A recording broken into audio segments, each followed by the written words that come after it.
The Passionate Friends by Herbert George Wells. Narrated by Gary Paul Williams.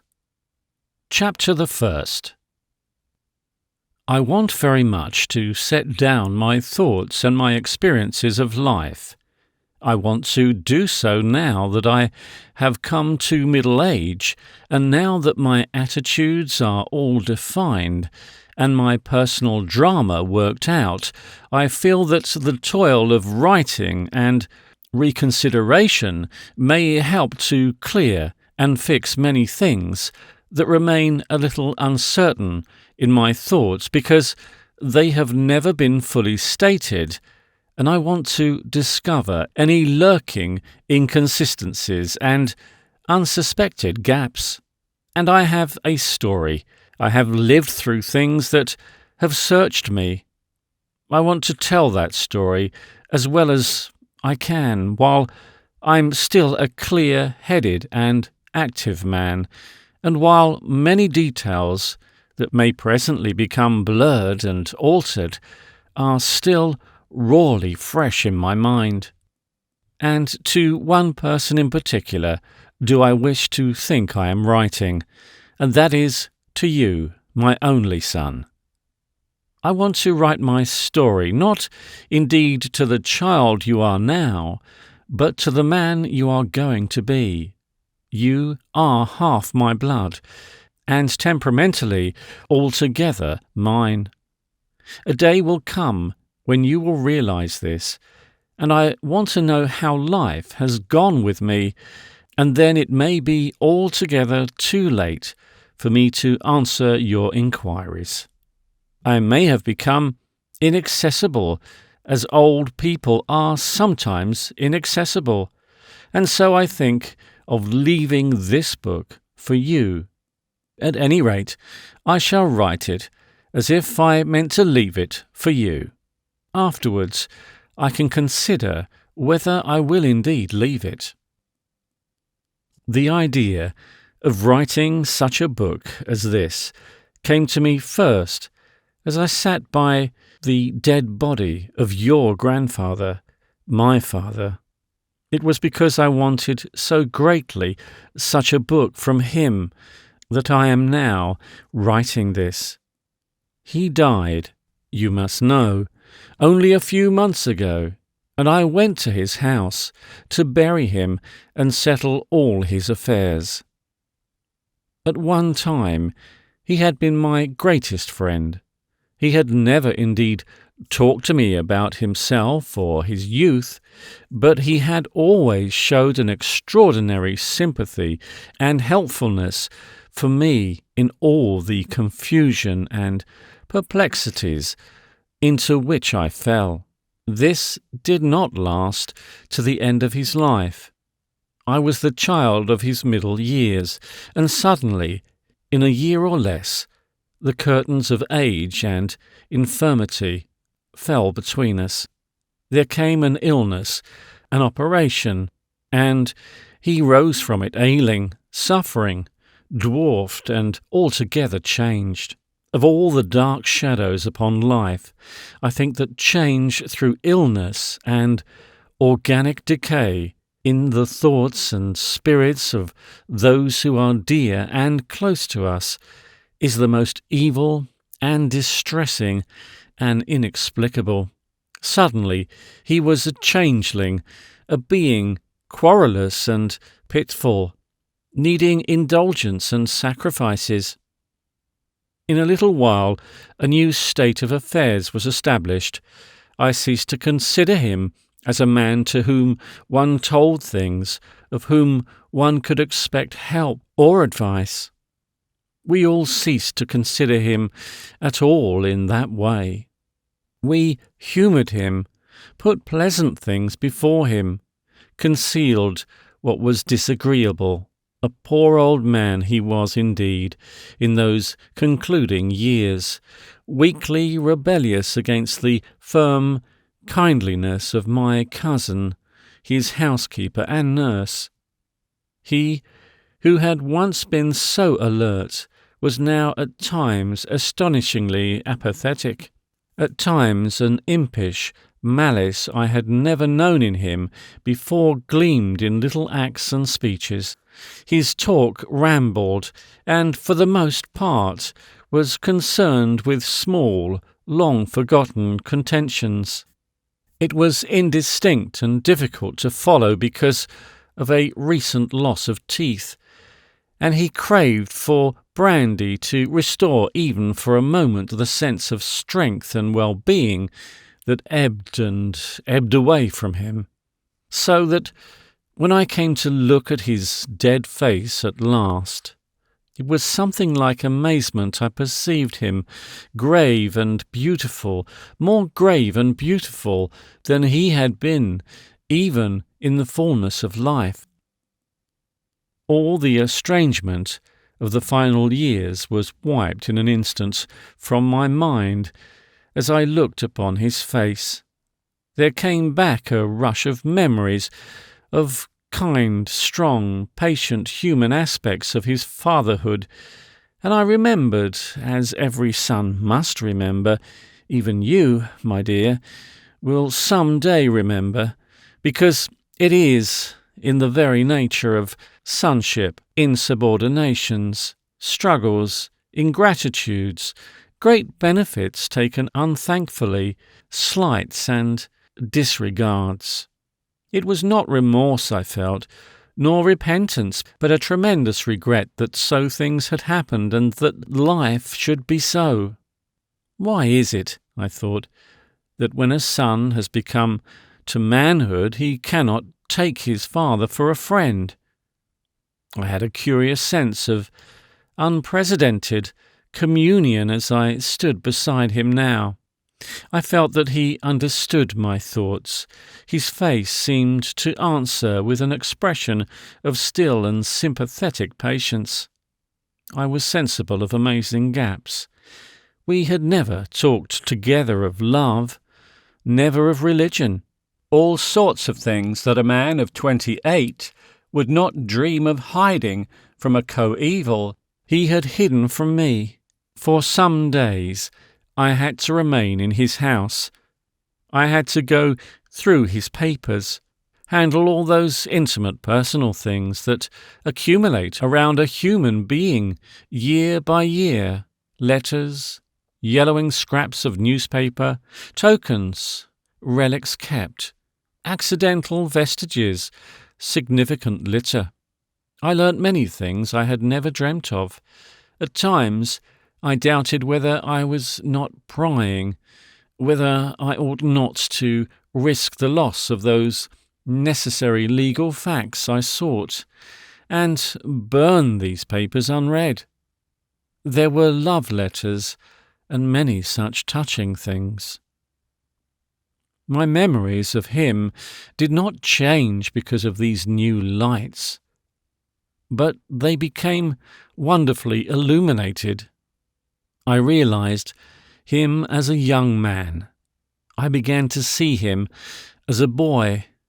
I found a little half-bound botanical book with stencil-tinted illustrations, a good conduct prize my father had won at his preparatory school, a rolled-up sheet of paper, carbonized and dry and brittle, revealed itself as a piece of specimen writing, stiff with boyish effort, decorated in ambitious and faltering flourishes, and still betraying the pencil rulings his rubber should have erased. Already your writing is better than that. And I found a daguerreotype portrait of him in knickerbockers against a photographer's still. His face then was not unlike yours.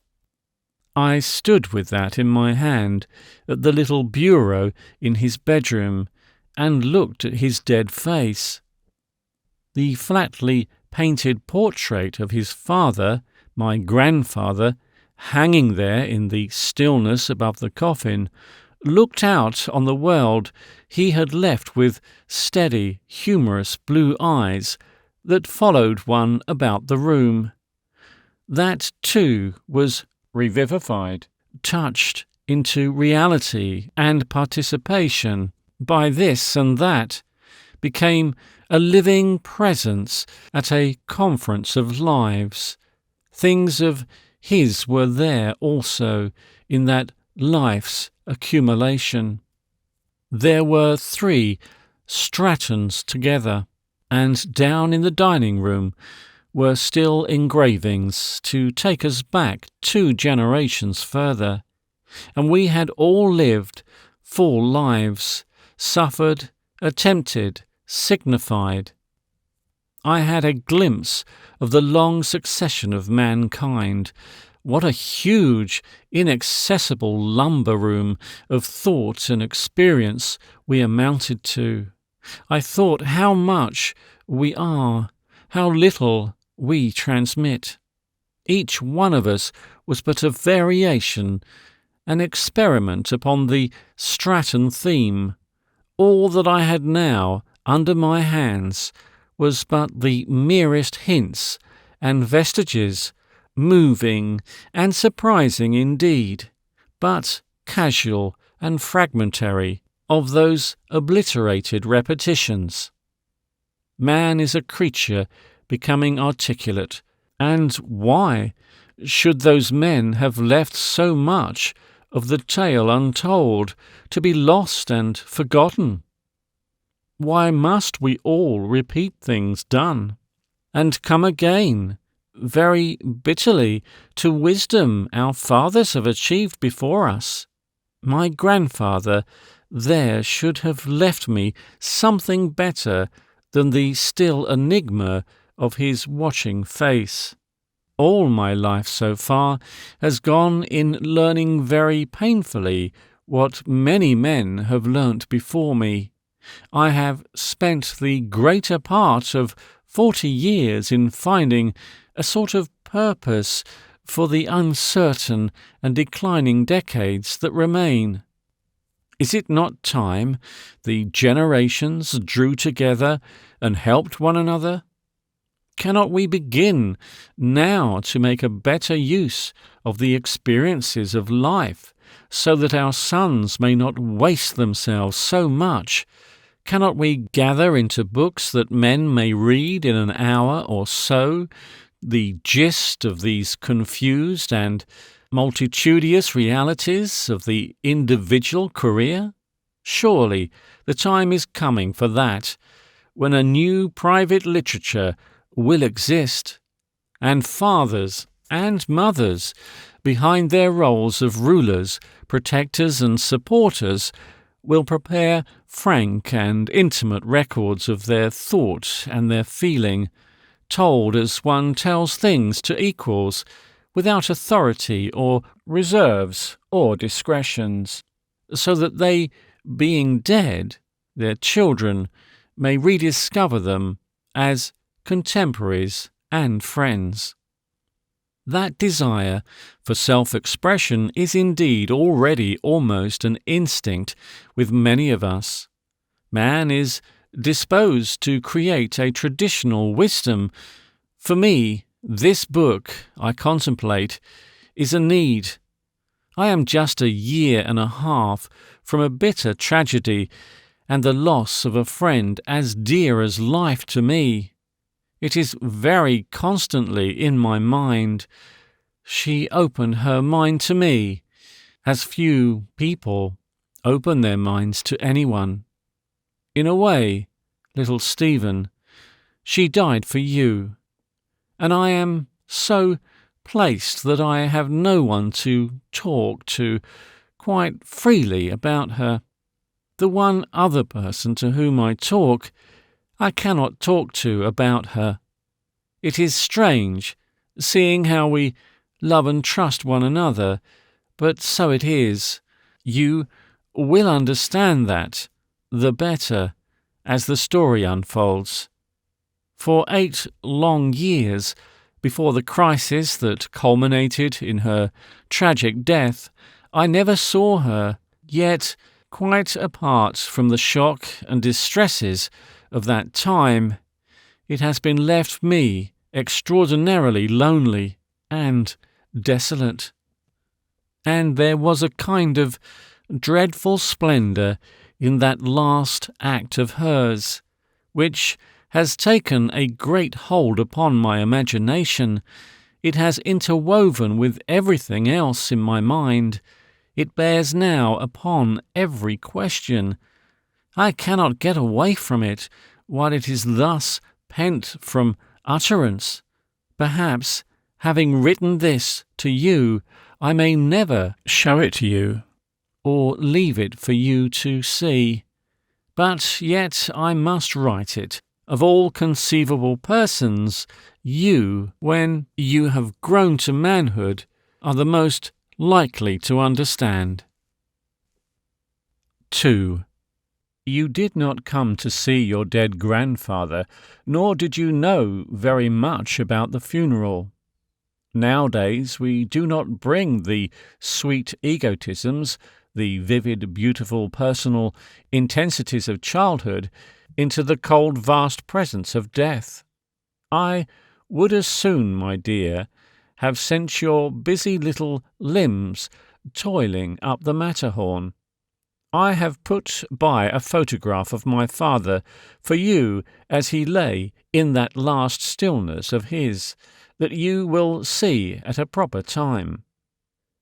Your mother and I wore black only at his funeral, and came back coloured again into your coloured world, and in a very little while your interest in this event that had taken us away for a time turned to other more assimilable things. But there happened a little incident that laid hold upon me. You forgot it, perhaps, in a week or less, but I shall never forget it. And this incident, it was that gathered up the fruits of those moments beside my father's body and set me to write this book. It had the effect of a little bright light held up against the vague, dark immensities of thought and feeling that filled my mind because of my father's death. Now that I come to set it down, I see that it is altogether trivial, and I cannot explain how it is that it is, to me, so piercingly significant. I had to whip you. Your respect for the admirable and patient Mademoiselle Potin, the protectress and companion of your public expeditions, did in some slight crisis suddenly fail you. In the extreme publicity of Kensington Gardens, in the presence of your two little sisters, before a startled world, you expressed an opinion of her in two languages and a loud voice that was not only very unjust, but extremely offensive and improper. It reflected upon her intelligence and goodness. It impeached her personal appearance. It was the kind of outcry no little gentleman should ever permit himself, however deeply he may be aggrieved. You then, so far as I was able to disentangle the evidence, assaulted her violently, hurled a stone at her, and fled her company. You came home alone by a route chosen by yourself, flushed and wrathful, braving the dangers of Kensington High Street. This after my stern and deliberate edict that upon pain of corporal punishment, respect and obedience must be paid for Mademoiselle Potin. The logic of the position was relentless. But where your behaviour was remarkable, where the affair begins to touch my imagination, was that you yourself presently put the whole business before me. Alone in the schoolroom, you seem to have come to some realization of the extraordinary dreadfulness of your behaviour. Such moments happen in the lives of all small boys. They happened to me times enough, to my dead father, to that grandfather of the portrait, which is now in my study, to his father and his, and so on through long series of stratons, back to inarticulate, shock-haired little sinners, slinking fearfully away from the awful wrath. The bellowings and limitless violence of the hairy old man of the herd. The bottom goes out of your heart, then you are full of conviction of sin. So far, you did but carry on the experience of the race, but to ask audience of me, to come and look me in the eye, to say you wanted my advice on a pressing matter that I think marks almost a new phase in the long-developing history of father and son, and your account of the fracas struck me as quite reasonable, frank, and honest. I didn't seem able, you observed, not to go on being badder and badder. We discussed the difficulties of our situation, and you passed sentence upon yourself. I saw to it that the outraged dignity of Mademoiselle Poutin was mocked by no mere formality of infliction. You did your best to be stoical, I remember, but at last you yelped and wept. Then, justice being done, you rearranged your costume. The situation was a little difficult until you, still sobbing and buttoning, you are really a shocking bad hand at buttons, and looking a very small, tender, ruffled, ruthful thing indeed, strolled towards my study window. The pear tree is out next door, you remarked, without a trace of animosity, and sobbing as one might hiccup. I suppose there are moments in the lives of all grown men when they come near to weeping aloud. In some secret place within myself I must have been a wild river of tears. I answered, however, with the same admirable detachment from the smarting past that you had achieved, that my study window was particularly adapted to the appreciation of our neighbour's pear tree because of its height from the ground. We fell into a conversation about blossom and the setting of fruit, kneeling together upon my window seat and looking up into the pear tree against the sky, and then down through its black branches into the gardens, all quickening with spring. We were on so friendly a footing when presently Mademoiselle Poutin returned and placed her dignity of her resignation in my hands. That I doubt if she believed a word of all my assurances until the unmistakable confirmation of your evening bath. Then, as I understood it, she was extremely remorseful to you and indignant against my violence. But when I knelt with you, little urchin, upon my window-seat, it came to me as a thing almost intolerably desirable, that some day you should become my real and understanding friend. I loved you profoundly. I wanted to stretch forward into time and speak to you, man myself, to the man you are yet to be. It seemed to me that between us there must needs be peculiar subtleties of sympathy. And I remembered that by the time you were a man fully grown and emerging from the passionately tumultuous openings of manhood, capable of forgiving me all my blundering parentage, capable of perceiving all the justifying fine intention of my ill-conceived disciplines and misdirections, I might be either an old man shrivelling again to an inexplicable egotism, or dead. I saw myself as I had seen my father, first enfeebled, and then inaccessible, tranquil, when presently you had gone from my study, and I went to my writing desk, and drew a paper pad towards me, and sat thinking and making idle marks upon it with my pen. I wanted to exceed the limits of those frozen silences that must come at last between us, write a book that should lie in your world like a seed, and at last, as your own being ripened, flower into living understanding by your side.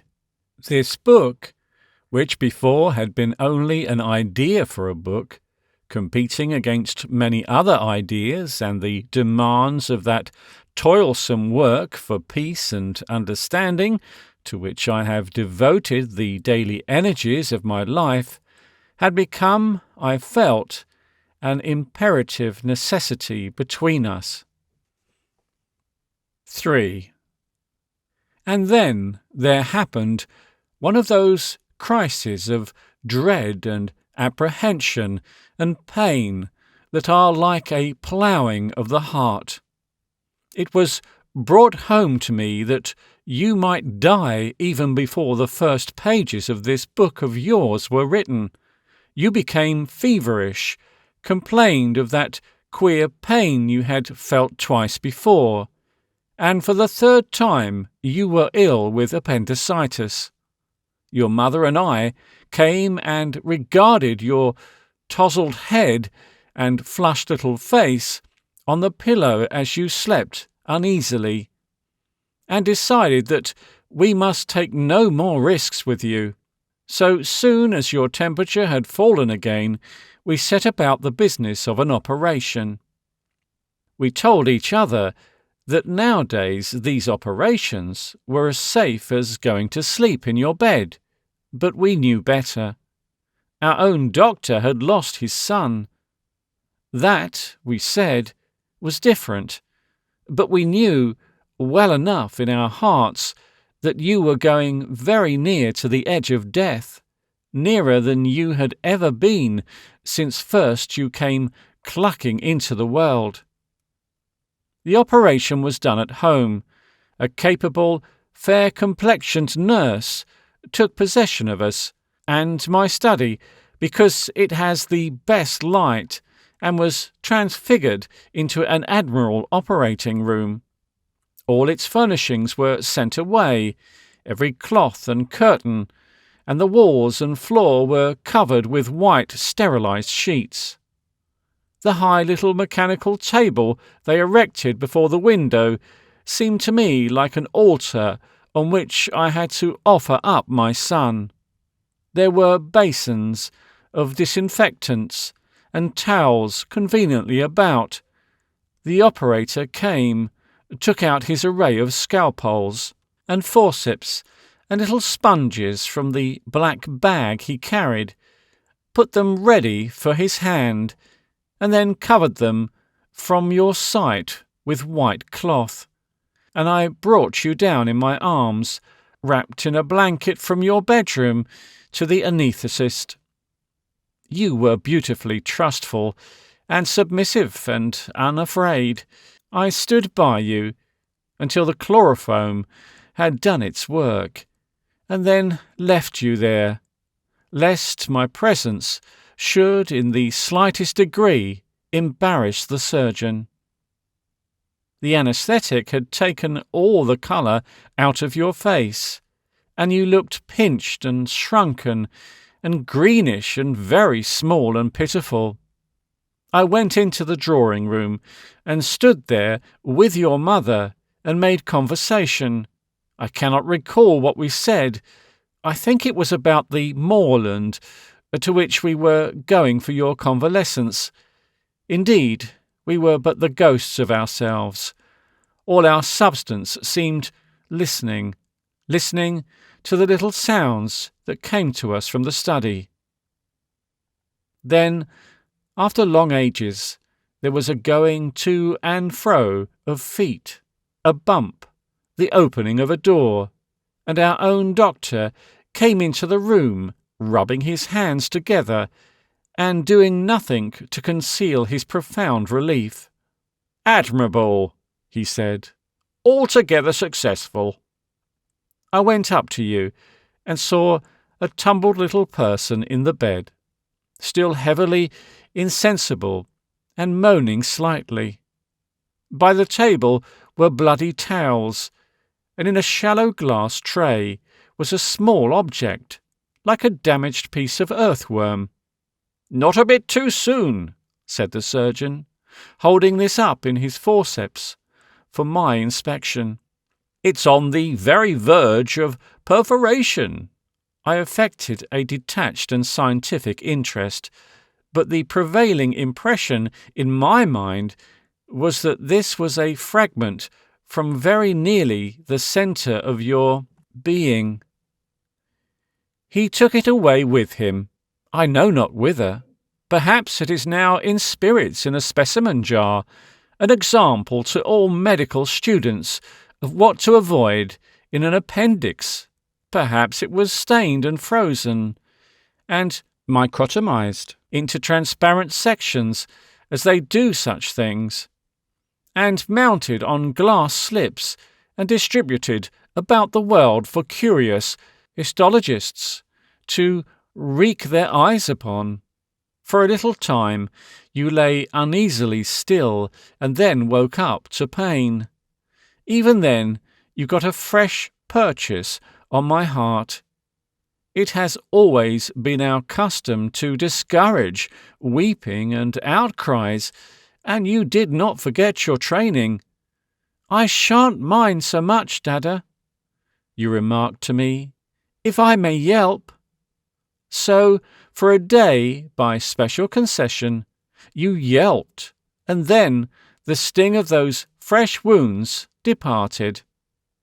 Within a fortnight, so quickly does an aseptic wound heal up again, you were running about in the sun, and I had come back, as one comes back to a thing forgotten, to the first beginnings of this chapter on my desk. But for a time I could not go on working at it because of the fear I had felt. And it is only now in June, in this house in France to which we have come for the summer, with you more flagrantly healthy than I have ever known you before, that my heart creeps out of its hole again, and I can go on with my story.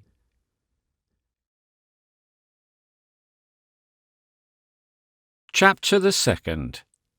Boyhood. 1.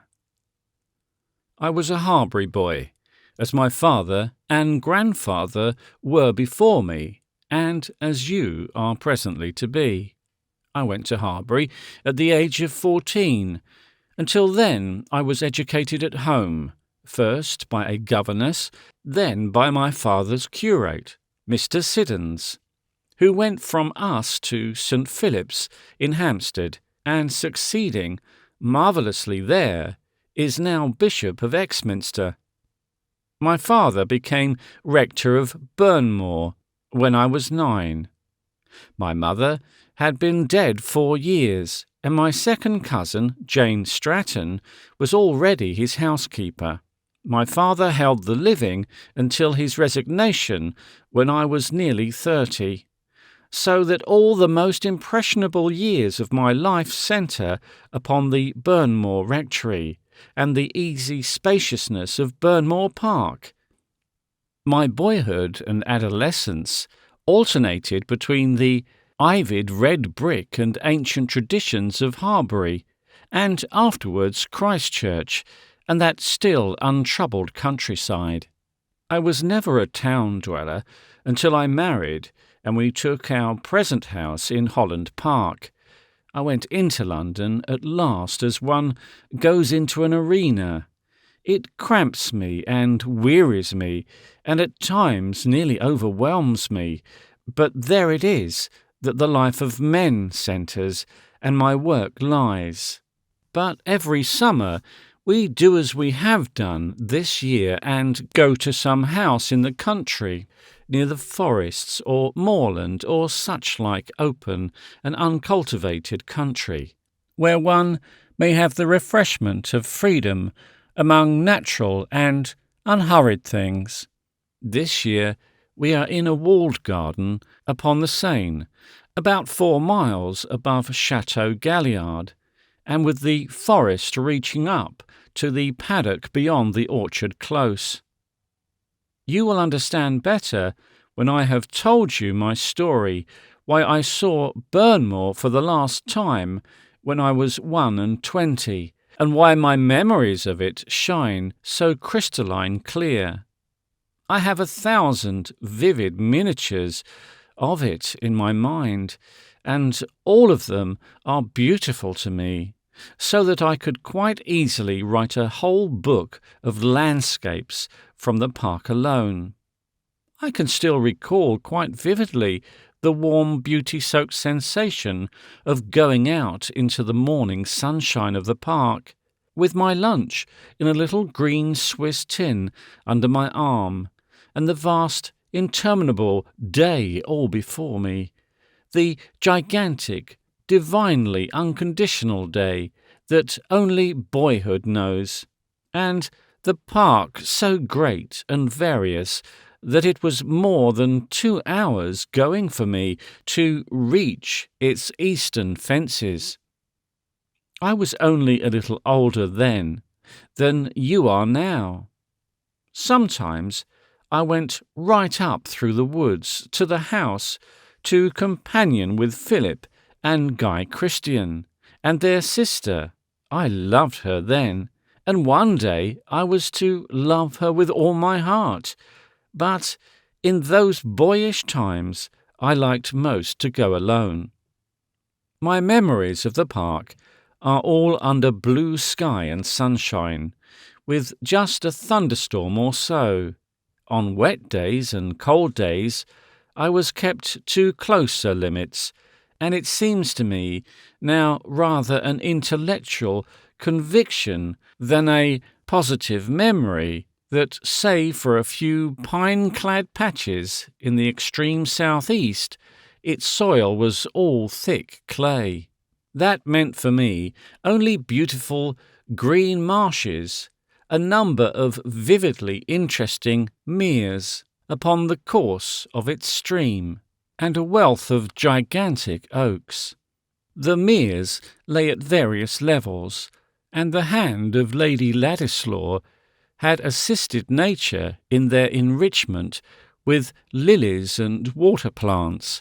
There were places of sedge and scented rush, amidst which were sapphire mists of forget-me-not for long stretches, skirmishing commandos of yellow iris, and wide wastes of floating water lilies.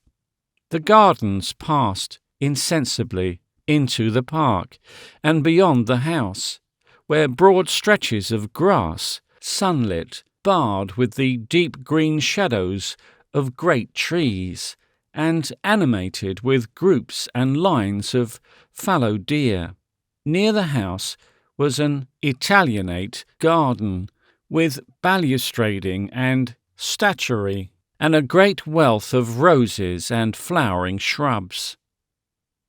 Then there were the bracken wildernesses, in which the does lurked with the young fawns, and a hollow, shallow and wide, with the turf greatly attacked by rabbits, and exceptionally threadbare, where a stricken oak, lightning-stripped, spread out its ghastly arms above contorted, rotting branches, and the mysterious skeletons of, I should think, 5 several deer. In the evening time, the woods behind this place of bones, they were woods of of straight growing, rather crowded trees, and standing, as it were, a little aloof, became, even under the warmest sunset, grey and cold, and as if they waited.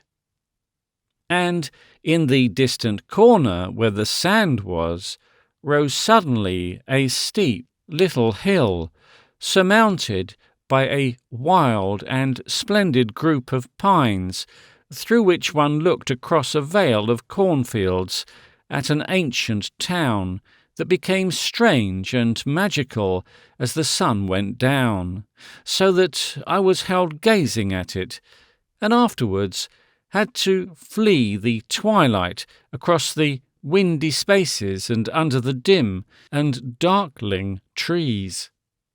It is only now, in the distant retrospect, that I identify that far-off city of wonder and luminous mist with the commonplace little town, through whose narrow streets we drove to the railway station.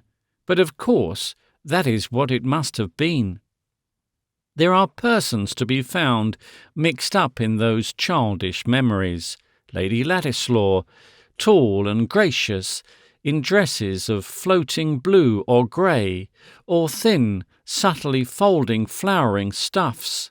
Philip and his sister, Guy the old butler, a multitude of fainter figures, long became nameless and featureless. They are far less vivid in my memory than the fine solitudes of the park itself, and the dreams I had there. I wonder if you dream as I dreamt. I wonder whether, indeed, I dreamt as now I think I did. Have I, in these latter years, given form and substance and a name to things as vague in themselves as the urgencies of instinct? Did I really go into those woods and waving green places as one keeps a tryst, expectant of a fellowship more free and delicate and delightful than any I knew? Did I know in those days of nymphs and dryads and fauns and all those happy soulless beings with which the desire of man's heart has animated the wilderness? Once, certainly, I crawled slowly through the tall bracken, and at last lay still for an interminable while, convinced that so I should see those shadows, populous with fairies, with green little people. How patiently I lay! But the stems creaked and stirred, and my heart would keep on beating like a drum in my throat. It is incredible that once a furry, whispering, half-human creature with bright brown eyes came and for a time played with me, near where the tall ferns foam in a broad torrent from between the big chestnuts down to the upper mere. That must have been real dreaming, and yet now, with all my sanities and scepticisms, I could half believe it real. 2. You become reserved. Perhaps not exceptionally so, but as all children become reserved. Already you understand that your heart is very precisely your own.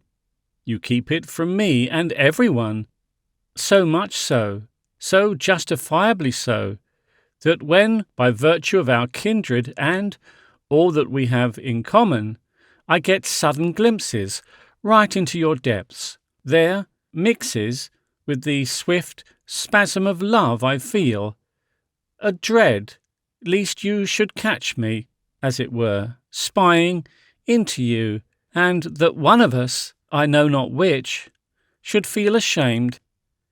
Every child passes into this secret stage. It closes in from its first frankness. It carries off the growing jewel of its consciousness to hide from all mankind. I think I can see why this should be so, but I cannot tell why, in so many cases, no jewel is given back again at last.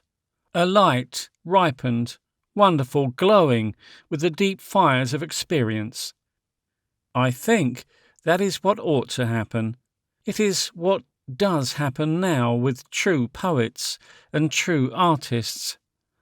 Some day, I think it will be the life of all normal human souls. But usually, it does not seem to happen at all.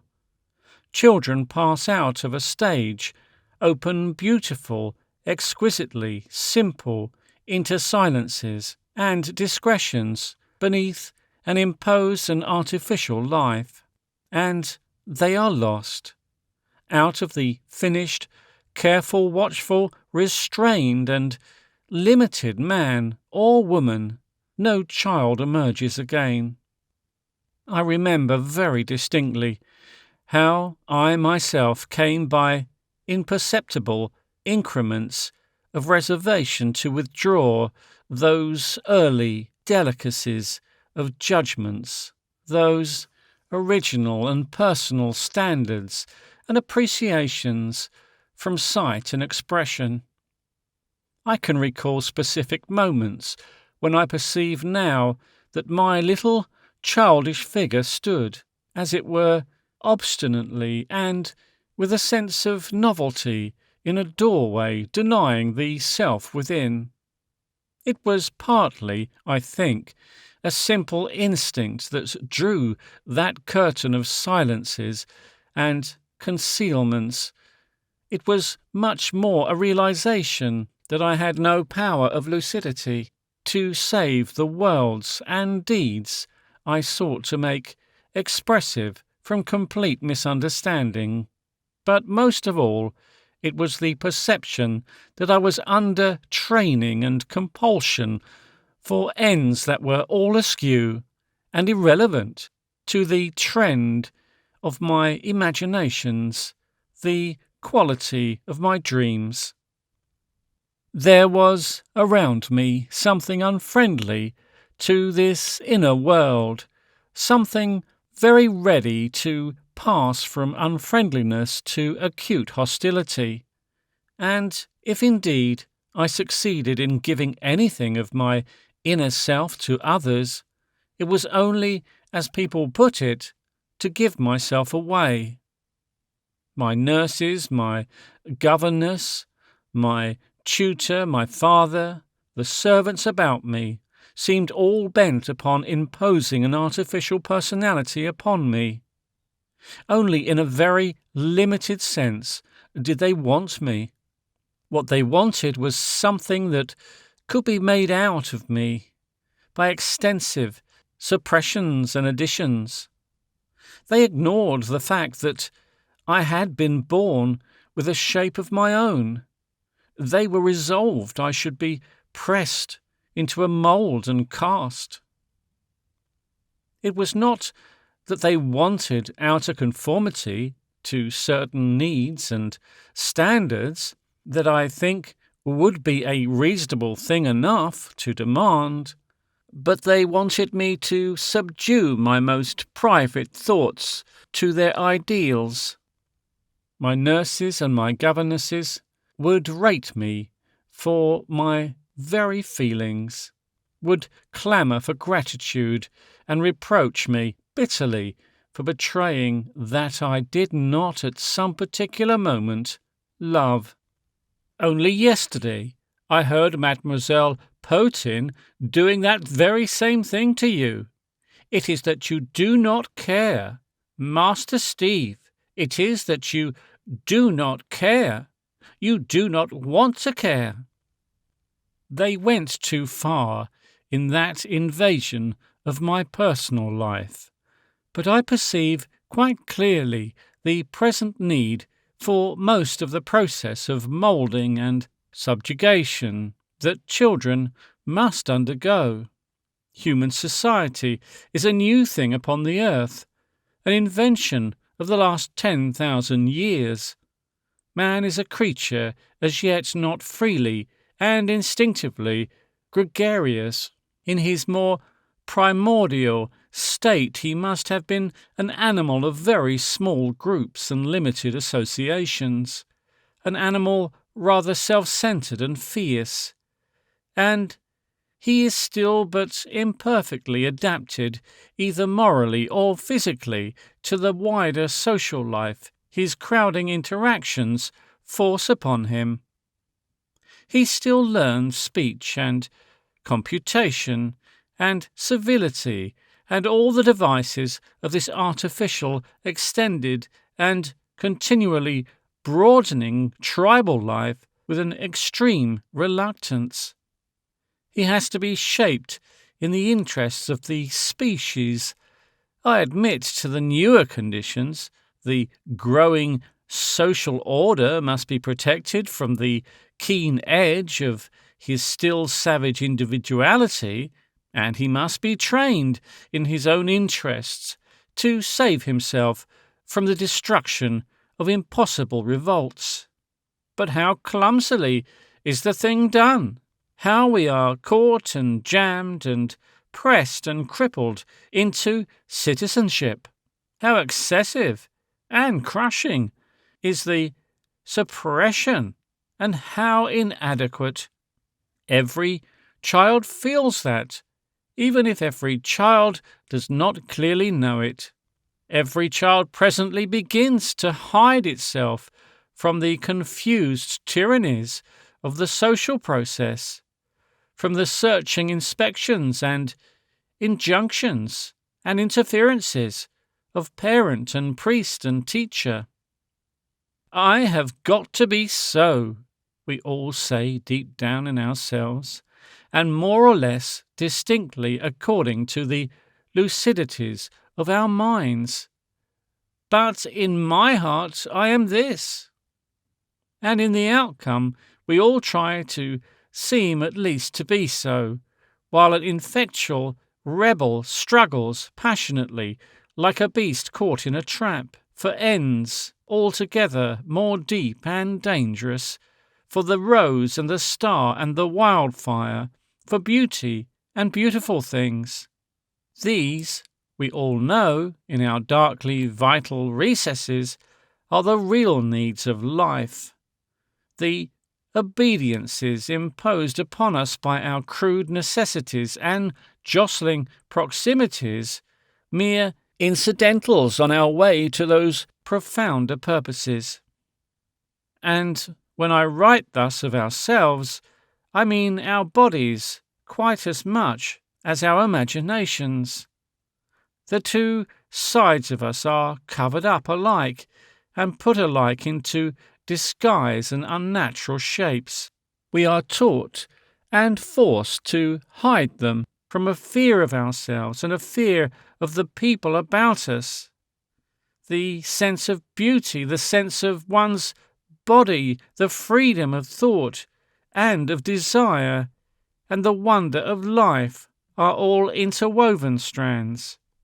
I remember that in the park of Burnmore one great craving I had was to take off my clothes there altogether and bathe in a clear place among loosestrife and meadowsweet, afterwards lie wet and naked upon the soft green turf, with the sun shining upon me. But I thought also that that was a very wicked and shameful craving to have, and I never dared give way to it. 3. As I think of myself and all these glowing secrecies and hidden fancies within, walking along beside old Siddons and half listening to his instructive discourse, I see myself as though I was an image of all humanity under tuition for the social life. I write old Siddons, for so he seemed to me then.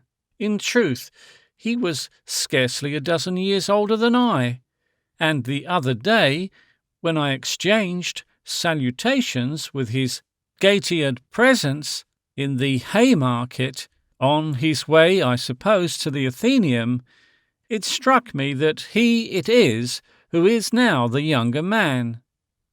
But at Burnmore he was 18 inches or more above my head, and all the way of school and university beyond me, full of the world they had fitted him for and eager to impart its doctrines.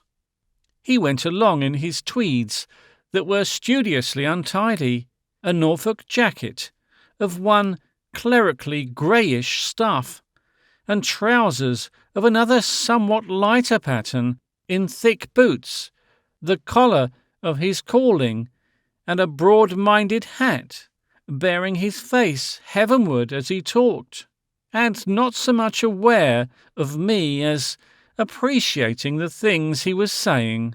And sometimes he was manifestly talking to himself, and airing his outlook. He carried a walking stick, a manly, homely, knobby, donnish walking stick.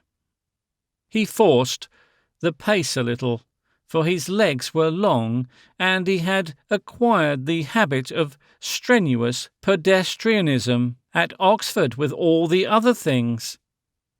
He obliged me to go at a kind of skipping trot, and he preferred the high roads towards Wickenham for our walks, because they were flatter, and there was little traffic upon them in those days, before the motor car, and we could keep abreast and go on talking uninterruptedly. That is to say, he could. What talk it was! Of all the virtues that the young should have, he spoke of courage and how splendid it was to accustom oneself not even to feel fear, of truth and difficult cases when one might conceivably injure others by telling the truth, and so perhaps qualify the rigour of one's integrity, but how one should never hesitate to injure one's own self in that matter. Then, in another phase, he talked of belief and the disagreeableness of dissenters, but here I remember there was a discussion. I have forgotten how I put the thing, but in some boyish phrasing or other I must have thrown out the idea that thought is free and beliefs uncontrollable. What of conformity, if the truth was that you doubted? Not if you make an effort, I remember him saying. Not if you make an effort. I have had my struggles. But if you say firmly to yourself, the Church teaches this, if you dismiss mere carping and say that, but suppose you can't, I must have argued. You can if you will, he said, with a note near enthusiasm. I have been through all that. I did it. I dismissed doubts. I wouldn't listen. I felt, this won't do. All this leads nowhere. And he it was told me the classic story of that presumptuous schoolboy who went to his headmaster and declared himself an atheist. There were no dialectics, but a prompt horsewhipping. In afterlife, said Mr. Siddons, with unctuous gratification. He came to recognise the thrashing as the very best thing that had ever happened to him, the kindest thing. Yes, urged the obstinate rebel within me. But the truth, that fearless instance on the truth. I could, however, find nothing effective to say aloud, and Siddons prevailed over me. That story made my blood boil.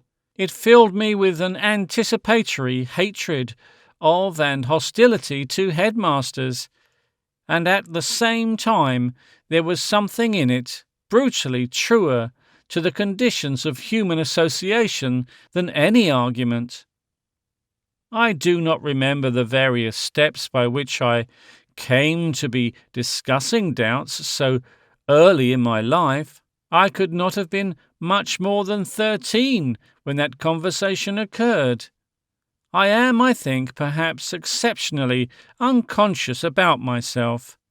I find I can recall the sayings and even the gestures of other people far more distinctly than the things I said and did myself. Even my dreams and imaginings are more active than my positive thoughts and proceedings. But I was no doubt very much stimulated by the literature lying about my home, and the gleams and echoes of controversies that played like summer lightning round and about the horizons of my world. Over my head, and after I had gone to bed, my father and Siddons were talking. My cousin was listening with strained apprehensions. There was a new spirit in my father's sermons. It was the storm of Huxley-Darwin controversies that had at last reached Burnmore. I was an intelligent little listener, an eager reader of anything that came to hand. Mr. Siddons had a disposition to fight his battles over again in his monologues to me. And after all, at 13, one isn't a baby. The small boy of the lower classes used in those days to start life for himself long before then. How dramatic a phase it was in the history of the human mind when science suddenly came into the vicarages, into all the studies and quiet places that had been the fastnesses of conviction and our idols, and denied with all the power of evidence it had been accumulating for so long, and so obscurely and inaggressively, with fossils and strata, with embryology and comparative anatomy, the doctrine of the historical fall, and all the current scheme of orthodoxy that was based on that. What a quickening shock it must have been in countless thousands of educated lives!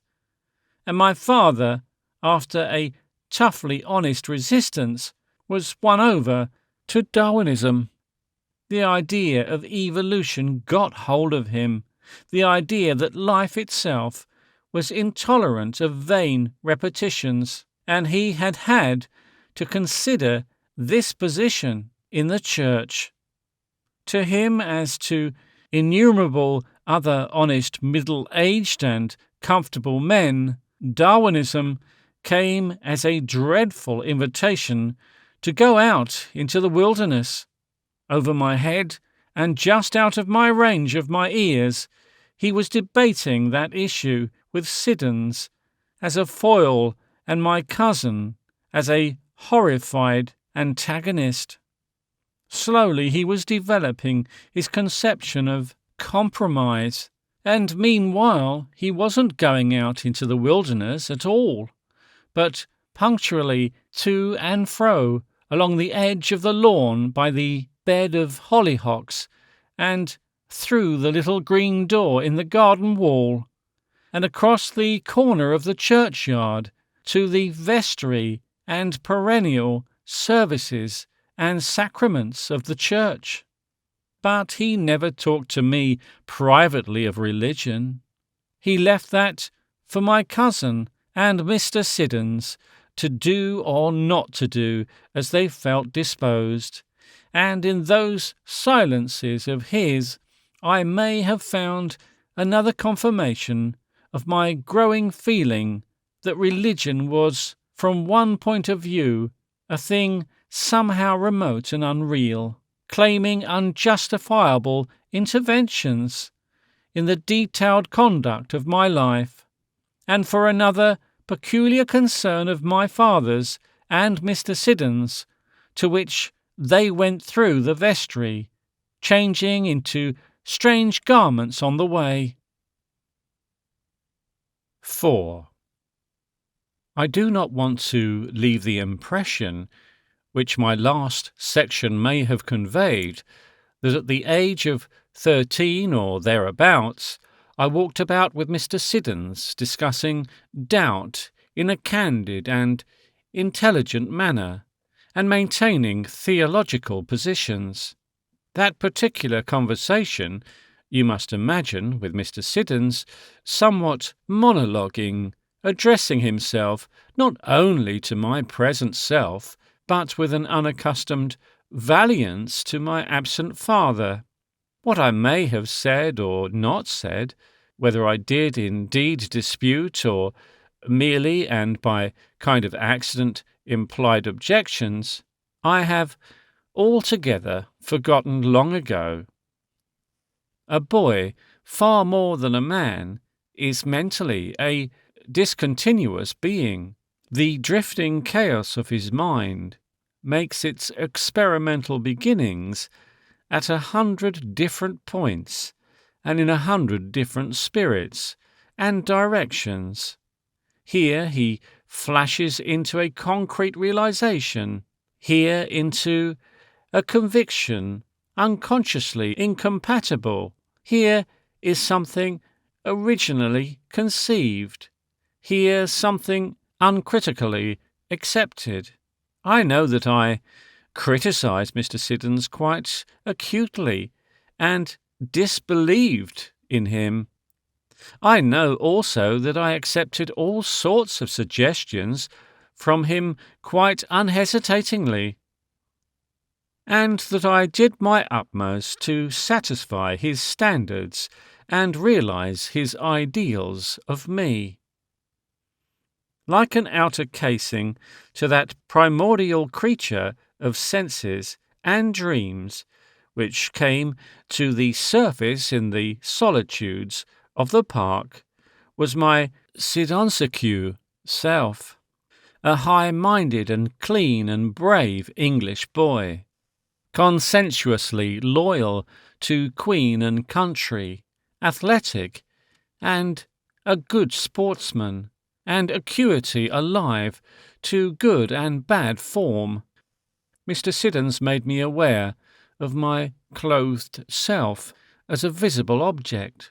I surveyed my garmented being in mirrors, and was trained to feel the awfulness of various other small boys who appeared transitorily in the smaller park when Lady Ladislaw extended her wide hospitality to certain benevolent London associations. Their ill-fitting clothing, their undisciplined outcries, their slouching, their bad throwing, and defective aspirates were made matters for detestation in my plastic mind. Those things, I was assured, placed them outside the pale of any common humanity. "Very unfortunate, and all that," said Mr. Siddons, "and uncommonly good of Lady Ladislaw to have them down, but dirty little cads, Stephen, dirty little cads, so don't go near 'em if you can help it." They played an indecent sort of cricket with coats instead of wicket. Mr. Siddons was very grave about games and the strict ritual and proper apparatus for games. He believed that Waterloo was won by the indirect influence of public school cricket, disregarding many other contributory factors. We did not play very much, but we practised sedulously at a net in the paddock with the gardener and the doctor's almost grown-up sons. I thought missing a possible catch was an impropriety. I studiously maintained the correct attitude, alert and elastic, while I was fielding. Moreover, I had a shameful secret that I did not really know where a ball ought to pitch. I wasn't clear about it, and I did not dare to ask. Also, until I was nearly 13, I couldn't bowl overarm, Such is the enduring force of early suggestion, my dear son, that I feel a faint twinge of shame as I set this down for your humiliated eyes. But so it was. May you be more precocious. Then I was induced to believe that I really liked hunting and killing things. In the depths of my being, I was a gentle and primitive savage towards animals. I believed they were as subtle and wise as myself, and full of magic of their own. But Mr. Siddons, nevertheless, got me out into the South Warren, where I had often watched the rabbits setting their silly cock-eared sentinels and lolloping out to feed about sundown, and beguiled me into shooting a furry little fellow creature. I can still see its eyelid quiver as it died, and carrying it home in the triumph. On another occasion, I remember, I was worked up into a ferocious excitement about the rats in the old barn. We went ratting, just as though I was Tom Brown, or Harry East, or any other of the beastly little models of cant and cruelty we English boys were trained to imitate. It was great sport. It was a tremendous spree. The distracted movements, the scampering and pawing of the little pink forefeet of one squawking little fugitive that I hit with a stick and then beat to a shapeless bag of fur, haunted my dreams for years. And then I saw the bowels of another still living victim that had been torn open by one of the terriers, and abruptly I fled out into the yard and was violently sick. The best of the fun was over so far as I was concerned. My cousin saved me from the uttermost shame of my failure by saying that I had been excited too soon after my dinner. And also I collected stamps and birds' eggs. Mr. Siddons hypnotized me into believing that I really wanted these things. He gave me an egg cabinet for a birthday present, and told me exemplary stories of the wonderful collections other boys had made. My own natural disposition to watch nests and establish heaven knows what friendly intimacy with the birds. Perhaps I dreamt their mother might let me help to feed the young ones, gave place to a feverish, artful hunting, a clutch and then detestable process, the blowing of the egg.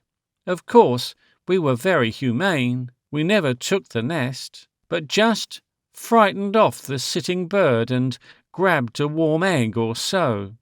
And the poor, perforated, rather damaged little eggshells accumulated in the drawers against the wished-for but never actually realized day of glory when we should meet another collector who wouldn't have something that we had. So far as it was for anything and not mere imbecile imitativeness, it was for that. And writing thus of eggs reminds me that I got into a row with Mr. Siddons for cruelty. I discovered there was the nest of a little tit in a hole between two stones in the rock bank that bordered the lawn. I found it out when I was sitting on the garden seat nearby, learning Latin irregular verbs. I saw the minute, preposterous round birds going and coming, and I found something so absurdly amiable and confiding about them. They sat balancing and oscillating on a standard rose, and cheeped at me to go, and then dived nestward and gave away their secret out of sheer impatience.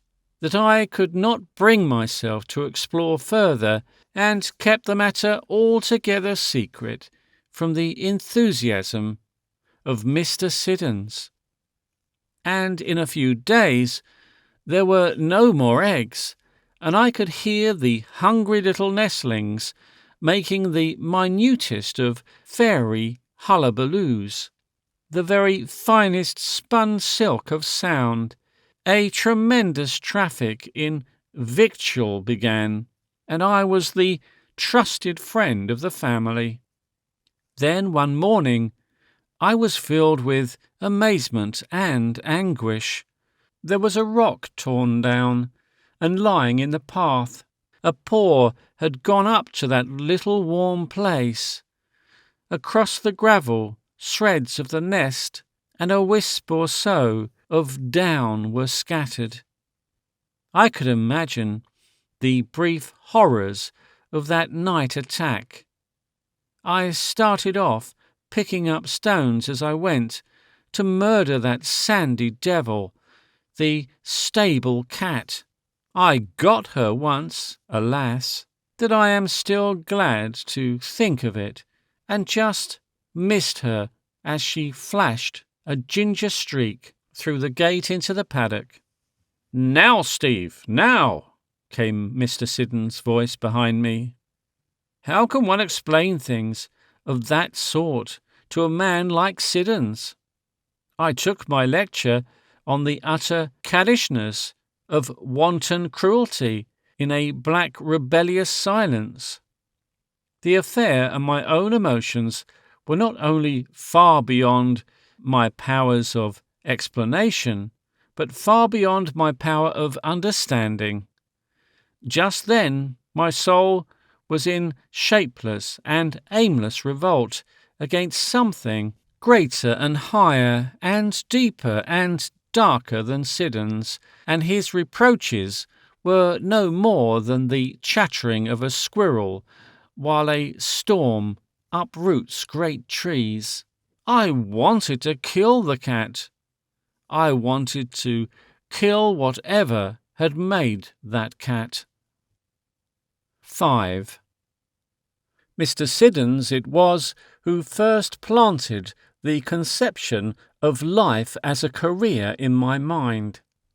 In those talks that did so much towards shaping me into the likeness of a modest, reserved, sporting, seemingly clean and brave, patriotic and decently slangy young Englishman, he was constantly reverting to that view of existence. He spoke of failures and successes, talked of statesmen and administrators, peerages and Westminster Abbey. "Nelson," he said, "was once a clergyman's son like you. England has been made by the sons of the clergy." He talked of things that led to failure and the things that had made men prominent and famous. "Discursiveness ruins a man," I remember him saying. "Choose your goal and press to it. Never do anything needlessly odd. It's a sort of impertinence to all endless leaders of the past who created our traditions. Do not commit yourself hastily to opinions, but once you have done so, stick to them. The world would far rather have a firm man wrong than a weak man hesitatingly right. Stick to them. One has to remember," I recall him meditating, far over my head with his face upturned, "that institutions are more important than views. Very often one adopts a view only to express one's belief in an institution. Men can do with almost all sorts of views, but only with certain institutions. All this doubt doesn't touch a truth like that. One does not refuse to live in a house because of the old symbols one finds upon the door, if they are old symbols." out of such private contemplations, he would descend suddenly upon me. "What are you going to do with your life, Steve?" he would ask. "There is no happiness in life without some form of service. Where do you mean to serve? With your bent for science and natural history, it wouldn't be difficult for you to get into the ICS. I doubt if you do anything at law. It's a rough game, Steve, though the prizes are big. Big prizes the lawyers get. I've known a man in the Privy Council under 40, and that without anything much in the way of family. But always one must concentrate. The one thing England will not stand is a loafer, a wool-gatherer, a man who goes about musing and half awake. It's our energy. We're Western. It's that has made us all we are." I knew whither that pointed. Never, so far as I can remember, did Mr. Siddons criticise either myself or my father directly, but I understood with the utmost clearness that he found my father indolent and hesitating, and myself more than a little bit of a mollycoddle, and in urgent need of pulling together. 6. Harbury went on with that process of suppressing, encrusting, hardening, and bracing up which Mr. Siddons had begun. For a time I pulled myself together very thoroughly. I am not ungrateful nor unfaithful to Harbury. In your turn you will go there. You will have to live your life in this British world of ours, and you must learn its language and manners, acquire its reserves, and develop the approved toughness and patterning of cuticle. Afterwards, if you please, you may quarrel with it, but don't, when the time comes, quarrel with the present conditions of human association, and think it is only with Harbury you quarrel. What man has become and may become beneath the masks and impositions of civilization, in his intimate texture and in the depths of his being, I begin now, in my middle age, to appreciate. No longer is he an instinctive savage, but a creature of almost incredible variability and wonderful new possibilities, marvels undreamt of, power still inconceivable, an empire beyond the uttermost stars. Such is man's inheritance. But for the present, until we get a mastery of those vague and mighty intimations, at once so perplexing and so reassuring, if we are to live at all in the multitudinous of human society, we must submit to some scheme of clumsy compromises and conventions or other, and for us Strattons, the Harbury system is the most convenient. You will have to go to the old school. I went to Randall's. I just missed getting into college. I was 2 places below the lowest successful boy. I was Maxton's fag to begin with, and my chief chum was Raymond, who is your friend also, and who comes so often to the house. I preferred water to land, boats to cricket, because of the difficulty about pitch I've already mentioned.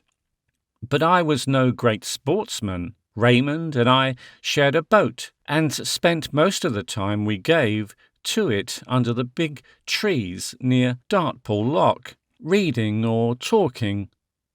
We would pull up to Sandy Hall, perhaps once a week.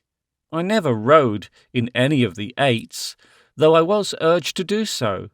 I swam fairly well, and got my colours on the strength of my diving.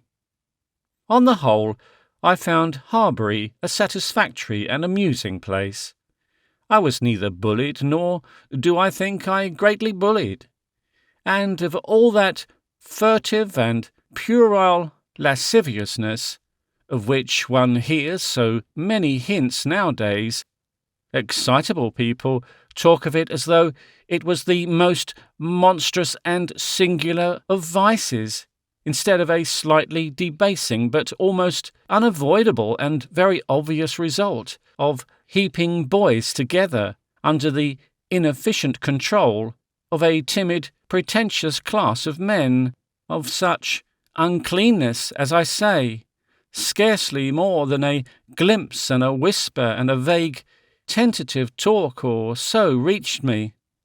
Little more will reach you for that kind of thing, like the hells of Swedenborg finds its own. I had already developed my growing instinct for observance to a very considerable extent under Siddons, and at Harbury I remember myself and people remembering me as an almost stiffly correct youth. I was pretty good at most of the work, and exceptionally so at history, geology, and the biological side of natural science.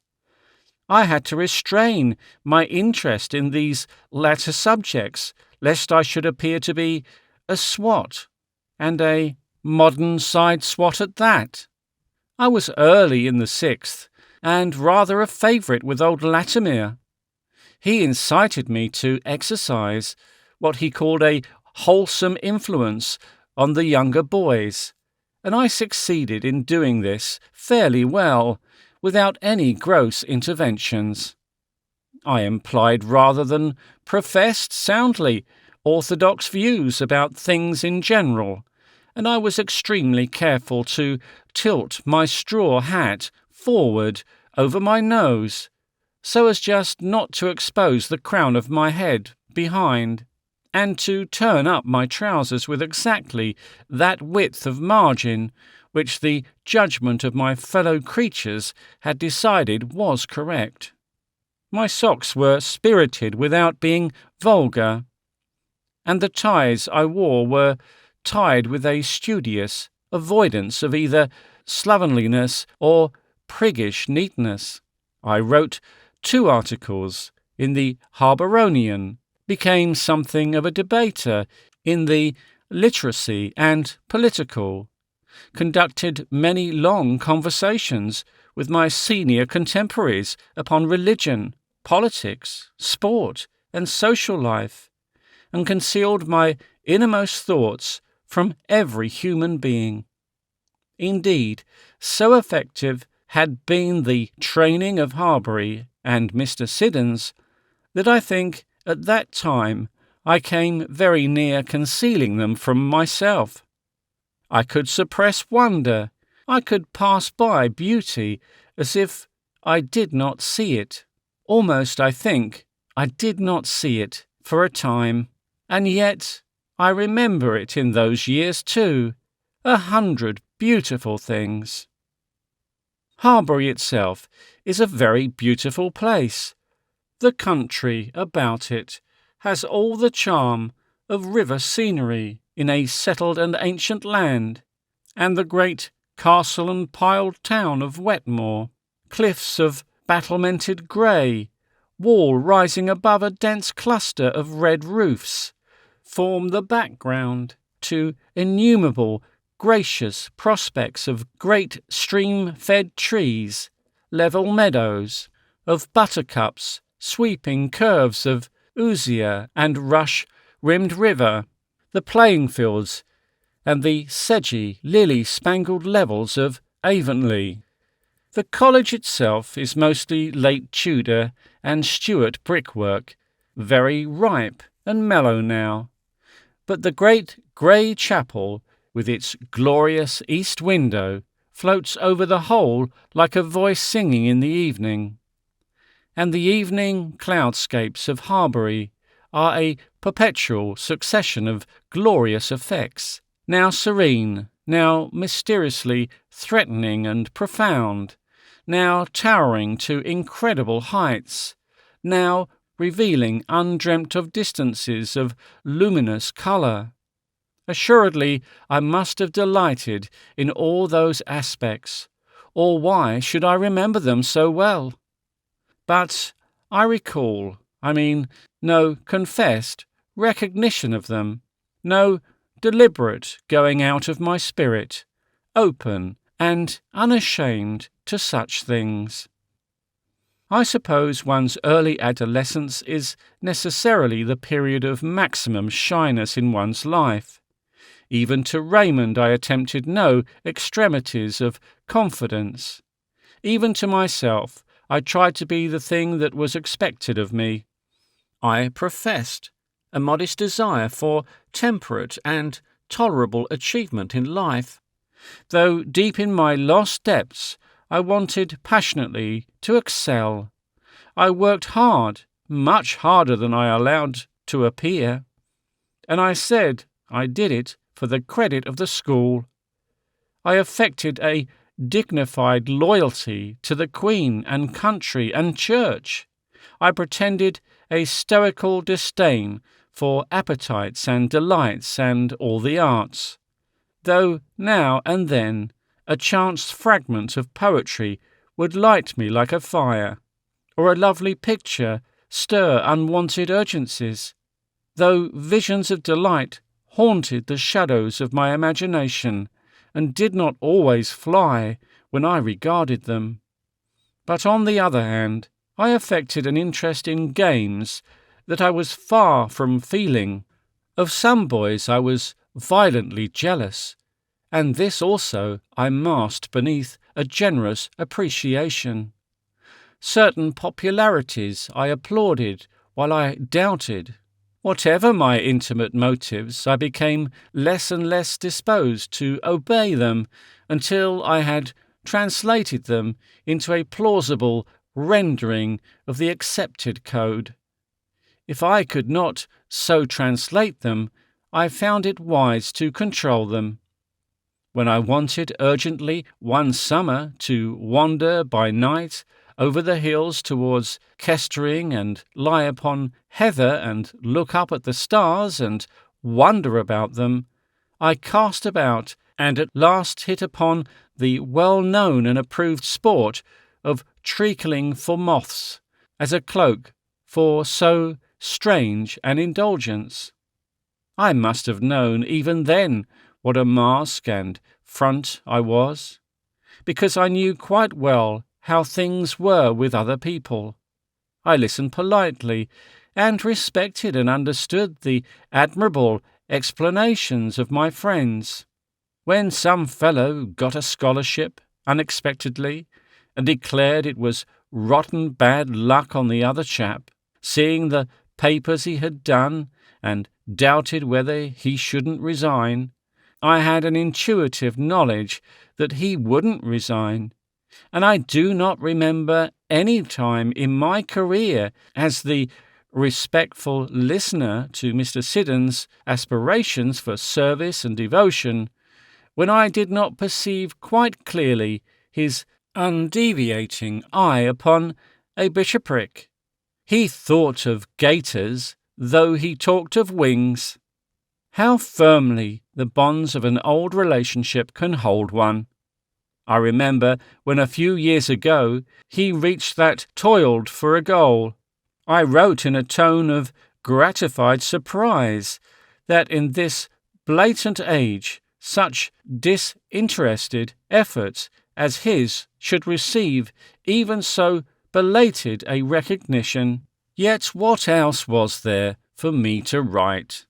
We all have our Siddonses, with whom there are no alternatives but insincerity or a disproportionate destructiveness. I am still largely Siddonized little son, and so I fear you will have to be. 7. The clue to all the perplexities of law and custom lies in this, that human association is an artificiality. We do not run together naturally and easily, as gazing deer do, or feeding starlings, or a shoal of fish. We are a sort of creature which is only resuming association after a long heredity of extreme separation. We are being strongly individualized. We are dominated by that passion which is no more and no less than individuality in action. Jealousy. Jealousy is a fierce insistence on ourselves, an instinctive intolerance of our fellow creatures, ranging between an insatiable aggression and its buoyant phase and a savage defensiveness when it is touched by fear. In our expensive moments, we want to dominate and control everyone and destroy every unlikeness to ourselves. In our recessive phases, our homes are our castles, and we want to be let alone. Now, all law, all social order, all custom is a patch-up and a concession to this separating passion of self-insistence. It is an evasion of conflict and social death. Human society is as yet only a truce and not an alliance. When you understand that, you will begin to understand 1,000 perplexing things in legislation and social life. You will understand the necessity of all those restrictions that are called conventionality and the inevitableness of the general hostility to singularity. To be exceptional is to assert a difference, to disregard the banked-up forces of jealousy, and break the essential conditions of the social contract. It invites either resentment or aggression. So we all wear much the same clothing, affect modesty, use the same phrases, respect one another's rights, and pretend a greater disinterestedness than we feel. You have to face this reality as you must face all reality. This is the reality of laws and government. This is the reality of customs and institutions, a convention between jealousies. This is reality, just as the cat's way with the nestlings was reality, and the squealing rat one smashed in a paroxysm of cruelty and disgust in the barn. But it isn't the only reality. Equally real is the passionate revolt of my heart against cruelty, and the deep, fluctuating impulse not to pretend, to set aside fear and jealousy, to come nakedly out of the compromises and secretive methods of everyday living into the light, into a wide, impersonal love, into a new way of living for mankind.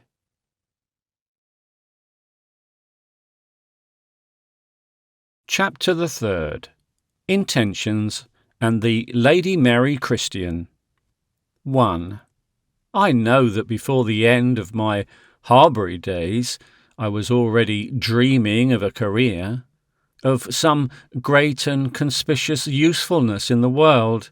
That has always haunted my mind and haunts it now.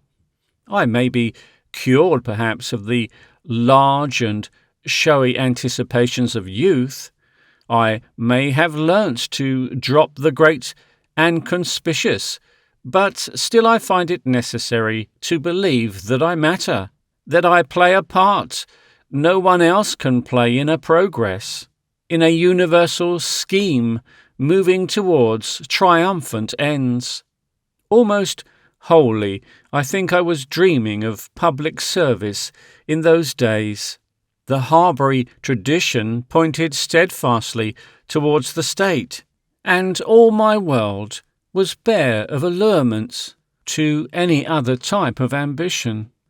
Success in art and literature did not appeal to us, and a Harbury boy would as soon think of being a great tinker as a great philosopher.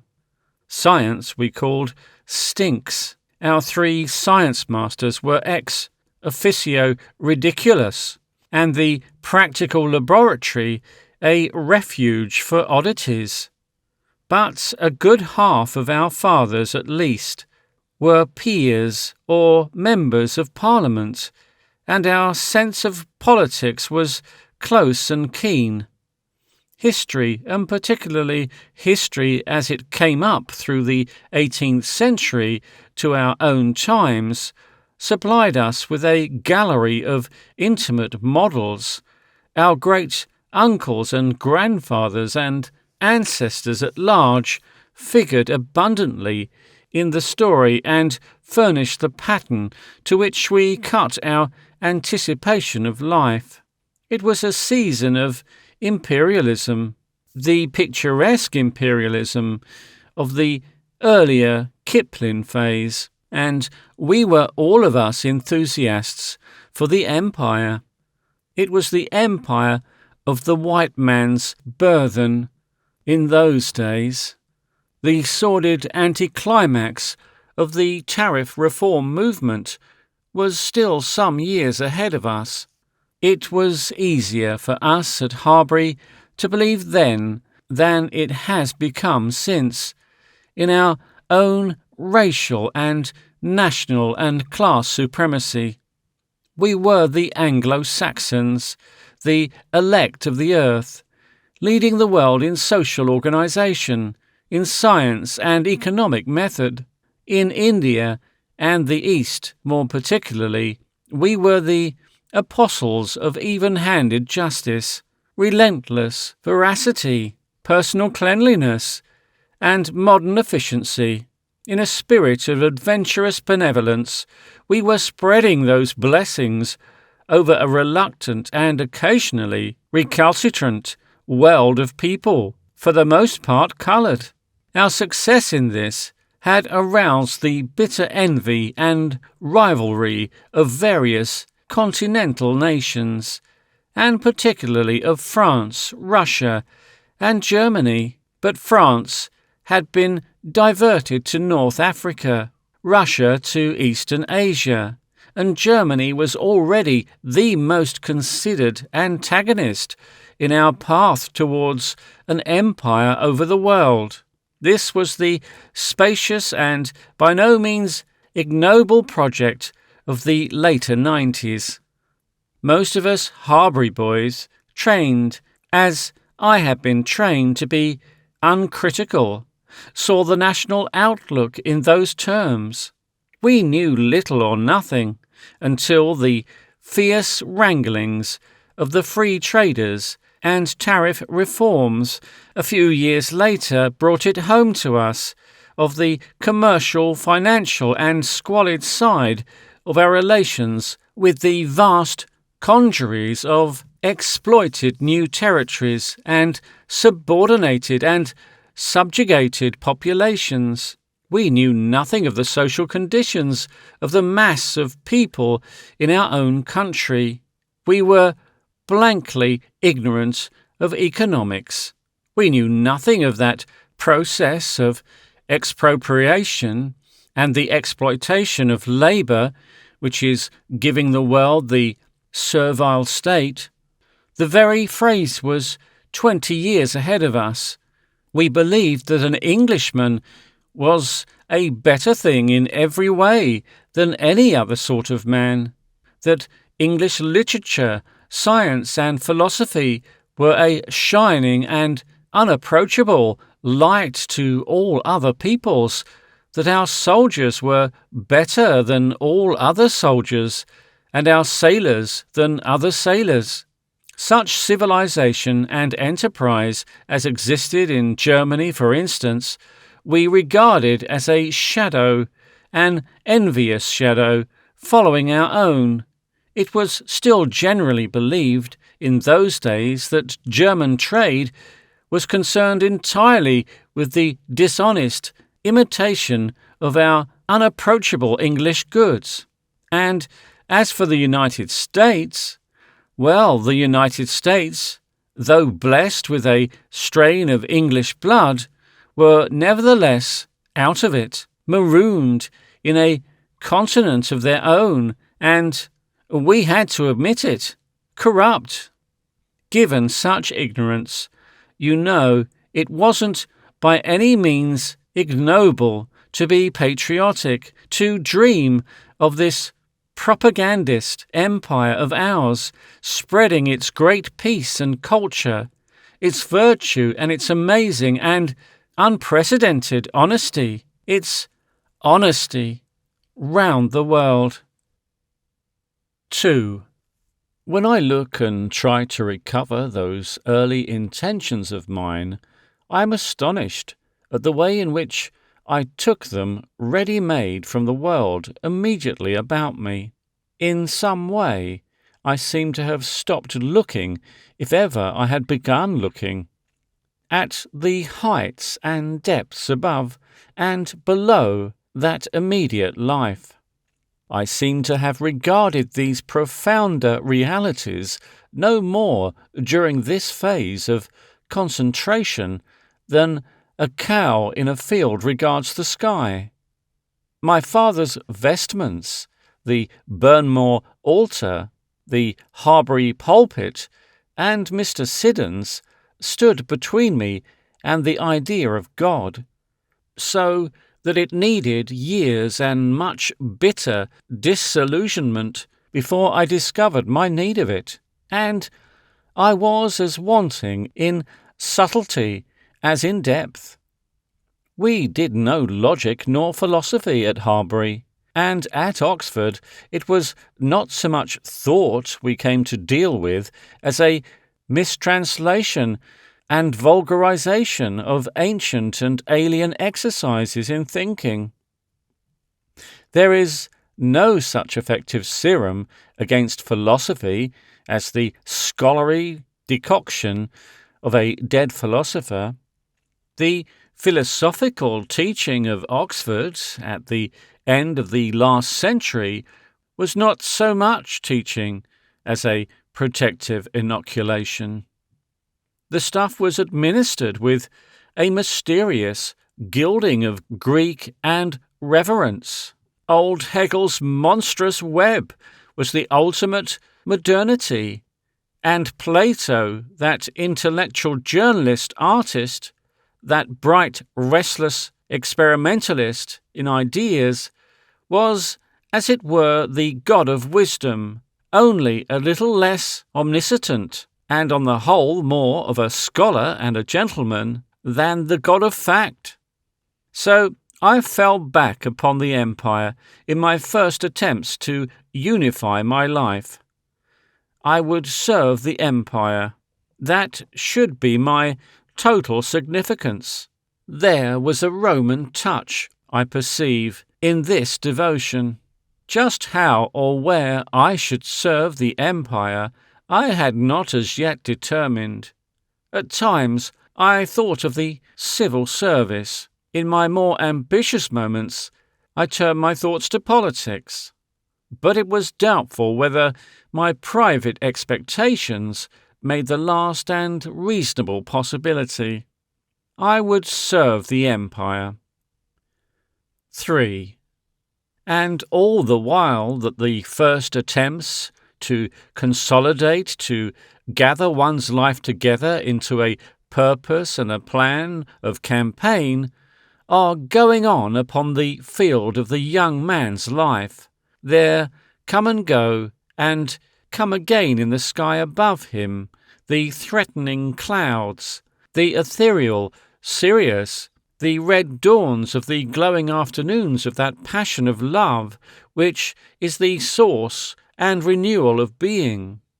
There are times when that solitude matters no more than a springtime sky to a runner who wins towards the post.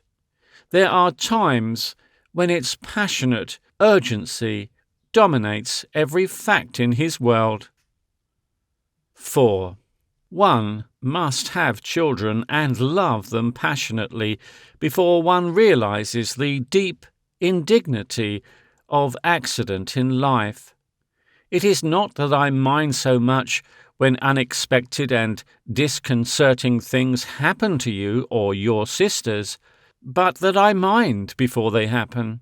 My dreams and anticipations of your lives are all marred by my sense of the huge importance mere chance encounters and incalculable necessities will play in them, and in friendship, and still more here, in this central business of love, accident rules, it seems to me, almost altogether.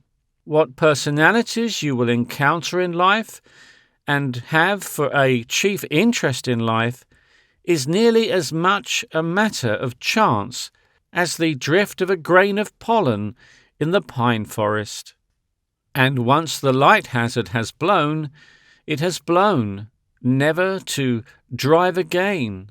In other schoolrooms and nurseries, in slum living rooms perhaps, or workhouse wards, or palaces round the other side of the earth, in Canada or Russia or China, other little creatures are trying their small limbs, clutching at things about them with infantile hands, who some day will come into your life with a power and magic, monstrous and irrational and irresistible.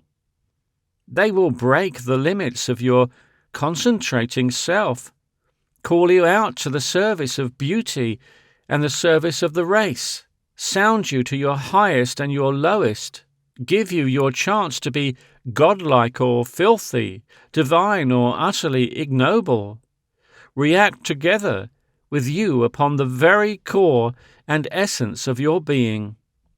These unknowns are the substance of your fate.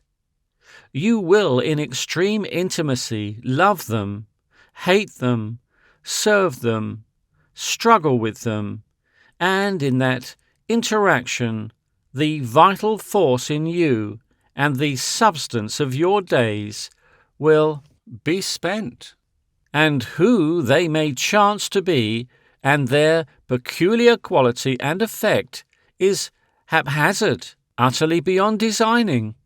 Law and custom conspire with the natural circumstances of man to exaggerate every consequence of this accumulating accident, and make it definite and fatal. I find it quite impossible now to recall the steps and stages by which this power of sex invaded my life. It seems to me now that it began very much as a gale begins, in cat's paws upon the water and little rustlings among the leaves, and then stillness, and then a distant soughing again, and a pause, and then a wider and longer disturbance, and so more and more, with a gathering continuity, until at last the stars were hidden, the heavens were hidden, all the heights and depths of life were obscured by stormy impulses and passionate desires. I suppose that quite at the first there were simple curiosities. No doubt they were vivid at the time, but they have left scarcely a trace. There were vague first intimations of a peculiar excitement. I do remember more distinctly phases when there was a going out from myself towards these things, these interests, and then a reaction of shame and concealment. And these memories were mixed up with others not sexual at all, and particularly with the perception of beauty in things intimate, with lights seen at twilight, and the tender mysteriousness of the dusk and the confused, disturbing scents of flowers in the evening, and the enigmatical, serene animation of stars in the summer sky. I think, perhaps, that my boyhood was exceptionally free from vulgarizing influences in this direction. There were few novels in my father's house, and I neither saw nor read any plays until I was near manhood, so that I thought naturally about love and, not rather artificially, round and about love, as so many imaginative young people are trained to do. I fell in love once or twice while I was still quite a boy. These earliest experiences rarely got beyond a sort of dumb awe, a vague, vast, infectual desire for self-immolation. For a time, I remember, I worshipped Lady Ladislaw with all my being, and then I talked to a girl in a train. I forgot upon what journey, but I remember very vividly her quick colour and a certain roguish smile. I spread my adoration at her feet, fresh and frank. I wanted to write to her. Indeed, I wanted to devote all my being to her. I begged hard, but there was someone called Auntie who had to be considered an atropos for that thread of romance.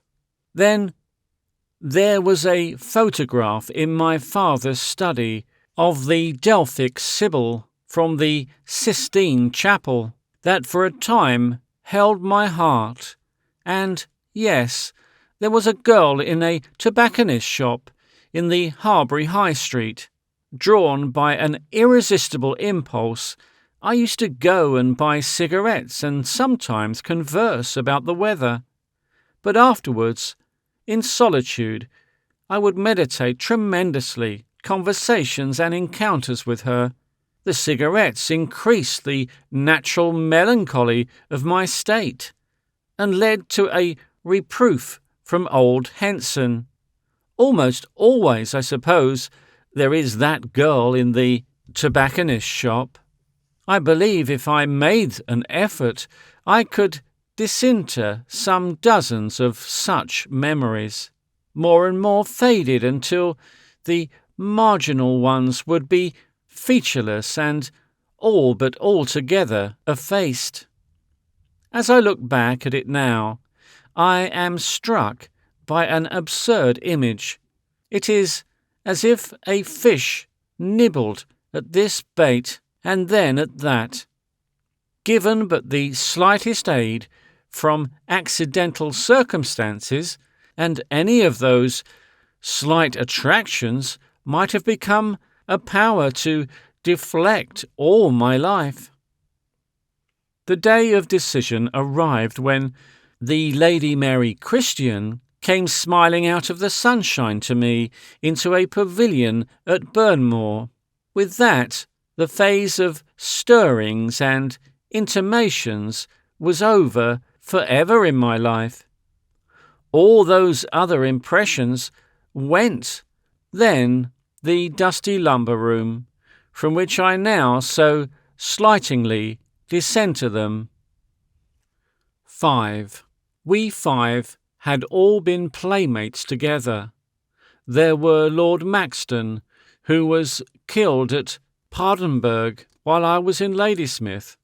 He was my senior by nearly a year.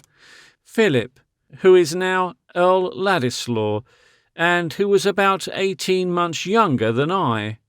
Mary, my contemporary, within 8 days. And Guy, whom we regarded as a baby and who was called, apparently, on account of some early linguistic efforts, Brugglesmith. He did his best to avenge his juniority as time passed on by an enormous length of limb. I had more imagination than Maxton, and was a good deal better read, so that Mary and I dominated most of the games and Indians and warfare and exploration in which we passed our long days together. When the Christians were at Burnmore, and they usually spent 3 or 4 months in the year there, I had a kind of standing invitation to be with them. Sometimes there would also be 2 Christian cousins to swell our party, and sometimes there would be a raid of the Thorny children with a detestable governess who was perpetually vociferating reproaches. But these later were absent-minded, lax young persons, and we did not greatly love them. It is curious how little I remember of Mary's childhood. All that has happened between us since lies between that and my present self like some luminous, impenetrable mist. I know we liked each other, that I was taller than she was and thought her legs unreasonably thin, and that once when I knelt, by accident, on a dead stick she had brought into an Indian camp we had made near the end of the west shrubbery, she flew at me in a sudden fury, smacked my face, scratched me, and had to be suppressed, and was suppressed with extreme difficulty by the united manhood of us 3 elder boys. Then it was, I noted, first the blazing blueness of her eyes. She was light and very plucky, so that none of us cared to climb against her, and she was as difficult to hold as an eel. But all these traits and characteristics vanished when she was transformed. For what seems now a long space of time, I had not seen her or any of the family except Philip. It was certainly a year or more, probably 2. Maxton was at Cramer's, and I think the others must have been in Canada with Lord Ladislaw. Then came some sort of estrangement between him and his wife, and she returned with Mary and Guy to Burnmore and stayed there all through the summer. I was in a state of transition between the infinitely great and the infinitely little.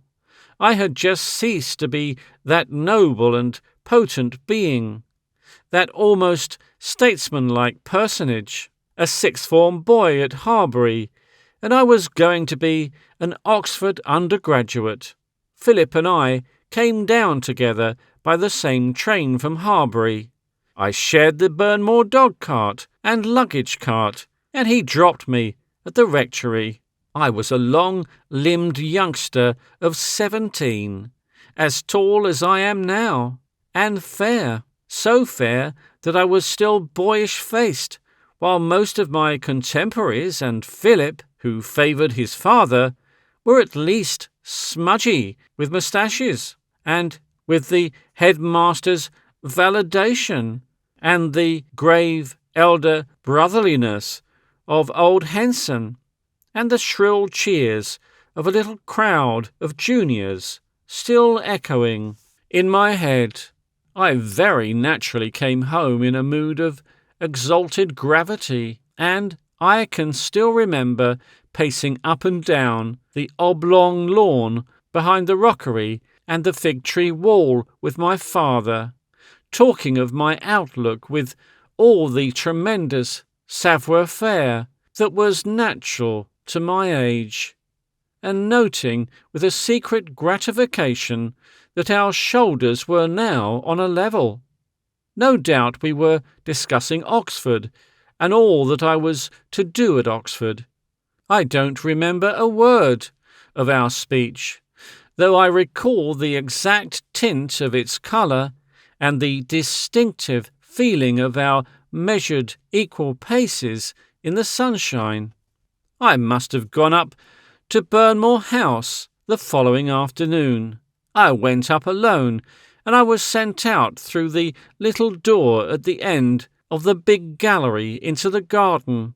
In those days, Lady Ladislaw had made an Indian pavilion under the tall trees at the east end of the house, and here I found her with her cousin Helena Christian entertaining a mixture of people, a carriageful from Hampton End, the two elder Fawneys, and a man in brown who had, I think, ridden over from Chestocster Castle. Lady Ladislaw welcomed me with ample graciousness, as though I was a personage. The children, she said, were still at tennis, and as she spoke, I saw Guy grown nearly beyond recognition, and then a shining being in white, very straight and graceful, with a big soft hat and overshadowed eyes that smiled, come out from the hurried endearments of the sunflakes under the shadows of the great chestnuts, into the glow of summer light before the pavilion. "Steve arrived," she cried, and waved a welcoming racket. I do not remember what I said to her, or what else she said, or what anyone said, but I believe I could paint every detail of her effect. I know that when she came out of the brightness into the shadow of the pavilion, it was like a regal condescension, and I know that she was wonderfully self-possessed and helpful with her mother's hospitalities, and that I marvelled I had never before perceived the subtler sweetness in the cadence of her voice.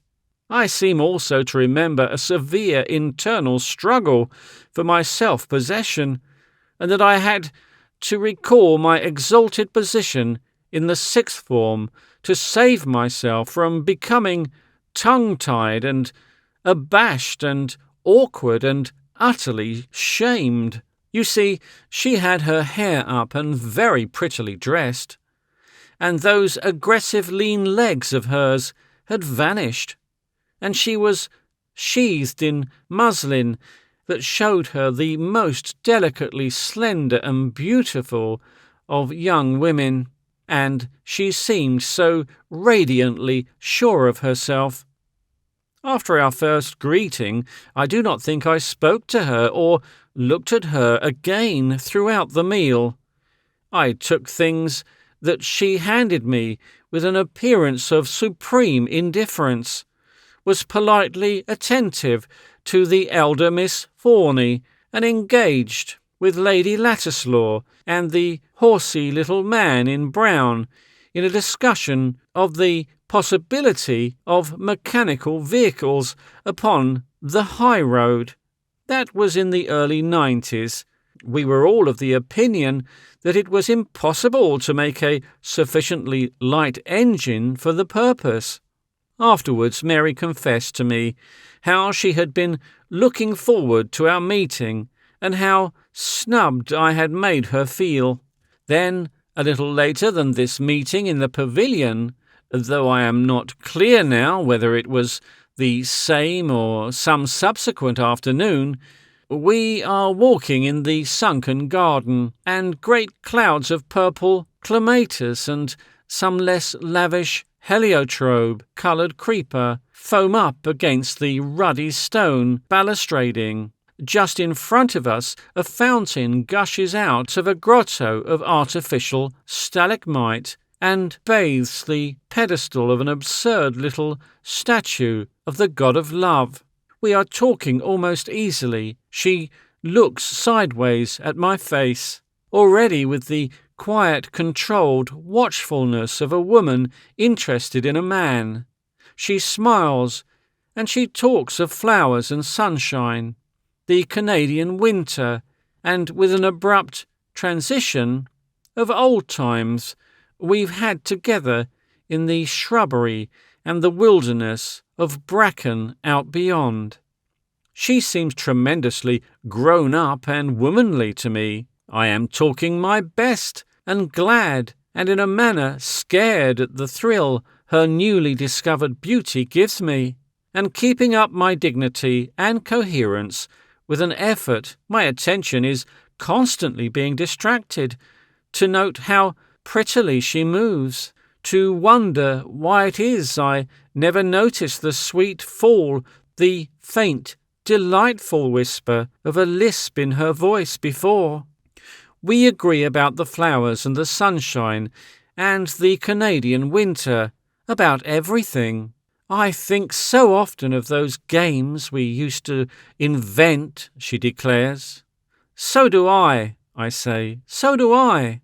And then, with a sudden boldness, once I broke a stick of yours, a rotten stick. You thought a sound one. Do you remember?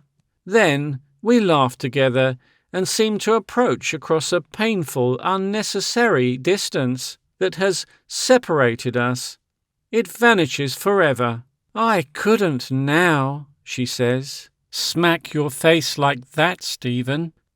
That seems to me a brilliantly daring and delightful thing for her to say, and jolly of her to use my Christian name too. I believe I scratched, she adds. You never scratched, I assert with warm conviction. Never. I did, she insists, and I deny. You couldn't. We're growing up, she cries. That's what has happened to us. We shall never fight again, with our hands and feet, never, until death do us part. For better or worse, I say, with a sense of wit and enterprise beyond all human precedent. For richer or poorer, she cries, taking up my challenge with a lifting laugh in her voice. And then, to make it all nothing again, she exclaims at the white lilies that rise against masses of sweet bay along the further wall. How plainly I recall it all, how plainly and how brightly. As we came up the broad steps at the further end towards the tennis lawn, she turned suddenly upon me, and with a novel assurance of command, told me to stand still. There, she said, with a hand out, and seemed to survey me with her chin up and her white neck at the level of my eyes. Yes, a whole step, she estimated, and more taller than I. You will look down on me, Stephen, now, for all the rest of our days. I shall always stand, I answered, a step or so below you. No, she said, come up to my level. A girl should be smaller than a man. You are a man, Stephen, almost. You must be near 6 feet. Here's Guy with the box of balls. She fitted about the tennis court before me, playing with Philip against Guy and myself. She punished some opening condescensions with a wicked vigour, and presently Guy and I were straining every nerve to save the set. She had a low, close serve, I remember, that seemed perfectly straightforward and simple, and was very difficult to return. 6. All that golden summer, on the threshold of my manhood, was filled by Mary. I loved her with the love of a boy and a man.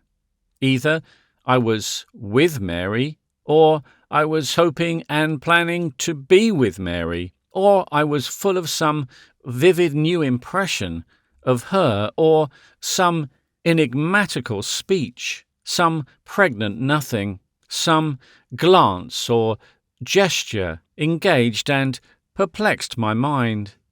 In those days I slept the profound sweet sleep of youth, but whenever that deep flow broke towards the shallows, as I sank into it at night and came out of it at morning, I passed through dreams of Mary to and from a world of waking thought of her. There must have been days of friendly intercourse when it seemed we talked nothings and wandered and meandered among subjects But always we had our eyes on one another, and afterwards I would spend long hours in recalling and analysing those nothings, questioning their nothingness, making out of things too submerged and impalpable for the rough drags of recollection, promises, and indications. I would invent ingenious things to say, things pushing out suddenly from nothingness to extreme significance. I rehearsed 100 declarations. It was easy for us to be very much together. We were very free that summer, and life was all leisure. Lady Ladislaw was busied with her own concerns.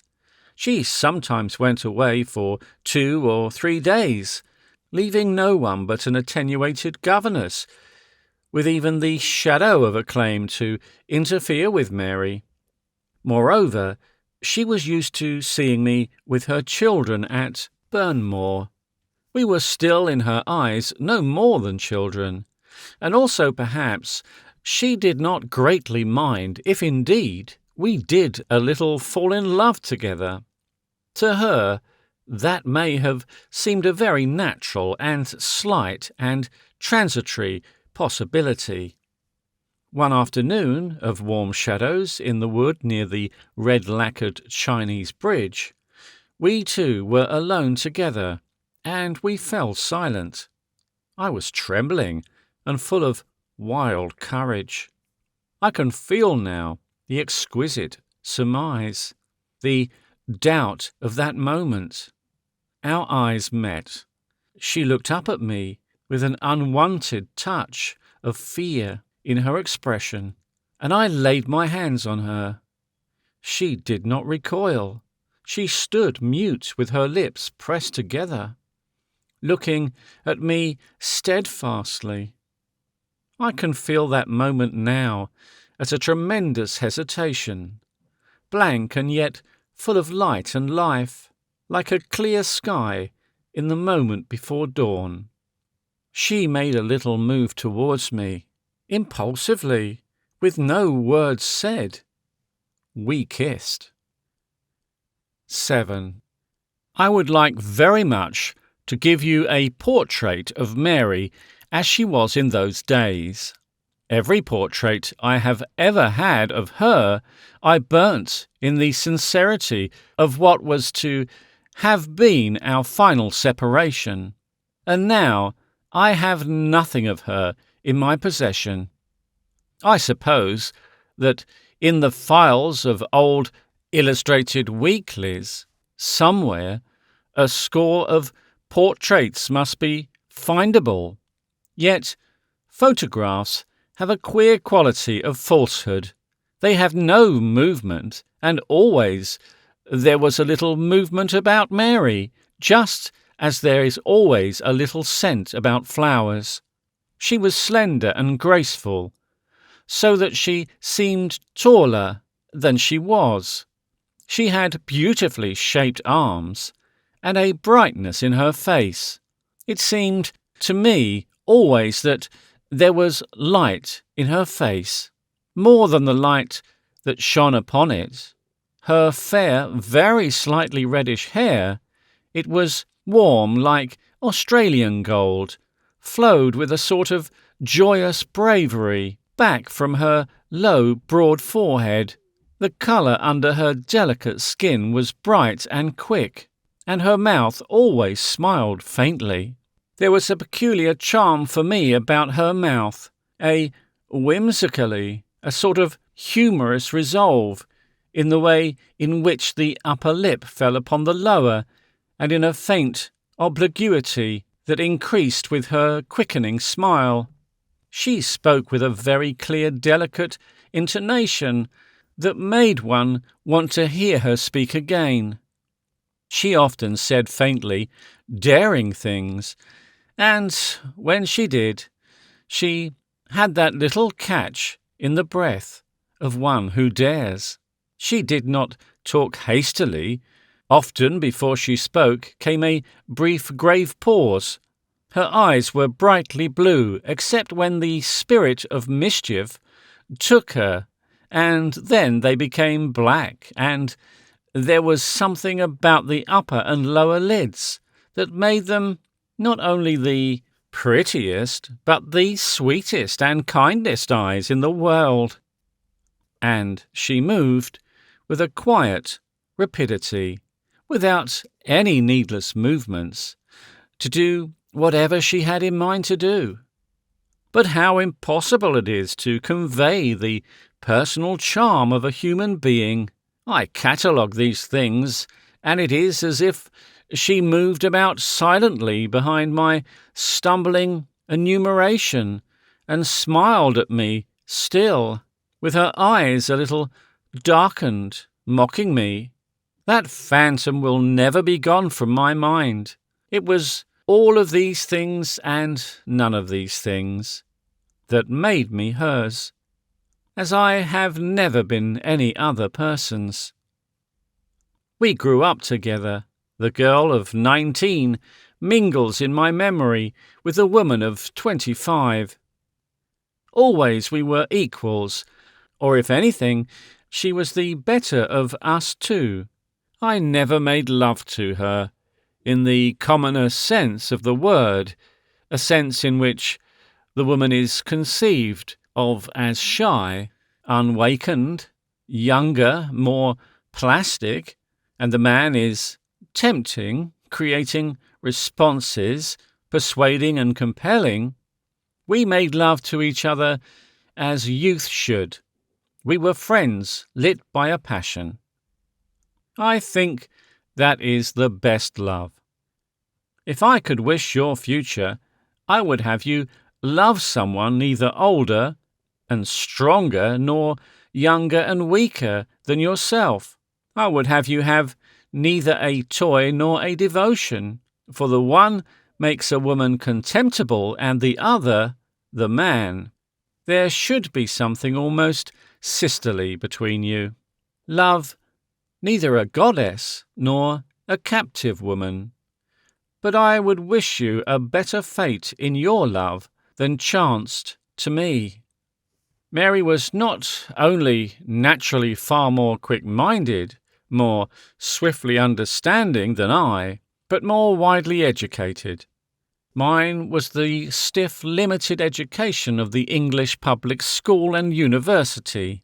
I could not speak and read and think French and German as she could, for all that I had a pedantic knowledge of the older forms of those tongues, and the classics and mathematics upon which I had spent the substance of my years were indeed of little use to me, have never been of any real use to me. They were ladders too clumsy to carry about and too short to reach anything. My general ideas came from the newspapers and the reviews. She, on the other hand, had read much, had heard no end of good conversation, the conversation of people who mattered, had thought for herself and had picked the brains of her brothers. Her mother had let her read whatever books she liked, partly because she believed that was the proper thing to do, and partly because it was so much less trouble to be liberal in such things. We had the gravest conversations. I do remember that we talked much of love, though we were very much in love. We kissed, sometimes greatly daring, we walked hand in hand. Once I took her in my arms and carried her over a swampy place beyond the Killingwood, and held her closely to me. That was a great event between us. But we were shy of one another, shy even of very intimate words, and 1,000 daring and beautiful things I dreamt of saying to her went unsaid. I do not remember any endearing names from that time, but we jested and shared our humours, shaped our developing ideas in quaint form to amuse one another, and talked as young men talk together. We talked of religion. I think she was the first person to thaw the private silences that had kept me bound in these matters, even from myself for years. I can still recall her face, a little flushed and coming nearer to mine after avowals and comparisons. "But Stephen," she says, "if none of these things are really true, why do you keep on telling them to us? What is true? What are we for? What is everything for?" I remember the awkwardness I felt at these indelicate thrusts into topics I had come to regard as forbidden. "I suppose there's a sort of truth in them," I said, and then more sidonsequently, "endless people, wiser than we are." "Yes," she said, "but that doesn't matter to us. Endless people wiser than we are have said one thing, and endless people wiser than we are have said exactly the opposite. It's we who have to understand for ourselves. We don't understand, Stephen."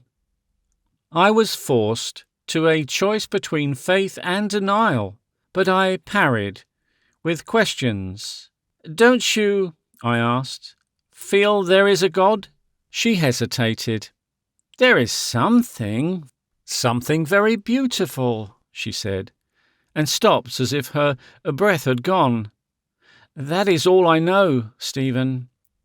And I remember, too, that we talked endlessly about the things I was to do in the world.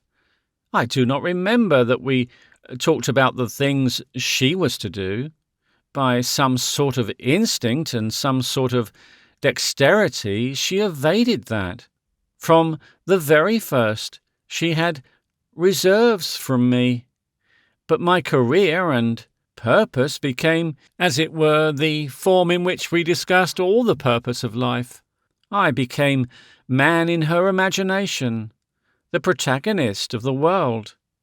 At first, I displayed the modest, worthy desire for respectable service that Harbury had taught me, but her clear, sceptical little voice pierced and tore all those pretences to shreds.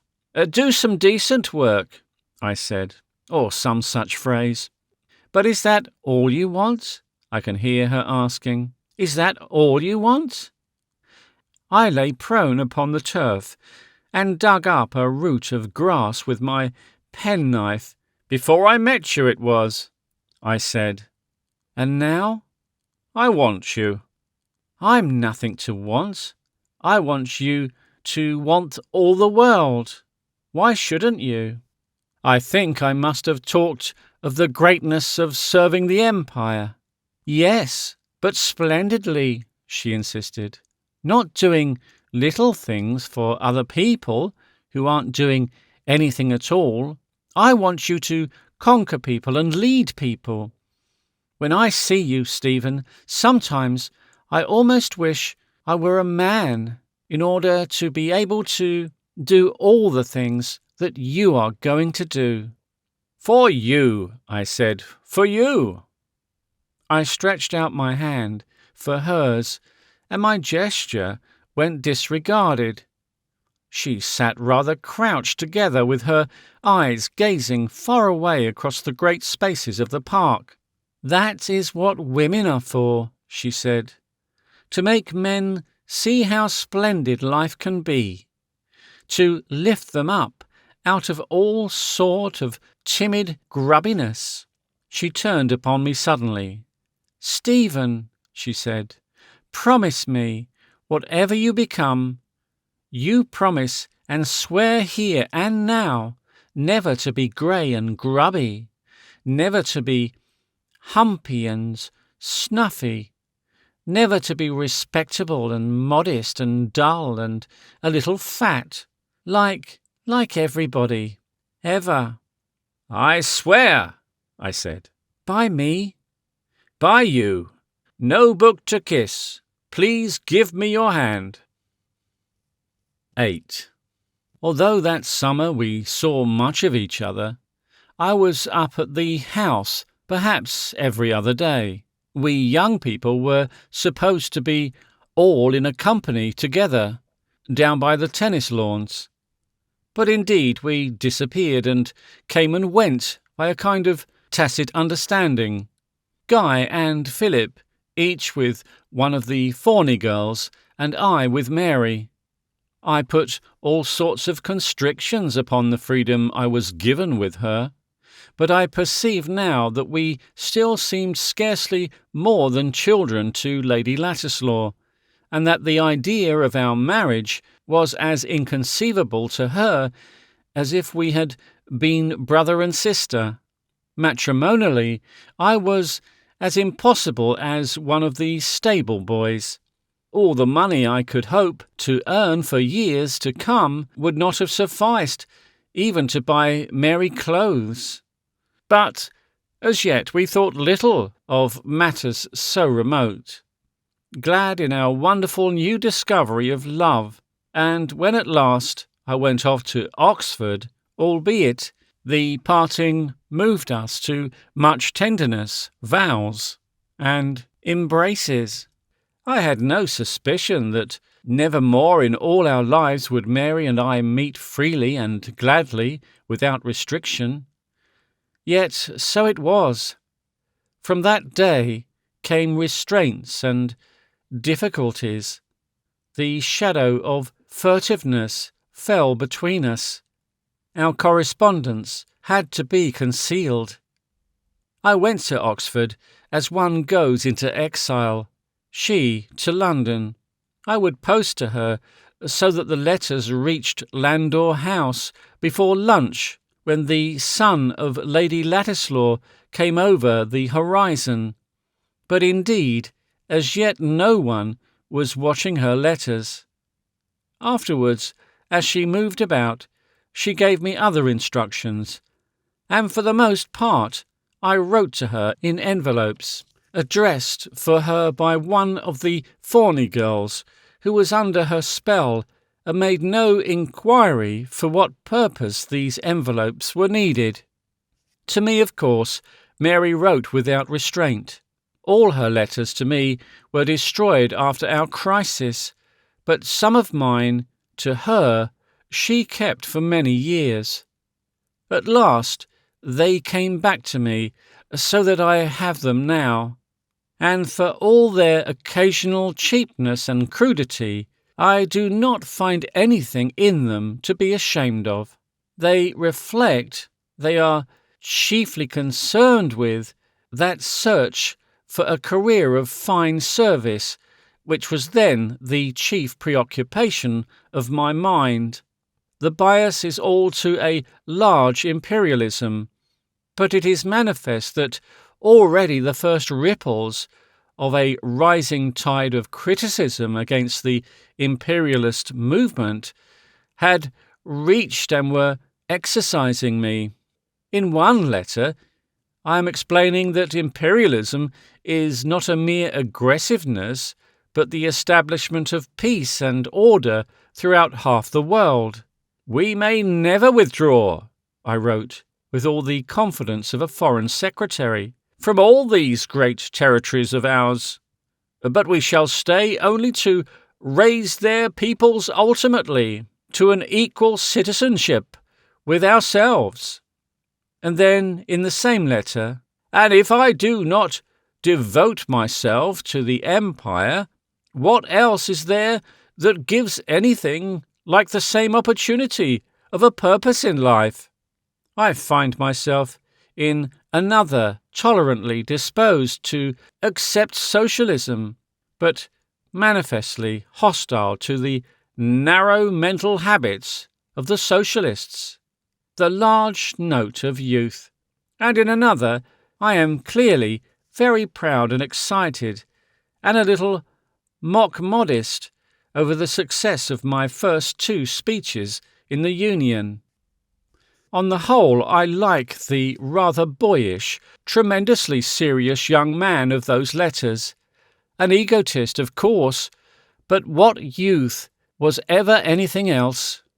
I may write that much freely now, for by this time He is almost as much outside my personality as you or my father. He is the young Stratton, one of a line. I like his gravity. If youth is not grave with all the great spectacle of life opening at its feet, then surely no age need be grave. I love and envy his simplicity and honesty, his sham modesty, and so forth, are so translucent as scarcely to matter. It is clear I was opening my heart to myself as I opened it to Mary. I wasn't acting to her. I meant what I said, and as I remember her answers, she took much the same high tone with me, though her style of writing was far lighter than mine, more easy and witty, and less continuous. She flashed and flickered. As for confessed love-making, there is very little. I find at the end of one of my notes after the signature, "I love you, I love you," and she was even more restrained. Such little phrases as "Dear Stevenage," that was one of her odd names for me.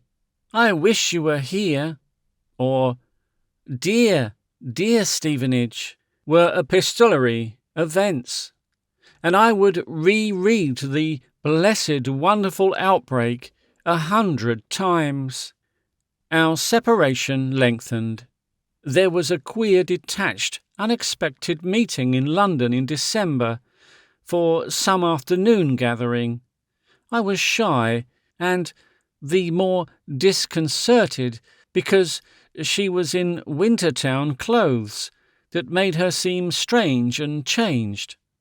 Then came the devastating intimation that all through the next summer the Ladislaws were to be in Scotland. I did my boyish utmost to get to Scotland. They were at Lancart, near Invermoriston, and the nearest thing I could contrive was to join a reading party in Skye, a reading party of older men, who manifestly had no great desire for me. For more than a year we never met at all, and all sorts of new things happened to us both. I perceived they happened to me, but I did not think they happened to her. Of course we changed. Of course, in a measure and relatively, we forgot. Of course there were weeks when we never thought of each other at all. Then would come phases of hunger. I remember a little note of hers. "Oh, Stevenage," it was scrawled. "Perhaps next Easter?" Next Easter was an aching desolation. The blinds of Burnmore House remained drawn. The place was empty, except for 3 old servants on board wages. The Christians went instead to the Canary Islands, following some occult impulse of Lady Ladislaw's. Lord Ladislaw spent the winter in Italy. What an empty, useless beauty the great park possessed during those seasons of intermission! There were a score of places in it we had made our own. Her letters to Oxford would cease for weeks, and suddenly revive, and become frequent. Now and then would come a love letter that seemed to shine like stars as I read it. For the most part, they were low-pitched, friendly and humorous letters in a roundish, girlish writing that was maturing into a squarely characteristic hand. My letters to her, too, I suppose, varied as greatly. We began to be used to living so apart. There were weeks of silence. Yet always, when I thought of my life as a whole, Mary ruled it. With her alone I had talked of my possible work and purpose. To her alone had I confessed the ambitions beyond such modest, worthiness as a public school drills us to effect. Then the whole sky of my life lit up again with a strange light of excitement and hope. I had a note, glad and serenely friendly, to say they were to spend all the summer at Burnmore. I remember how I handled and scrutinized that letter, seeking for some intimation that our former intimacy was still alive. We were to meet. How should we meet? How would she look at me? What would she think of me? 9. Of course, it was all different. Our first encounter in this new phase had a quality of extreme disillusionment. The warm, living creature who would whisper, who would kiss with wonderful lips, who would say strange, daring things, who had soft hair one might touch with a thrilling and worshipful hand, who changed one at a word or a look into a god of pride, became as if she had been no more than a dream. A self-possessed young aristocrat in white and brown glanced at me from amidst a group of brilliant people on the terrace, nodded, as it seemed quite carelessly, in acknowledgment of my salutation, and resumed her confident conversation with a tall, stooping man, no less a person than Evesham, the Prime Minister. He was lunching at Burnmore on his way across country to the Rileys. I heard that dear laugh of hers, as ready and easy as when she laughed with me. I had not heard it for nearly 3 years, nor any sound that had its sweetness. "But Mr. Evesham," she was saying, "nowadays we don't believe that sort of thing." "There are a lot of things still for you to believe," says Mr. Evesham, beaming. "A lot of things. One's capacity increases. It grows with exercise. Justin will bear me out." Beyond her stood an undersized, brown-clad middle-aged man with a big head, a dark face, and expressive brown eyes, fixed now in unrestrained admiration on Mary's laughing face. This, then, was Justin, the incredibly rich and powerful, whose comprehensive operations could make and break 1,000 fortunes in a day. He answered Evesham carelessly, with his gaze still on Mary, in a voice too low for my straining ears. There was some woman in the group also, but she had left nothing upon my mind whatever except an effect of black and a very decorative green sunshade. She greeted Justin's remark, I remember, with the little yelp of laughter that characterized that set. I think, too, there was someone else in the group, but I cannot clearly recall who. Presently, as I and Philip made unreal conversation together, I saw Mary disengage herself and come towards us. It was as if a princess came towards a beggar. Absurd are the changes of phase between women and men. A year or so ago, and all of us had been but the children together.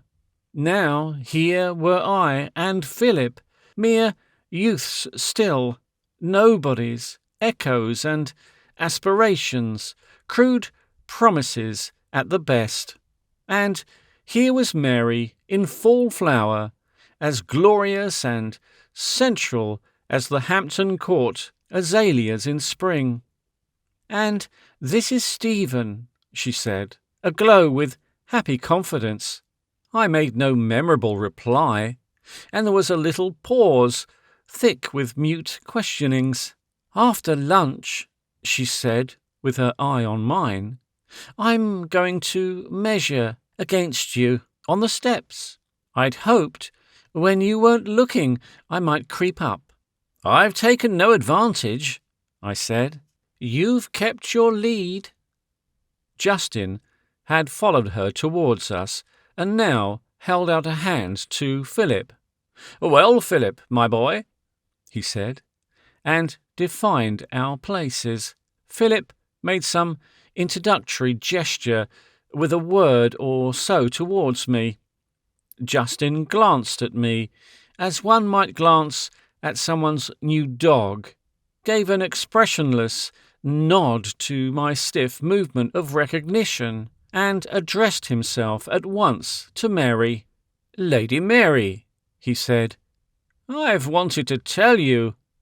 I caught her quick eye for a moment and knew she had more to say to me, but neither she nor I had the skill and alacrity to get that said. "I wanted to tell you," said Justin. "I've found a little Japanese who's done exactly what you wanted with that group of dwarf maples." She clearly didn't understand. "But what did I want, Mr. Justin?" she asked. "Don't say that you forgot," cried Justin. "Oh, don't tell me you forgot. You wanted a little exact copy of a Japanese house. I've had it done, beneath the trees." "And so you're back in Burnmore, Mr. Stratton," said Lady Ladislaw, intervening between me and their dialogue. And I never knew how pleased Mary was with this faithful realization of her passing and forgotten fancy. My hostess greeted me warmly and pressed my hand, smiled mechanically, and looked over my shoulder all the while to Mr. Evesham and her company generally. And then came the deep uproar of a gong from the house, and we were all moving in groups and couples luncheonward. Justin walked with Lady Mary, and she was, I saw, an inch taller than his squat solidity. A tall lady in rose pink had taken possession of Guy. Evesham and Lady Ladislaw made the two centres of a straggling group who were bandying recondite political allusions. Then came one or two couples and trios with nothing very much to say and active ears. Philip and I brought up the rear, silently and in all humility. Even young Guy had gone over our heads. I was too full of a stupendous realization for any words. Of course, during those years, she had been doing no end of things, and while I had been just drudging with lectures and books and theorizing about the empire and what I could do with it, and taking exercise, she had learnt, it seemed, the world.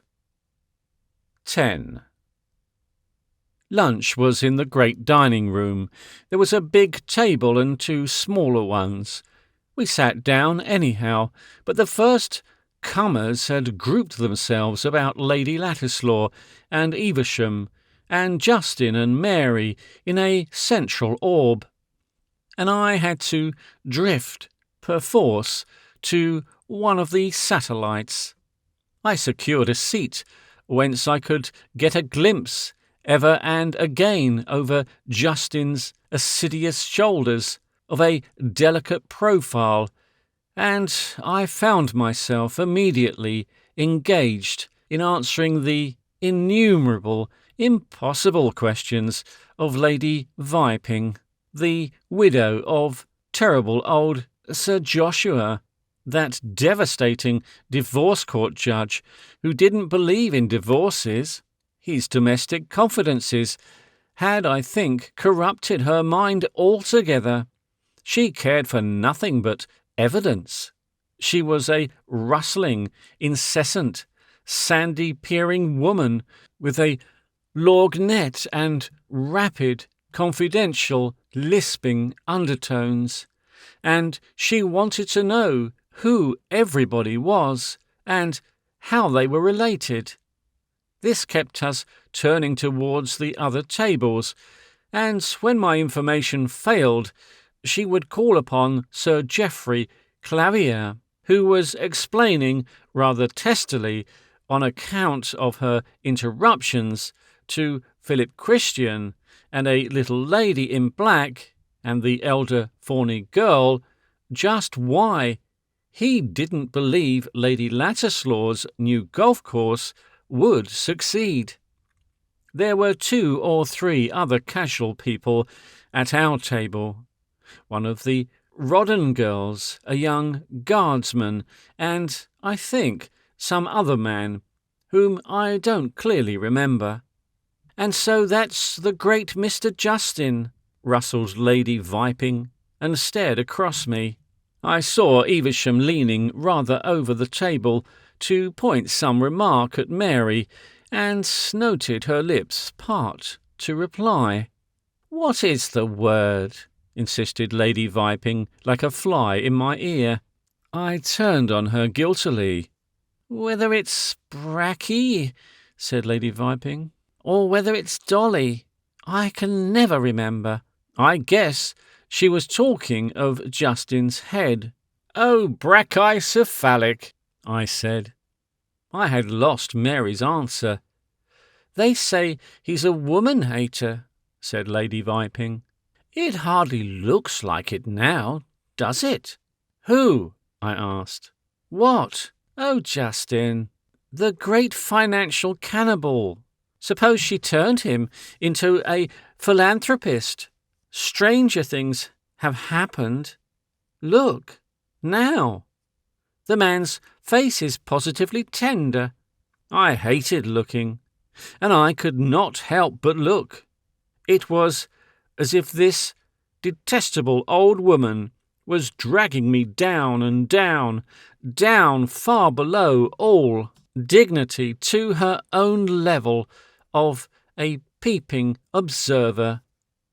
Justin was saying something to Mary in an undertone, something that made her glance up swiftly and at me before she answered, and there I was, with my head side by side with those quivering, dyed curls, that flighty black bonnet, that remorseless, observant loggerette. I could have sworn aloud at the hopeless indignity of my pose. I saw Mary colour quickly before I looked away. "Charming, isn't she?" said Lady Viping. And I discovered those infernal glasses were, for a moment, honouring me. They shut with a click. "Ham," said Lady Viping. "I told him no ham, and now I remember I like ham, or rather I like spinach. I forgot the spinach. One has the ham for the spinach, don't you think? Yes, tell him. She's a perfect Dresden ornament, Mr. Stratton. She's adorable. Lorgnette, and search for fresh topics. Who is the dark lady with the slight moustache sitting there next to Guy? Sir Godfrey, who is the dark lady? No, I don't mean Mary Fitton. Over there. Mrs. Roperston. Oh, the Mrs. Roperston. Renewed lorgnette and click. Yes, ham. With spinach. A lot of spinach. There's Mr. Evesham laughing again. He's greatly amused. Unusual for him to laugh twice, at least aloud. Rustle and adjustment of lorgnette. Mr. Stratton, don't you think? Exactly like a little shepherdess. Only I can't say I think Mr. Justin is like a shepherd. On the whole, more like a large cloisonne jar. Now Guy would do. As a pair, they're beautiful. Pity their brother and sister. Curious how that boy manages to be big and yet delicate. Mixed mantle ornaments. Sir Godfrey, how old is Mrs. Roperston? You never know on principle. I think I shall make Mr. Stratton guess. What do you think, Mr. Stratton? You never guess on principle. Well, we're all very principled, fresh, exploratory movements of the loggernet.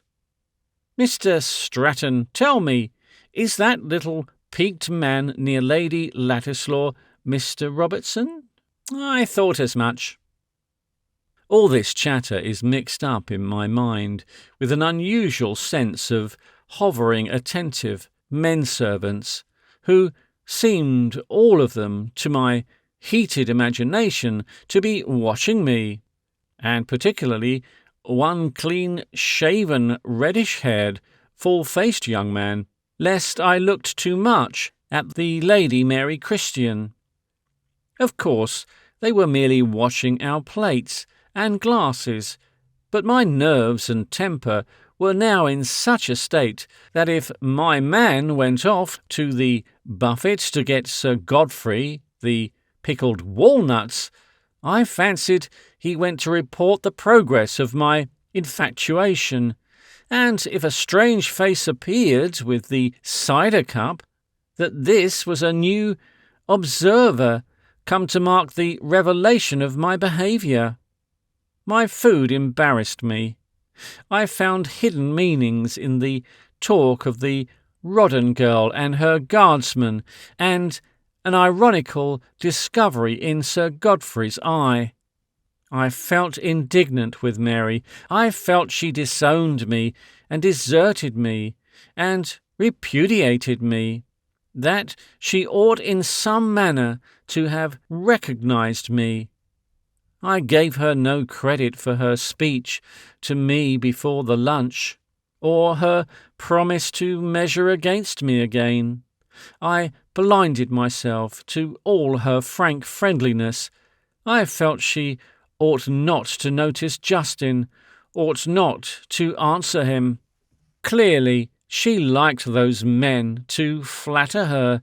She liked it. I remember too, so that I must have noted it and felt it then as a thing perceived for the first time. The large dignity of the room, the tall windows and splendid rich curtains, the darkened hopners upon the walls. I noticed, too, the quality and abundance of the table things, and there were grapes and peaches and strawberries and cherries and green almonds piled lavishly upon the waiting dessert plates, with the golden knives and forks upon a table in the sunshine of the great bay. The very sunshine filtered through the tall, narrow panes from the great chestnut trees without seemed of a different quality from the common light of day. I felt like a poor relation. I sympathized with anarchists. We had come out of the park now finally, both Mary and I, into this. Mr. Stratton, I am sure, agrees with me. For a time I had been marooned conversationally, and Lady Viping had engaged Sir Godfrey. Evidently he was refractory, and she was back at me. "Look at it now in profile," she said, and directed me once more to that undurable grouping, Justin again. "It's a heavy face," I said. "It's a powerful face, and I wouldn't care anyhow to be up against it, as people say." And the lognet shut with a click. "What is this? Peaches?" "Yes, and give me some cream."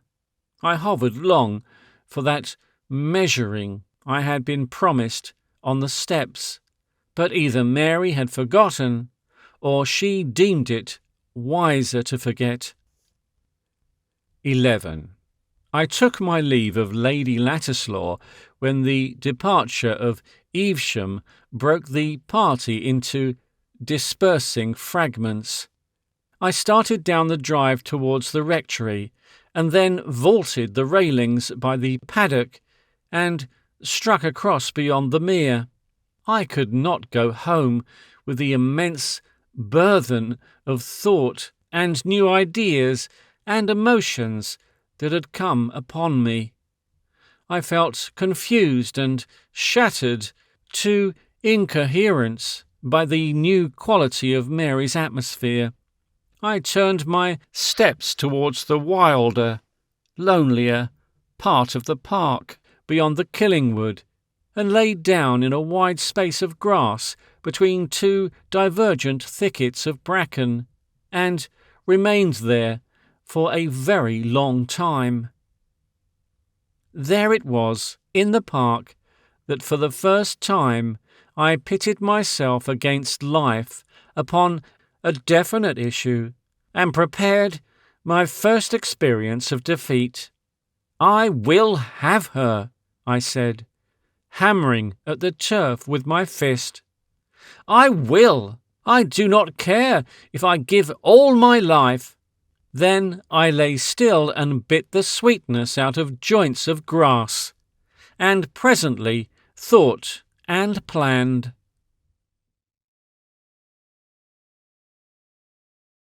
Chapter the 4th. The Marriage of the Lady Mary Christian. 1. For 3 or 4 days I could get no word with Mary. I could not now come and go as I had been able to do in the days when we were still the children. I could not work. I could not rest. I prowled as near as I could to Burnmore House, hoping for some glimpse of her, waiting for the moment when I could decently present myself again at the house. When at last I called, Justin had gone, and things had some flavour of the ancient time. Lady Ladislaw received me with an airy intimacy. All the careful responsibility of her luncheon-party manner thrown aside. "And how goes Cambridge?" she sang, sailing through the great saloon towards me. And I thought that for the occasion Cambridge instead of Oxford would serve sufficiently well. "You'll find them all at tennis," said Lady Ladislaw, and waved me on to the gardens. There I found all 4 of them, and had to wait until their set was finished. "Mary," I said, at the first chance, "are we never to talk again?" "It's all different," she said. "I'm dying to talk to you as we used to talk." "And I, Stevenage, but, you see—" "Next time I come," I said, "I shall bring you a letter. There is so much." "No," she said. "Can't you get up in the morning?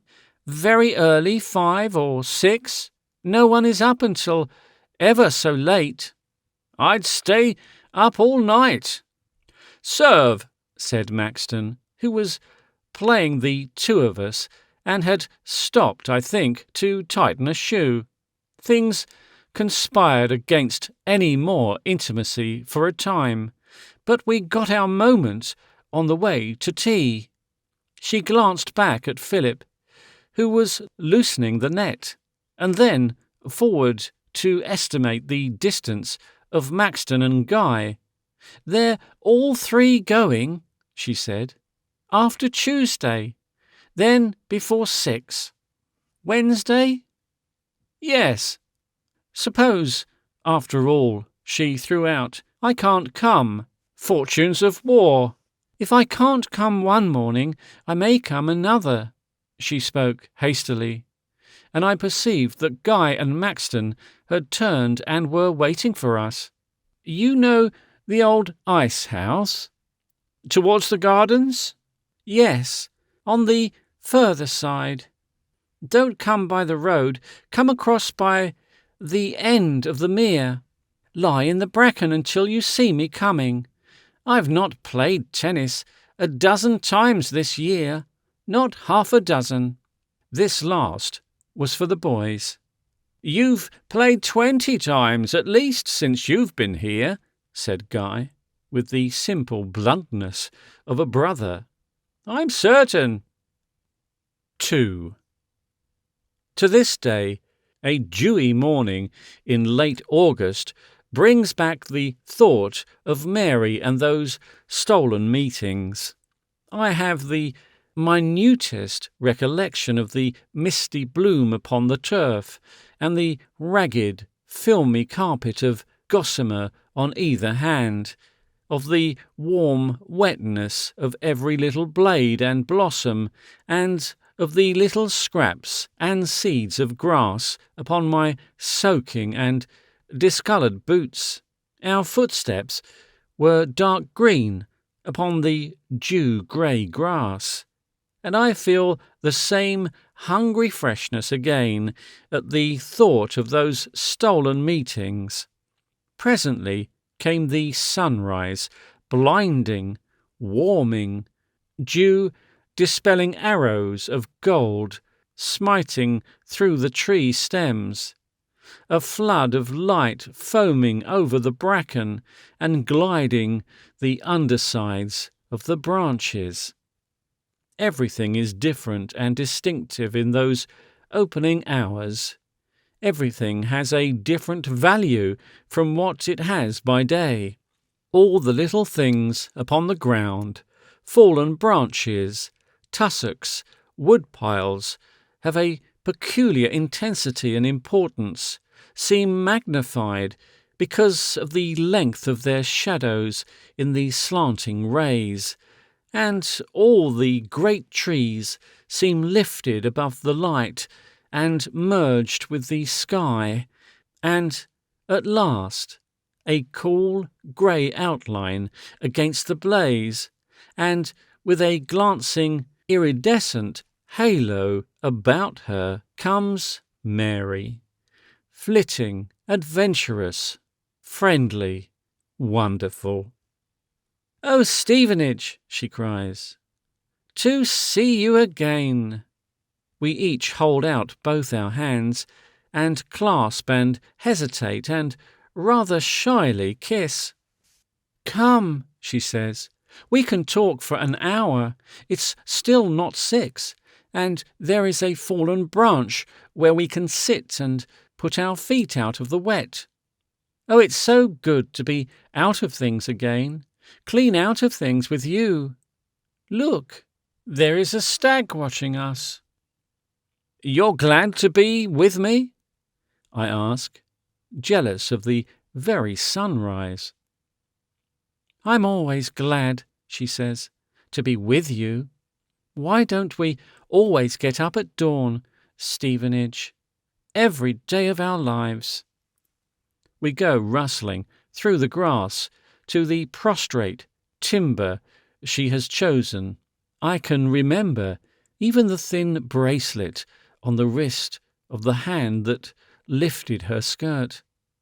I help her to clamber into a comfortable fork from which her feet can swing. Such fragments as this are as bright, as undimmed, as if we had met this morning. But then comes our conversation, and that I find vague and irregularly obliterated. But I think I must have urged her to say she loved me, and beat about the bush of that declaration, too fearful to put my heart's wish to the issue, that she would promise to wait 3 years for me, until I could prove it was not madness for her to marry me. "I have been thinking of it all night and every night since I have been here," I said. "Somehow I will do something in some way. I will get hold of things. Believe me, with all my strength. I was standing between the forking boughs, and she was looking down upon me. "Stephen, dear," she said. "Dear, dear boy, I have never wanted to kiss you so much in all my life. Dear, come close to me." She bent her fresh young face down to mine. Her fingers were in my hair. "My knight," she whispered, close to me. "My beautiful young knight." I whispered back and touched her dew-fresh lips.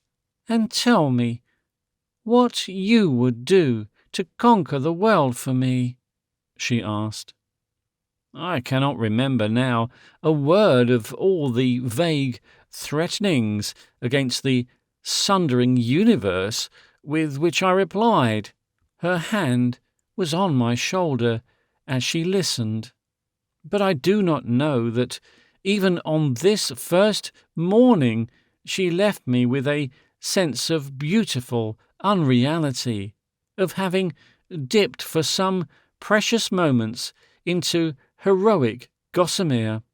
All my world subjugation seemed already as evanescent as the morning haze and the vanishing dews as I stood, a little hidden in the shadows of the killing wood and ready to plunge back at the first hint of an observer, and watched her slender whiteness flit circumspectly towards the house.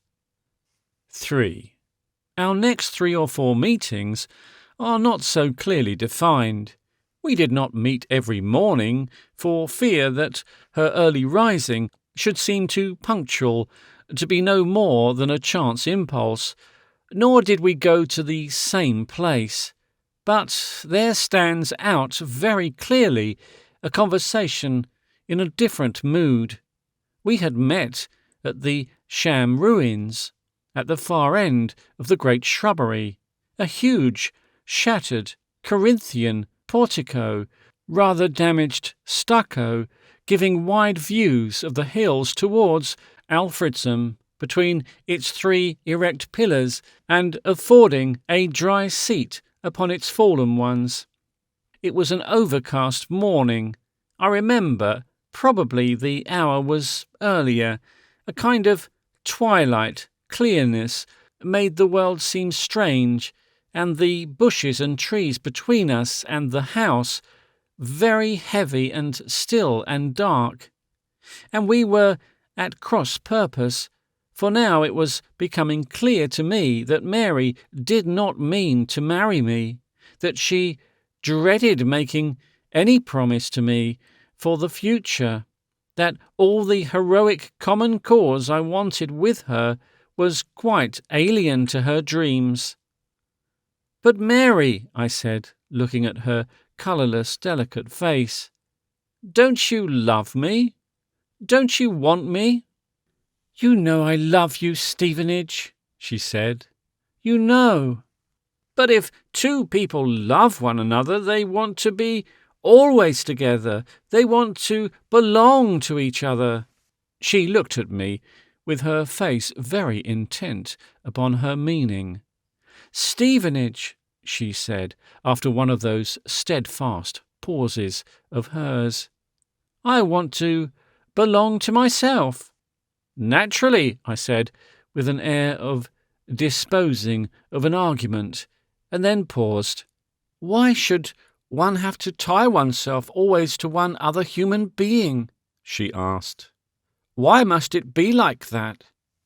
I do not remember how I tried to meet this extraordinary idea.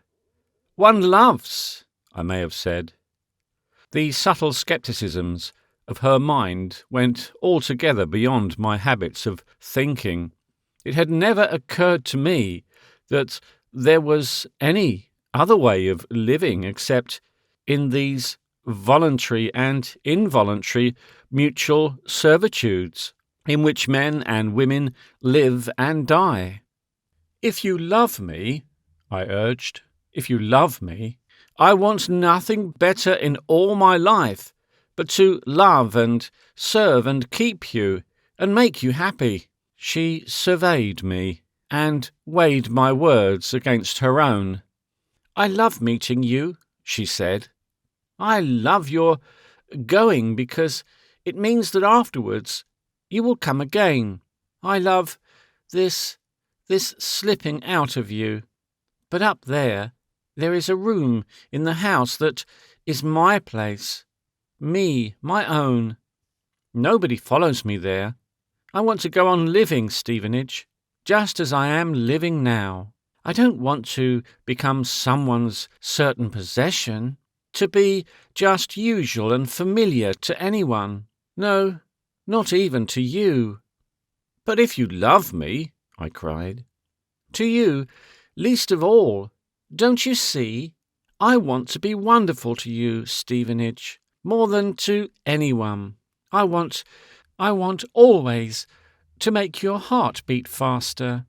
I want always to be coming to you with my own heart beating faster. Always and always. I want it to be like that, just as it had been on these mornings. It has been beautiful, altogether beautiful." "Yes," I said, rather helplessly, and struggled with great issues I had never faced before. "It isn't," I said, "how people live." "It is how I want to live," said Mary. "It isn't the way life goes." "I want it to be. Why shouldn't it be? Why, at any rate, shouldn't it be for me?" 4. I made some desperate schemes to grow suddenly rich and powerful, and I learnt for the first time my true economic value. Already my father and I had been discussing my prospects in life, and he had been finding me vague and difficult. I was full of large political intentions, but so far I had made no definite plans for a living that would render my political ambitions possible. It was becoming apparent to me that for a poor man in England, the only possible route to political distinction is the bar, and I was doing my best to reconcile myself to the years of waiting and practice that would have to precede my political debut. My father disliked the law, and I do not think it reconciled him to the idea of me being a barrister that afterwards I hoped to become a politician. "It isn't in our temperament, Stephen," he said. "It's a pushing, bullying, cramming, base life. I don't see you succeeding there, and I don't see myself rejoicing, even if you do succeed. You have to shout, and Strattons don't shout. You have to be smart and tricky, and there's never been a smart and tricky Stratton yet. You have to snatch opportunities and get the better of the people and misrepresent the realities of every case you touch. You're a paid misrepresenter. They say you'll get a fellowship, Stephen. Why not stay up and do some thinking for a year or so? There'll be enough to keep you. Write a little." "The bar," I said, "is only a means to an end. If I succeed, one has to take the chances of life everywhere. And what is the end? Constructive statesmanship." "Not in that way," said my father, pouring himself a second glass of port, and turned over my high-sounding phrase with a faint hint of distaste. "Constructive statesmanship. No, once a barrister, always a barrister. You'll only be a party politician. Vulgar men. Vulgar. If you succeed, that is." He criticised me, but he did not oppose me, and already in the beginning of the summer we had settled that I should be called to the bar. Now, suddenly, I wanted to go back upon all these determinations. I began to demand, in the intellectual slang of the time, more actuality, and to amaze my father with talk about empire makers and the greatness of Lord Strathconia and Cecil Rhodes. Why, I asked, shouldn't I travel for a year in search of opportunity? At Oxford, I had made acquaintance with a son of Pramley's, the big Mexican and Borneo man, and to him I wrote apropos of a half-forgotten midnight talk in the rooms of some common friend. He wrote back with the suggestion that I should go and talk to his father, and I tore myself away from Mary and went up to see that great exploiter of undeveloped possibilities, and have one of the most illuminating and humiliating conversations in the world. He was, I remember, a little pale, complexioned, slow-speaking man with a humorous blue eye, a faint, just perceptible northern accent, and a trick of keeping silent for a moment after you had finished speaking. And he talked to me as one might talk to a child of 8 who wanted to know how one could become a commander-in-chief. His son had evidently emphasized my Union reputation, and he would have been quite willing, I perceived, to give me employment if I had displayed the slightest intelligence or ability in any utilizable direction. But quite dreadfully, he sounded my equipment with me, and showed me the emptiness of my stores. "You want some way that gives you a chance of growing rich rapidly," he said. "Aye, it's not a bad idea. But there's others, you know, have tried that game before you. You don't want riches just for riches, but for an end. Aye, it's the spending attracts you. You'd not have me think you're the sin of avarice. I'm clear on that about you. Well," he explained, "it's all one of 3 things we do. You know, prospecting and forestalling and just stealing. The only respectable way is prospecting.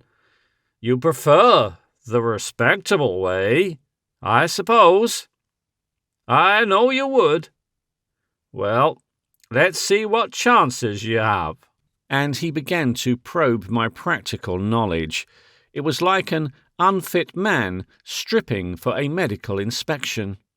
Did I know anything of oil, of rubber, of sugar, of substances generally? Had I studied mineralogy or geology? Had I any ideas of industrial processes, of technical chemistry, of rare minerals, of labour problems and the handling of alien labour, of the economics of railway management, or of camping out in dry, thinly populated countries? Or again, could I maybe speak Spanish, or Italian, or Russian? The little dons who career about Oxford, afoot and a wheel, wearing old gowns and mortarboards, giggling over Spooner's latest, and being tremendous characters in the intervals of concocting the ruling class mind, had turned my mind away from such matters altogether. I had left that sort of thing to Germans and East End Jews and young men from the upper-grade board schools of Sheffield and Birmingham.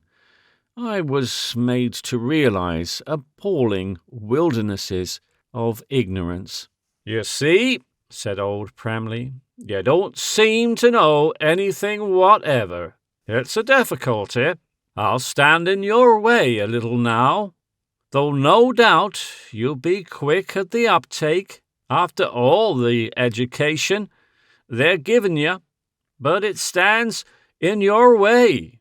If you think of setting out to do something large and effective just immediately. Moreover, it came out, I forgot now how, that I hadn't clearly grasped the difference between cumulative and non-cumulative preference shares. I remember, too, how I dined alone that evening in a mood between frantic exploration and utter abasement in the window of the Mediated Universities Club, of which I was a junior member under the undergraduate rule. And I lay awake all night in one of the austere club bedrooms, saying to old Pramley a number of extremely able and penetrating things that had unhappily not occurred to me during the progress of our interview. I didn't go back to Burnmore for several days. I had set my heart on achieving something, on returning with some earnest of the great attack I was to make upon the separating great world between myself and Mary. I am far enough off now from the angry and passionate youngster to smile at the thought that my subjugation of things in general, and high finance in particular, took at last the form of proposing to go into the office of Bean, Medhurst, Stockton and Snaghorst upon half-commission terms. I was awaiting my father's reply to this startling new suggestion when I got a telegram from Mary. "We are going to Scotland unexpectedly. Come down and see me." I went home instantly and told my father I had come to talk things over with him. A note from Mary lay upon the hall table as I came in and encountered my father. "I thought it better to come down to you," I said, with my glance roving to find that, and then I met his eye. It wasn't altogether an unkindly eye, but I winced dishonestly. "Talking is better for all sorts of things," said my father, and wanted to know if the weather had been as hot in London as it had been in Burnmore. Mary's note was in pencil, scribbled hastily. I was to wait after 11 that night near the great rose bushes behind the pavilion. Long before 11 I was there, on a seat in the thick shadow, looking across great lakes of moonlight towards the phantom statuary of the Italianate garden and the dark laurels that partly masked the house. I waited nearly an hour of stillness and small creepings, and cheepings and goings to and fro among the branches. In the bushes near by me, a little green glowworm shared my vigil, and then, wrapped about in a dark velvet cloak, still in her white dinner dress, with shining, gleaming, glancing stones about her dear throat, warm and wonderful and glowing and daring, Mary came flitting out of the shadows to me. "My dear," she whispered, panting, and withdrawing a little from our first passionate embrace. "Oh, my dear, how did I come? Twice before, when I was a girl, I got out the way, by the corner of the conservatory and down the laundry wall. You can't see from here, but it's easy, easy. There's a tree that helps. And now I have come that way to you. You. Oh, love me, my Stephen. Love me, dear. Love me as if we were never to love again. Am I beautiful, my dear? Am I beautiful in the moonlight? Tell me. Perhaps this is the night of our lives, dear. Perhaps never again will you and I be happy. But the wonder, dear, the beauty, isn't it still? It's as if nothing really stood solid and dry, as if everything floated. Everyone in all the world has gone to sleep tonight and left the world to us. Come, come this way, and peep at the house. There, stoop under the branches. See, not a light is left, and all its blinds are drawn and its eyes shut. One window is open, my little window, Stephen. But that is the shadow where that creeper makes everything black. Along here a little further is Nightstock. Now, sniff. Stephen, sniff. The scent of it lies like a bank of scented air. And, Stephen, there, look, a star, without a sound, falling out of the blue. It's gone. There was her dear face, close to mine, soft under the soft moonlight, and the breath of her sweet speech mingled with the scent of the nightstock. That was indeed the most beautiful night of my life, a night of moonlight and cool fragrance and adventurous excitement. We were transported out of this old world of dusty limitations. It was as if, for those hours, the curse of man was lifted from our lives. No one discovered us. No evil thing came near us. For a long time we lay close in one another's arms upon a bank of time. Our heads were close together. Her eyelashes swept my cheek. We spoke rarely and in soft whispers, and our hearts were beating. We were as solemn as great mountains, and as innocent as sleeping children. Our kisses were kisses of moonlight, and it seemed to me that nothing that had ever happened or could happen afterwards mattered against that happiness.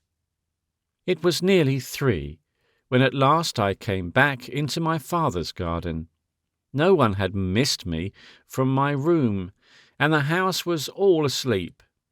But I could not get in because I had closed a latch behind me, and so I stayed in a little arbour until day, watching the day break upon long beaches of pale cloud over the hills towards Alfredsham. I slept at last, with my head upon my arms, upon the stone table, until the noise of shooting bolts and doors being unlocked roused me to watch my chance and slip back again into the house, and up the shuttered, darkened staircase to my tranquil, undisturbed bedroom. 5. It was in the vein of something evasive in Mary's character that she let me hear first of her engagement to Justin through the Times. Away there in Scotland, she got, I suppose, new perspectives, new ideas. The glow of our immediate passion faded.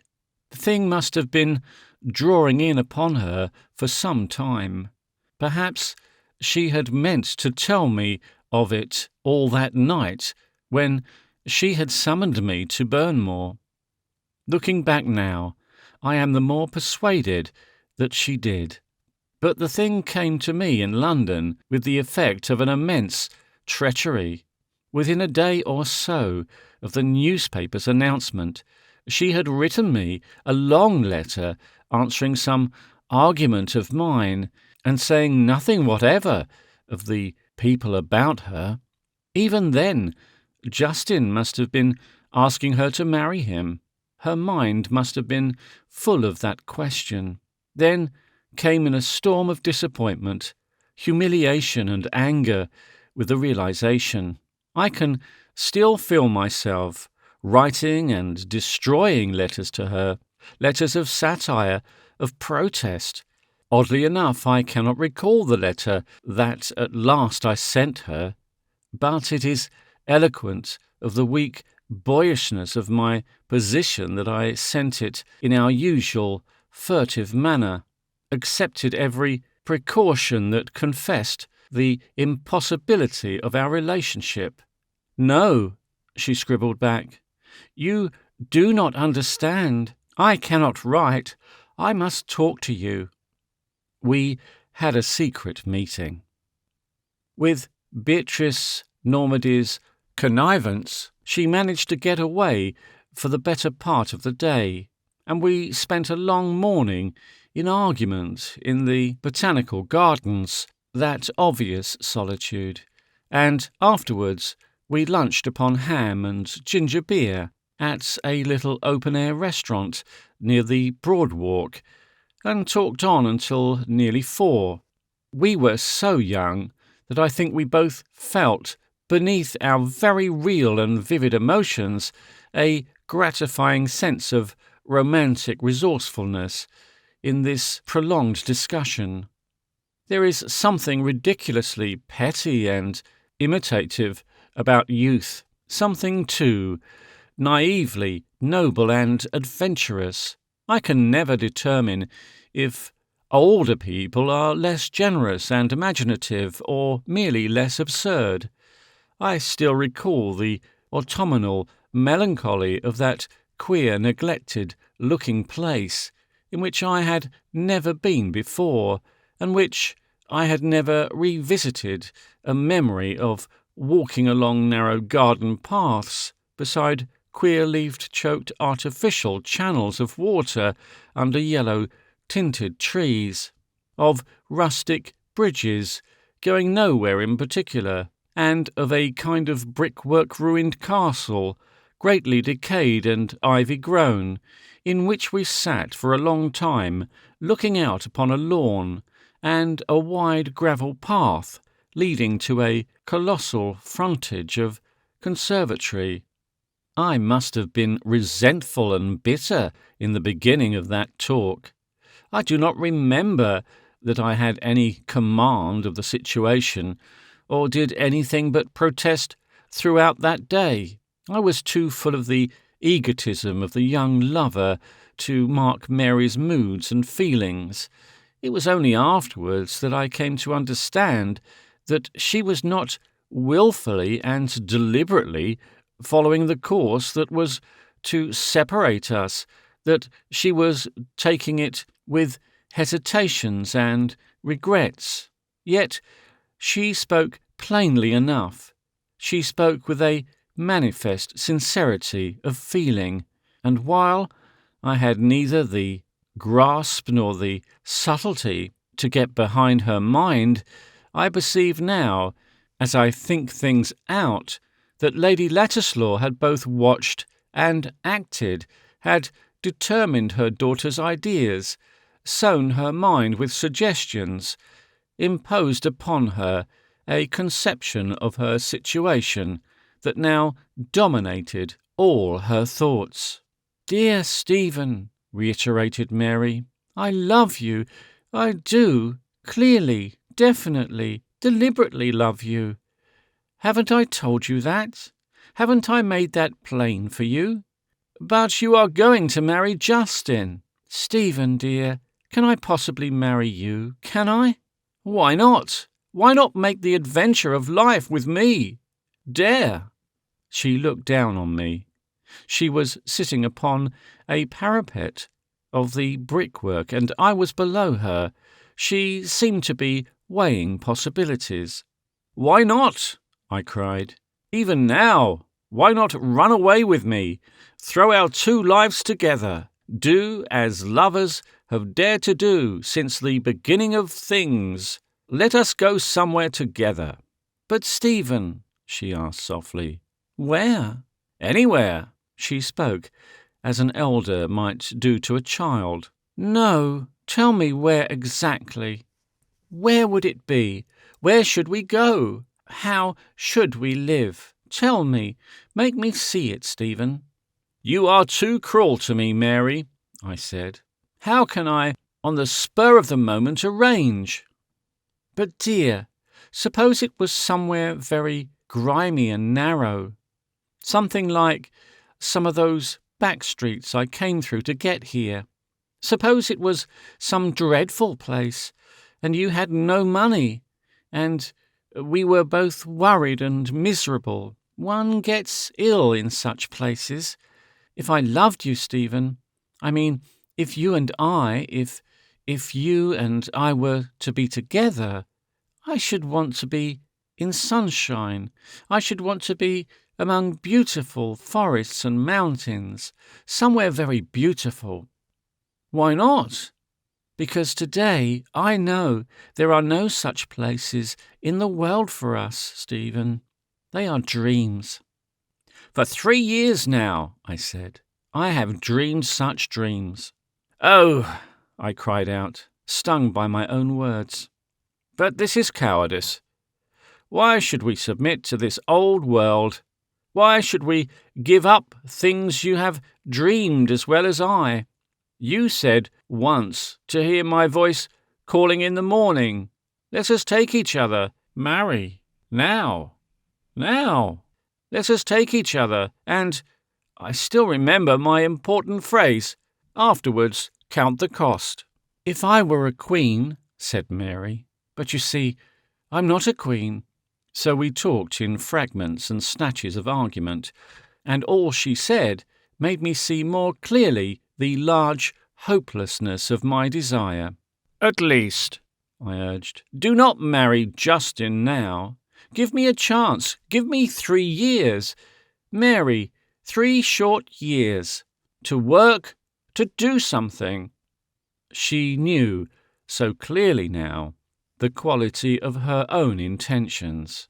Dear Stephen, she explained, if I were to come away with you and marry you, in just a little time I should cease to be your lover. I should be your squaw. I should have to share your worries and make your coffee, and disappoint you and fail you in 100 ways. Think, should I be any good as a squaw? How can one love when one knows the coffee isn't what it should be, and one is giving one's lover indigestion? And I don't want to be your squaw. I don't want that at all. It isn't how I feel for you. I don't want to be your servant and your possession. But you will be Justin's squaw. You are going to marry him. That is all different, Stevenage. Between him and me there will be space, air, dignity, endless servants. But, I choked, he will make love to you, Mary. You don't understand, Stephen. He will make love to you, Mary. Mary, don't you understand? These things, we've never talked of them. You will bear him children. No, she said. But, no, he promises, Stephen, I am to own myself. But he marries you. Yes, because he admires me. He cannot live without me. He loves my company. He loves to be seen with me. He wants me with him to enjoy all the things he has. Can't you understand, Stephen? But you mean... Our eyes met. Stephen, she said, I swear. But he hopes... I don't care. He has promised. I have his promise. I shall be free. Oh, I shall be free. Free. He is a different man from you, Stephen. He isn't so fierce. He isn't so greedy. But it parts us. Only from impossible things. It parts us. It does not even part us, Stevenage. We shall see one another. We shall talk to one another. I shall lose you. I shall keep you. But do you expect me to be content with this? I will make you content. Oh, Stephen dear, can't there be love? Love without this clutching, this gripping, this Carrying off? You will be carried altogether out of my world. If I thought that, Stephen, indeed, I would not marry him. But I insisted we should be parted. And parted, in the end, forever. And there I was, the wiser of the two. I knew the insatiable urgency within myself. I knew that if I continued to meet Mary, I should continue to desire her until I possessed her altogether. 6. I cannot reproduce with any greater exactness than this the quality and gist of our day-long conversation. Between us was a deep affection and instinctive attraction, and our mental temperaments and our fundamental ideas were profoundly incompatible. We were both still very young in quality. We had scarcely begun to think ourselves out.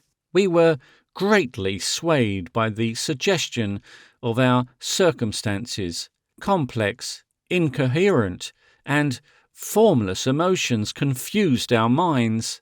But I see now that in us there struggled vast creative forces that, through a long future in forms as yet undreamt of, must needs mould the destiny of our race.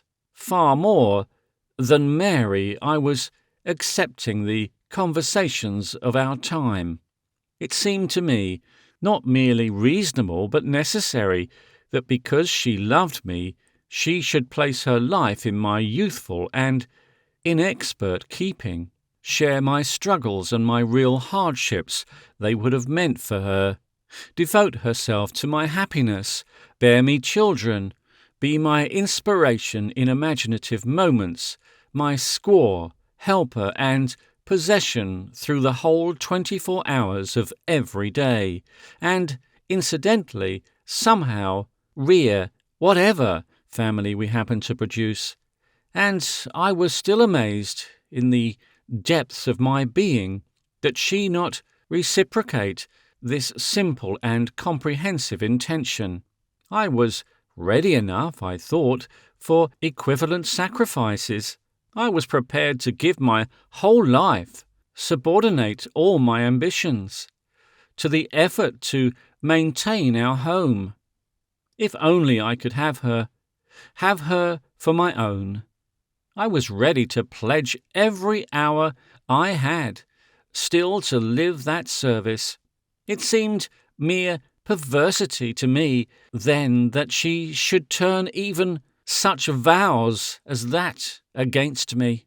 "But I don't want it, Stevenage," she said. "I don't want it.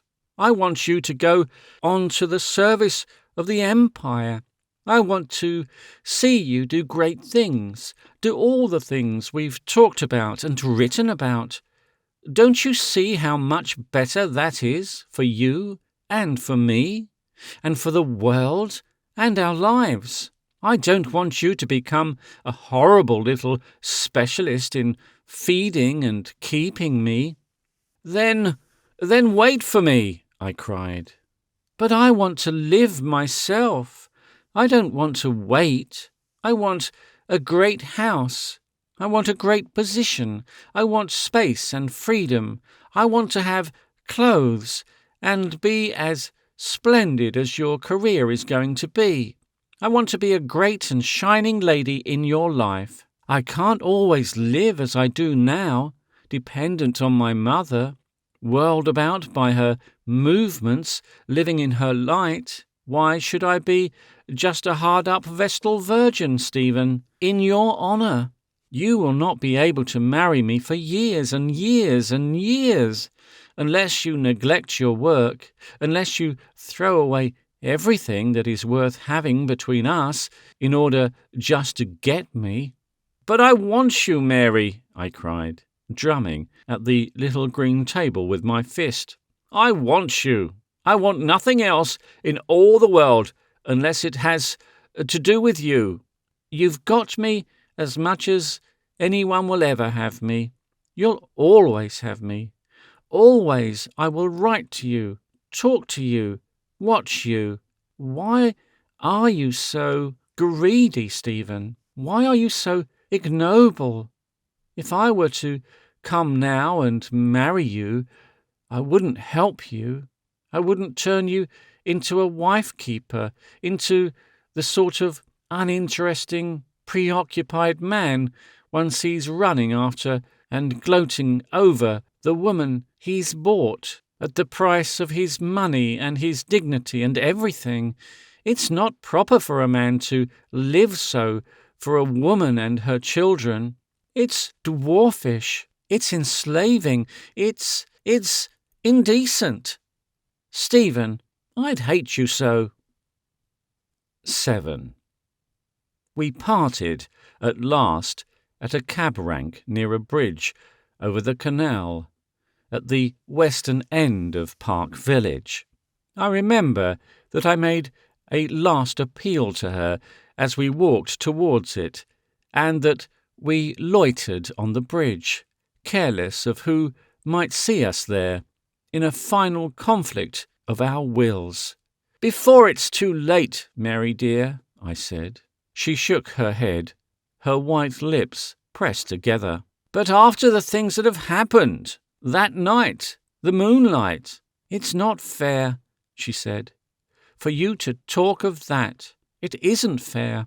But Mary, this is parting. This indeed is parting." She answered never a word. "Then at least talk to me again for one time more." "Afterwards," she said, "afterwards I will talk to you. Don't make things too hard for me, Stephen. If I could, I would make this impossible. It's hateful." She turned to the curb, and for a second or so we stood there without speaking. Then I beckoned to a hansom. She told me Beatrice Normandy's address. I helped her into the cab. "Goodbye," I said, with a weak affection of an everyday separation, and I turned to the cabman with her instructions. Then again we looked at one another. The cabman waited. "All right, sir?" he asked. "Go ahead," I said, and lifted my hat to the little white face within. I watched the cab until it vanished round the curve of the road. Then I turned about to a world that had become very large and empty and meaningless. 8. I struggled feebly to arrest the course of events. I wrote Mary some violent and bitter letters. I treated her as though she alone were responsible for my life and hers. I said she had diverted my energies, betrayed me, ruined my life. I hinted she was cold-blooded, mercenary, shameless. Some day you, with that quick temper of yours and your power of expression, will understand that impulse to write, to pour out a passionately unjust interpretation of some nearly intolerable situation, and it is not the least of all the things I owe to Mary that she understood my passion and forgave those letters and forgot them.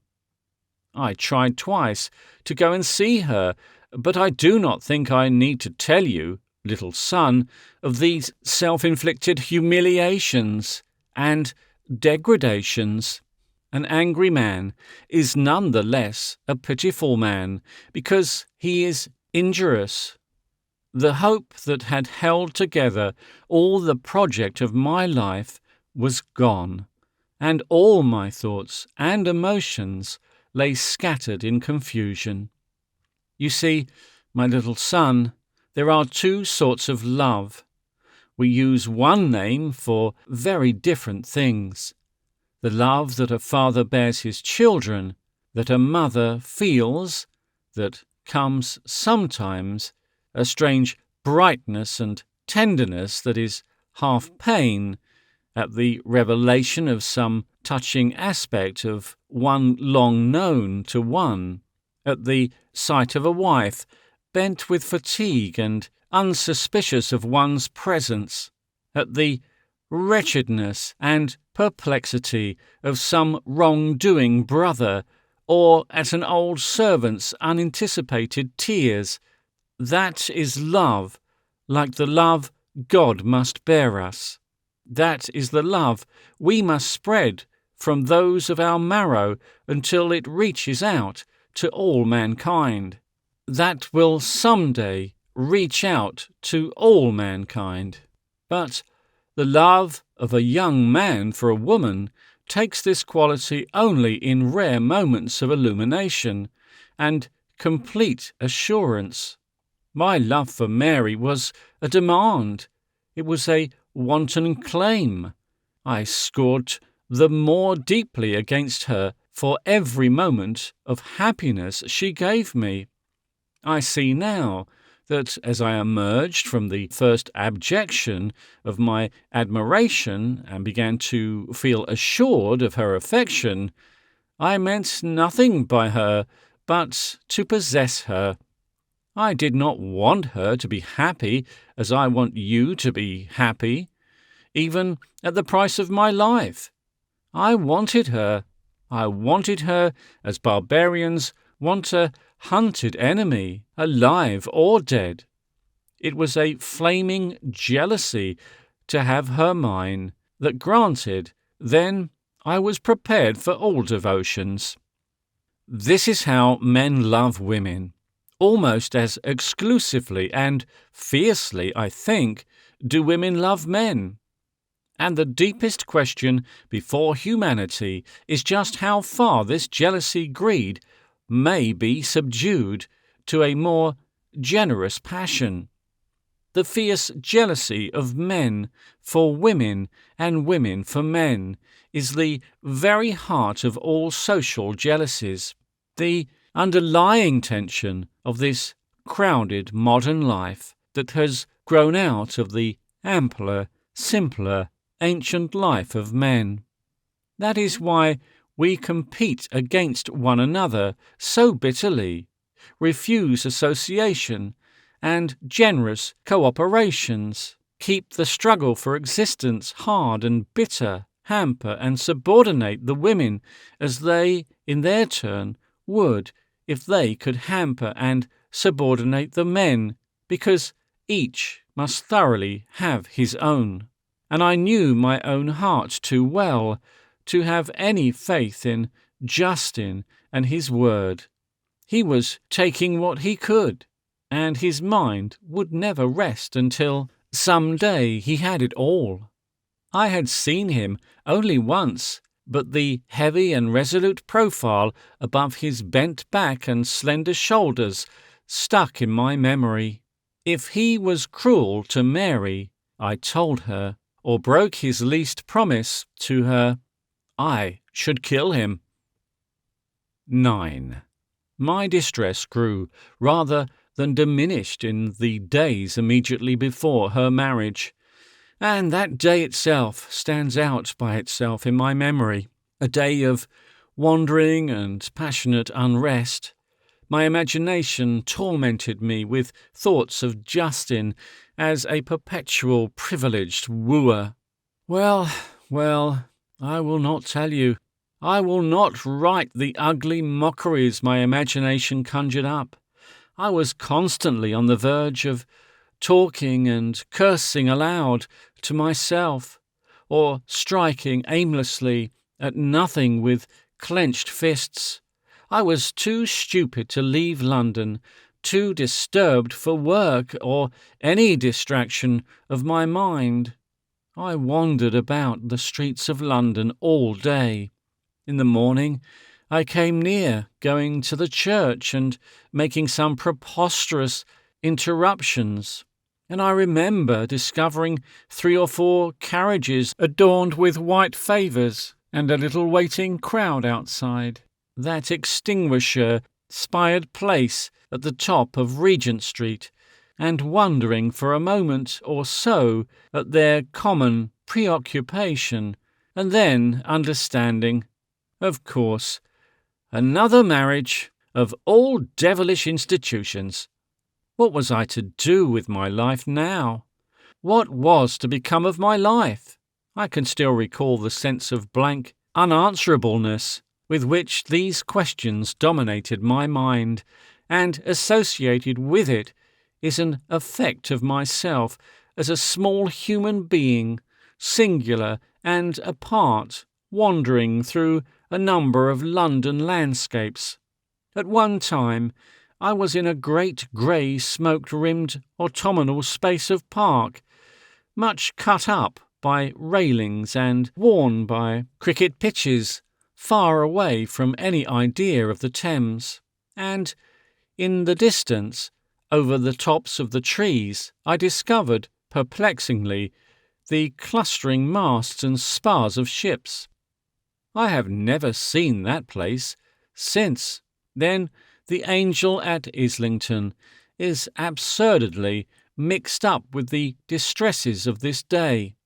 I attempted some great detour thence, and found myself with a dumb irritation returning to the place from another direction. I remember, too, a wide street over which passes a thundering railway bridge borne upon colossal rounded pillars of iron, and carrying in white and blue some big advertisement, I think, of the Daily Telegraph. Near there, I thought a crowd was gathered about the victim of some accident, and thrusting myself among the people with a vague idea of help, discovered a man selling a remedy for corns. And somewhere about this north region I discovered I was faint with hunger, and got some bread and cheese and beer in a gaudy decorated saloon bar with a sanded floor. I resisted a monstrous impulse to stay in that place and drink myself into inactivity and stupefaction with beer. Then for a long time sat upon an iron seat near some flower beds in a kind of garden that had headstones of graves arranged in a row against a yellow brick wall. The place was flooded with the amber sunshine of a September afternoon. I shared the seat with a nursemaid in charge of a perambulator and several scuffling, uneasy children, and I kept repeating to myself, "By now it's all over. The thing is done." My sense of enormity of London increased with the twilight, and began to prevail a little against my intense personal wretchedness. I remember wastes of building enterprise, interminable vistas of wide dark streets with passing trams, and here and there at strategic corners coruscating groups of shops, and somewhere I came along a narrow street, suddenly upon the distant prospect of a great, monstrous, absurd place on a steep hill against the last brightness of the evening sky, a burlesque block of building with huge, truncated pyramids at either corner, and that I have since learnt was the Alexandra Palace.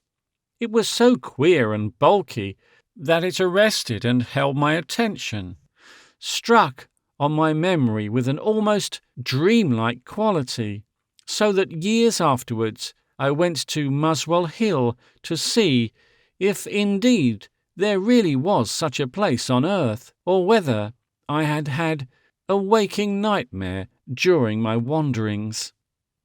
I wandered far that night, very far.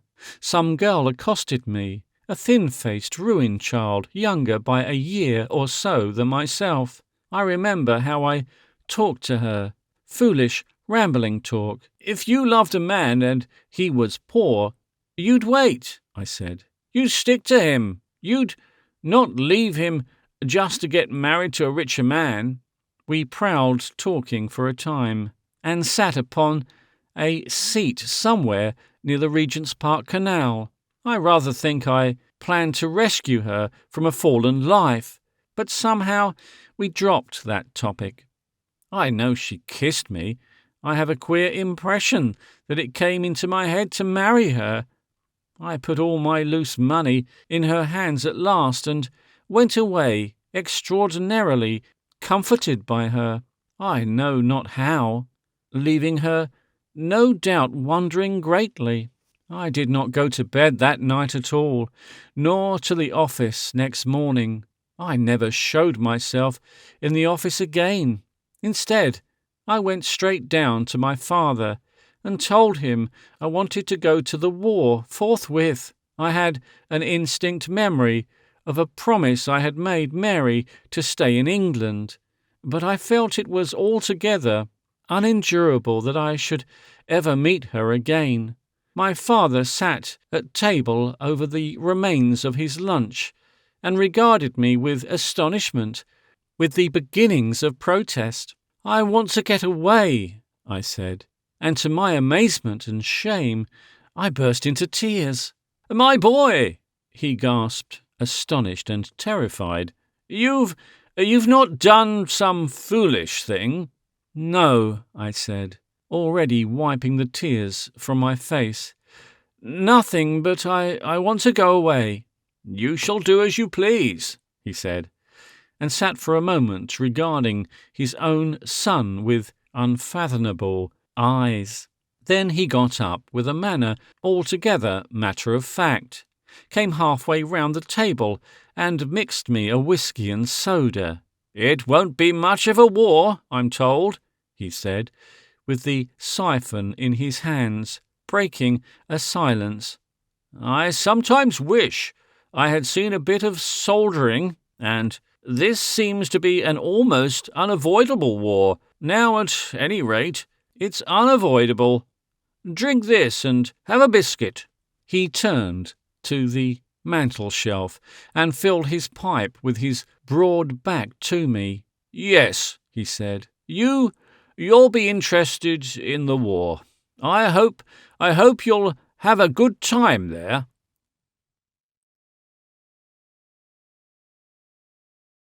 Chapter the 5th. The War in South Africa. 1.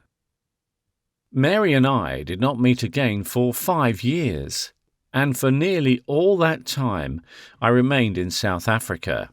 I went from England a boy. I came back seasoned into manhood. They had been years of crowded experience, rapid yet complicated growth, disillusionment and thought. Responsibility had come to me. I had seen death. I had seen suffering, and held the lives of men in my hands. Of course, one does not become a soldier on active service at once for the wishing, and there was not at first that ready disposition on the part of the home military authorities which arose later to send out young enthusiasts.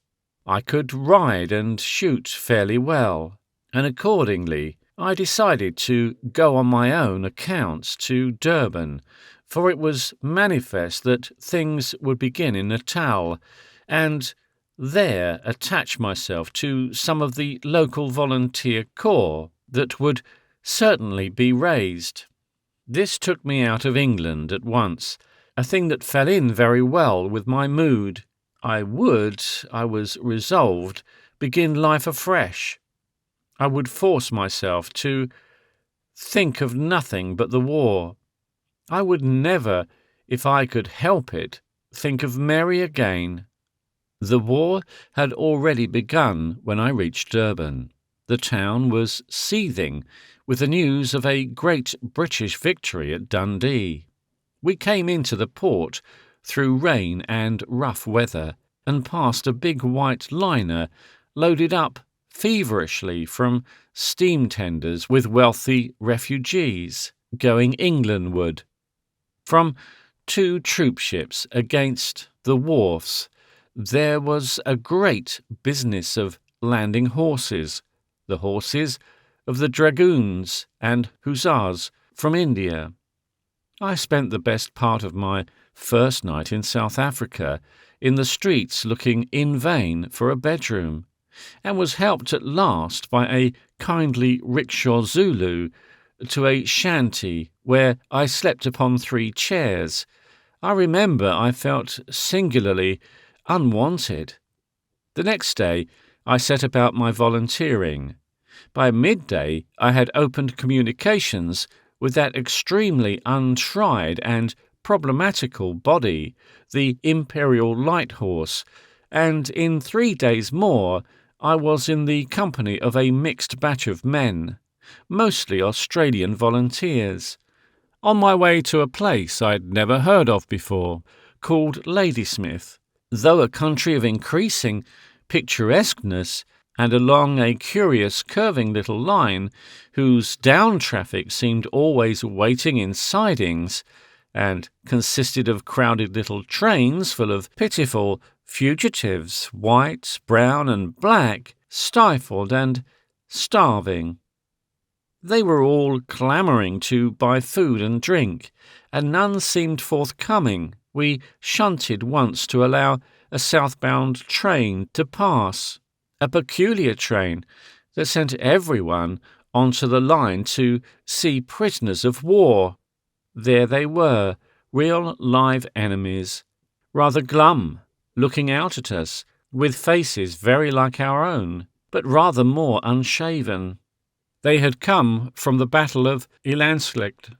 I had never been out of England before, except for a little mountaineering in the French Alps, and one walking excursion in the Black Forest, and the scenery of the Lower Natal amazed me. I had expected nothing nearly so tropical, so rich and vivid. There were little Mozambique monkeys chattering in the thick-set trees beside the line, and a quantity of unfamiliar birds and gaudy flowers amidst the abundant deep greenery.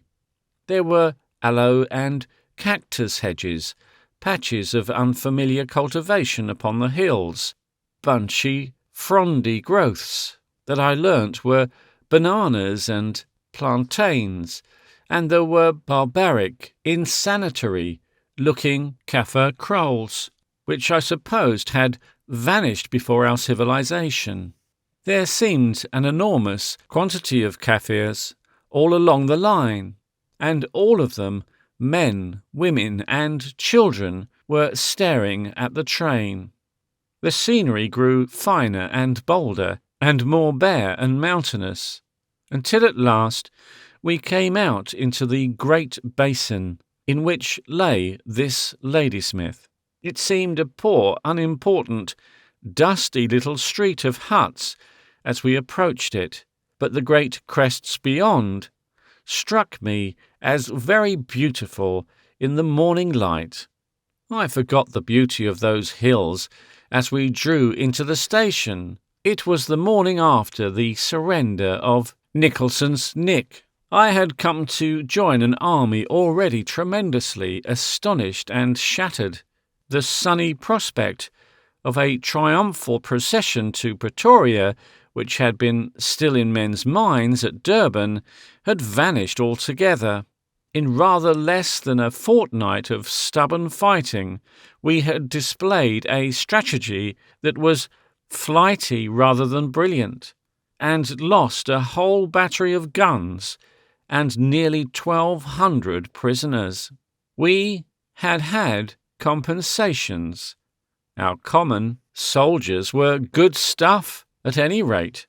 But the fact was clear that we were fighting an army not only very much bigger than ours, but better equipped, with bigger guns, better information, and it seemed superior strategy. We were being shoved back into this Ladysmith and encircled. The confused, disconcerted, and thoroughly bad-tempered army, whose mules and bullocks cumbered the central street of the place, was all that was left of the British Empire in Natal. Behind it was an unprotected country and the line to Pietermaritzburg, Durban, and the sea. You cannot imagine How amazed I felt at it. I had been prepared for a sort of Kentucky quality in the enemy, illiteracy, pluck, guile, and good shooting, but to find them with more modern arms than our own, more modern methods.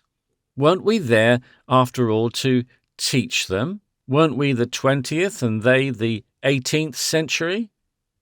The town had been shelled the day before from those very hills I had admired. At any time it might be shelled again. The nose of a big gun was pointed out to me by a blasphemous little private in the Devons. It was a tremendous, a profoundly impressive black snout.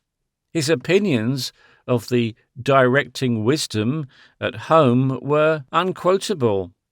The platform was a wild confusion of women and children and coloured people. There was even an invalid lady on a stretcher. Every non-combatant who could be got out of Ladysmith was being hustled out that day. Everyone was smarting with the sense of defeat in progress. Everyone was disappointed and worried. One got short answers to one's questions. For a time, I couldn't even find out where I had to go. 2. I fired my first shot at a fellow creature within 4 days of my arrival. We rode out down the road to the south to search for some hills, and found the Boers in fair strength away to the east of us. We were dismounted and pushed up on foot through a wood to a grassy crest. There, for the time, I saw the enemy, little respectable, looking unsoldier-like figures, mostly in black, dodging about upon a ridge, perhaps a mile away. I took a shot at one of these figures just before it vanished into a gully. 1 or 2 bullets came overhead, and I tried to remember what I had picked up about cover. They made a sound, whiff-a-whiff, a kind of tearing whistle, and there was nothing but a distant crackling to give one a hint of their direction until they took effect. I remember the peculiar smell of the grass amidst which I crouched, my sudden disgust to realize I was lying, and had to lie now for an indefinite time in the open sunlight and far from any shade. And how I wondered whether after all I had wanted to come to this war. We lay shooting intermittently until the afternoon. I couldn't understand why we went forward a little and at last retired upon Ladysmith. On the way down to the horses, I came upon my first dead man. He was lying in a crumpled heap, not 50 yards from where I had been shooting. There he lay, the shattered mirror of a world. One side of his skull, over the ear, had been knocked away by a nearly spent bullet, and he was crumpled up and face upward, as though he had struggled to his feet and fallen back. He looked rather horrible, with blue eyes wide open and glassily amazed, and the black flies clustering upon his clotted wound and round his open mouth. I halted for a moment at the sight, and found the keen scrutiny of a fellow trooper upon me. "No good waiting for him," I said, with an affection of indifference. But all through the night I saw him again, and marvelled at the stupendous absurdity of such a death. I was a little feverish, I remember, and engaged in an interminable theological argument with myself. Why, when a man is dead, he should leave so queer and irrelevant a thing as a body to decay. I was already very far away from London and Burnmore Park. I doubt if I thought of Mary at all for many days. 3. It isn't my business to write here any consecutive story of my war experiences. Luck and some latent quality in my composition made me a fairly successful soldier. Among other things, I have an exceptionally good sense of direction, and that was very useful to me. And in Burnmore Park, I suppose, I had picked up many of the qualities of a scout.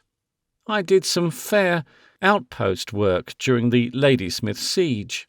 I could report as well as crawl and watch.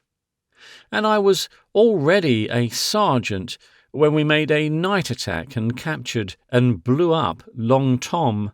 There, after the fight, while we were covering the engineers, I got a queer steel ball about the size of a pea in my arm. A bicycle bearing ball it was, and had my first experience of an army surgeon's knife next day. It was much less painful than I had expected. I was also hit during the big assault on the 6th of January in the left shoulder, but so very slightly that I wasn't technically disabled. They were the only wounds I got in the war, but I went under with dysentery before the relief, and though I was by no means a bad case, I was a very yellow-faced, broken-looking convalescent when at last the Boer hosts rolled northward again, and Buller's men came riding across the flats. I had seen some stimulating things during those 4 months of actual warfare. 100 intense impressions of death, wounds, anger, patience, brutality, courage, generosity, and wasteful destruction above all. Wasteful destruction to correct the easy, optimistic patriotism of my university days. There is a depression in the opening stages of fever, and a feebleness in a convalescence on a starvation diet that leads men to broad and sober views. Heavens, how I hated the horse extract, chervril we called it, that served us before beef tea. When I came down from Ladysmith to the sea to pick up my strength, I had not an illusion left about the serene, divinely appointed empire of the English. But if I had less national conceit, I had certainly more patriotic determination that grew with every day of returning health. The reality of this war had got hold of my imagination, as indeed for a time it got hold of the English imagination altogether, and I was now almost fiercely keen to learn and do. At the first chance, I returned to active service, and now I was no longer a disconsolate lover taking war for a cure, but an earnest, and I think reasonably able, young officer, very alert for chances. I got those chances soon enough. I rejoined our men beyond Kimberley on the way to Mafeking. We were the extreme British left in the advance upon Pretoria, and I rode with Mahon and was ambushed with him in a little affair beyond Kudisrand. It was a sudden brisk encounter.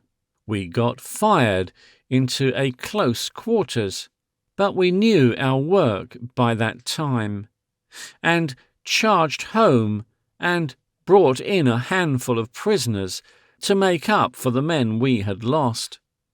A few days later, we came into flattened ruins of the quaintest siege in history. 3 days after, we relieved Mafeking. I had the luck to catch one of Snyman's retreating guns rather easily, the only big gun that was taken at Mafkin. I came upon it unexpectedly, with about 20 men, spotted a clump of brush 400 yards ahead, galloped into it before the Boers realized the boldness of our game, shot all the draft oxen while they hesitated, and held them up until Chambers arrived on the scene.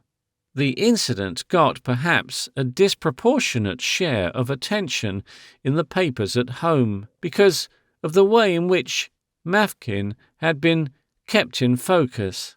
I was mentioned twice again in dispatches before we rode across to join Roberts in Pretoria and see what we believed to be the end of the war. We were too late to go on up to Komatipoort and had some rather blank and troublesome work on the north side of the town. That was indeed the end of the Great War. The rest was a struggle with guerrillas. Everyone thought things were altogether over.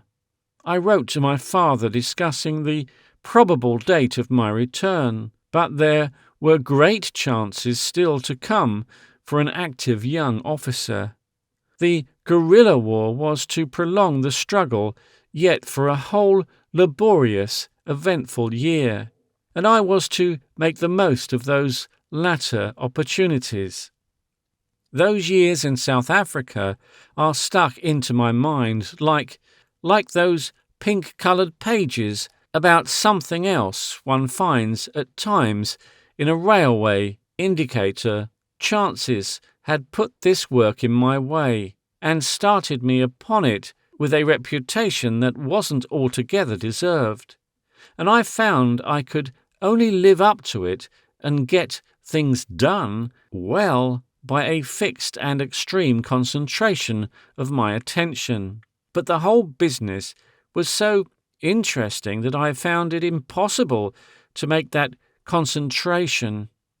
Essentially, warfare is a game of elaborate but witty problems in precaution and anticipation, with amazing scope for invention. You so saturate your mind with the facts and possibilities of the situation that the intuitions emerge. It did not do to think of anything beyond those facts and possibilities and dodges and counter-dodges, for to do so was to let in irrelevant and distracting lights, that the intuitions emerge. During all the concluding year of service, I was not so much myself as a forced and artificial thing I made out of myself to meet the special needs of the time. I became a bore-outwitting animal. When I was tired of this specialized thinking, then the best relief I found was some quite trivial occupation, playing poker, yelling in the chorus of some interminable song one of the men would sing, or coining South African limericks, or playing burlesque bouts rhymes with Fred Maxim, who was then my second in command.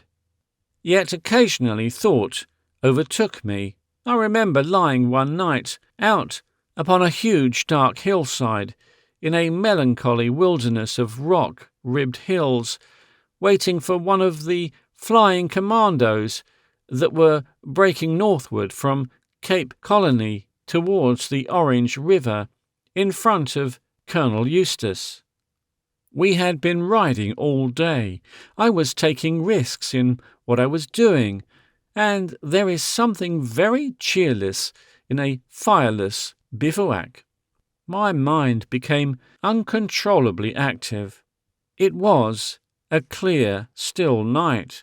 The young moon set early in a glow of white that threw the jagged contours of a hill to the southeast into strange, weird prominence.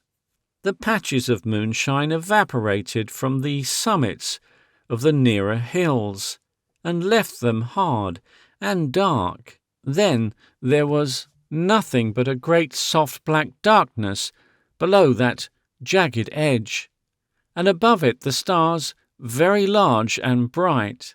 Somewhere, under that enormous serenity to the south of us, the haunted boars must be halting to snatch an hour or so of rest, and beyond them again extended the long, thin net of the pursuing British. It all seemed infinitely small and remote. There was no sound of it, no hint of it, no searchlight at work, no faintest streamer of smoke, nor the reflection of a solitary fire in the sky. All this business that had held my mind so long was reduced to insignificance between the blackness of the hills and the greatness of the sky. A little trouble, it seemed, of no importance under the Southern Cross. And I fell wondering, as I had not wondered for long, at the forces that had brought me to this occupation, and the strangeness of the game of war which had filled the minds and tempered the spirit of 250,000 of men for 2 hard living years. I fell thinking of the dead. No soldier in a proper state of mind ever thinks of the dead. At times, of course, one suspects, one catches a man glancing at the pair of boots sticking out stiffly from under a blanket, but at once he speaks of other things. Nevertheless, some suppressed part of my being had been stirring up ugly and monstrous memories of distortion, disfigurement, torment, and decay, of dead men in stained and ragged clothes, with their sole-worn boots drawn up under them, of the blood trail of a dying man who had crawled up to a dead comrade rather than die alone, of Kaffirs heaping limp, pitiful bodies together for burial, of the voices of inaccessible wounded in the rain on Wagon Hill crying in the night, of a heap of men we found in a Dogger 3 days dead, of the dumb agony of shell-torn horses, and the vast, distressful litter and heavy, brooding stench, the cans and cartridge cases and filth and bloody rags of a shelled and captured lager. I will confess I have never lost my horror of dead bodies. They are dreadful to me, dreadful. I dread their stiff attitudes, their terrible intent, inattention. To this day, such memories haunt me. That night, they nearly overwhelmed me. I thought of the grim silence of the surgeon's tent, the miseries and disordered ravings of the fever hospital, of the midnight burial of a journalist at Ladysmith, with the distant searchlight on Balwana flicking suddenly upon our faces and making the coffin shine silver white. What a vast trail of destruction South Africa had become.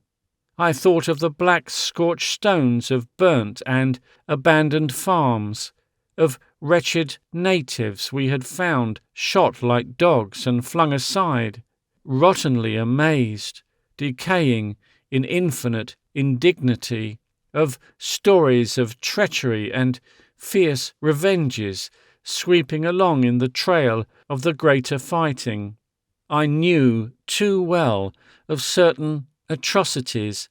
One had to believe them incredibly stupid to escape the conviction that they were incredibly evil. For a time my mind could make no headway against the monstrous assemblage of horror. There was something in that jagged black hill against the moonshine and the gigantic basin of darkness out of which it rose that seemed to gather all these gaunt and grisly effects into one appalling heap of agonizing futility. That rock rose up and crouched like something that broods and watches.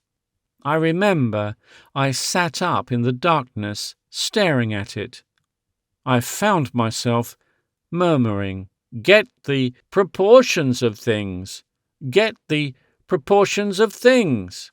I had an absurd impression of a duel between myself and the cavernous antagonism of the huge black spaces below me. I argued that all this pain and waste was no more than the selvage of a proportionately limitless fabric of sane, interested, impassioned, and joyous living. These stiff, still memories seemed to refute me. But why us? They seemed to insist. In some way, it's essential, this margin. I stopped at that. If all this pain, waste, violence, anguish is essential to life, why does my spirit rise against it? What is wrong with me? I got from that into a corner of self-examination. Did I respond overmuch to these painful aspects in life? When I was a boy, I had never had the spirit even to kill rats. Siddons came into the meditation. Siddons, the essential Englishman, a little scornful, throwing out contemptuous phrases. Soft. Was I soft? What was a soft? Something not rough, not hearty and bloody? I felt I had to own to the word after years of resistance. A dreadful thing it is when a great empire has to rely upon soft soldiers. Was civilization breeding a type of human being too tender to go on living? I stuck for a time, as one does on these nocturnal occasions, at the word hypersensitive, going round it and about it. I do not know how it was that I passed from a mood so darkened and sunless to one of exceptional exaltation, but I recall very clearly that I did. I believe that I made a crowning effort against this despair and horror that had found me out in the darkness and overcome. I cried in my heart for help, as a lost child cries, to God. I seem to remember a rush of impassioned prayer, not only for myself, not chiefly for myself, but for all those smashed and soiled and spoilt and battered residues of men whose memories tormented me. I prayed to God that they had not lived in vain, that particularly those poor Kaffir scouts might not have lived in vain. "They are like children," I said. "It was a murder of children, by children." My horror passed insensibly. I have to feel the dreadfulness of these things, I told myself, because it is good for such a creature as I to feel them dreadful. But if one understood, it would all be simple, not dreadful at all. I clung to that and repeated it. It would be perfectly simple. It would come out no more horrible than the things that used to frighten me as a child. The shadow on the stairs, the white moonrise reflected on a barked and withered tree, a peculiar dream of moving geometrical forms, an ugly illustration in the Arabian Nights. I do not know how long I wrestled with God and prayed that night, but abruptly the shadows broke, and very suddenly and swiftly my spirit seemed to flame up into a space like some white beacon that is set alight. Everything became light and clear and confident. I was assured that all was well with us who lived and fought, and with the dead who rotted now in 50,000 hasty graves. For a long time it seemed I was repeating again and again, with soundless lips, and finding the deepest comfort in my words. And out of all agonies comes victory. Out of our agonies comes victory. Have pity on us, God our Father. I think that mood passed quite insensibly from waking to a kind of clear dreaming. I have an impression that I fell asleep and was aroused by a gun, yet I was certainly still sitting up when I heard that gun. I was astonished to find things darkly visible about me. I had not noted that the stars were growing pale until the sound of the gun, very far away, called my mind back to the grooves in which it was now accustomed to move. I started into absolute wakefulness. A gun? I found myself trying to see my watch. I heard a slipping and clatter of pebbles near me, and discovered Fred Maxim at my side. "Look," he said, hoarse with excitement. "Already!" He pointed to a string of dim little figures galloping helter-skelter over the neck and down the gap in the hills towards us.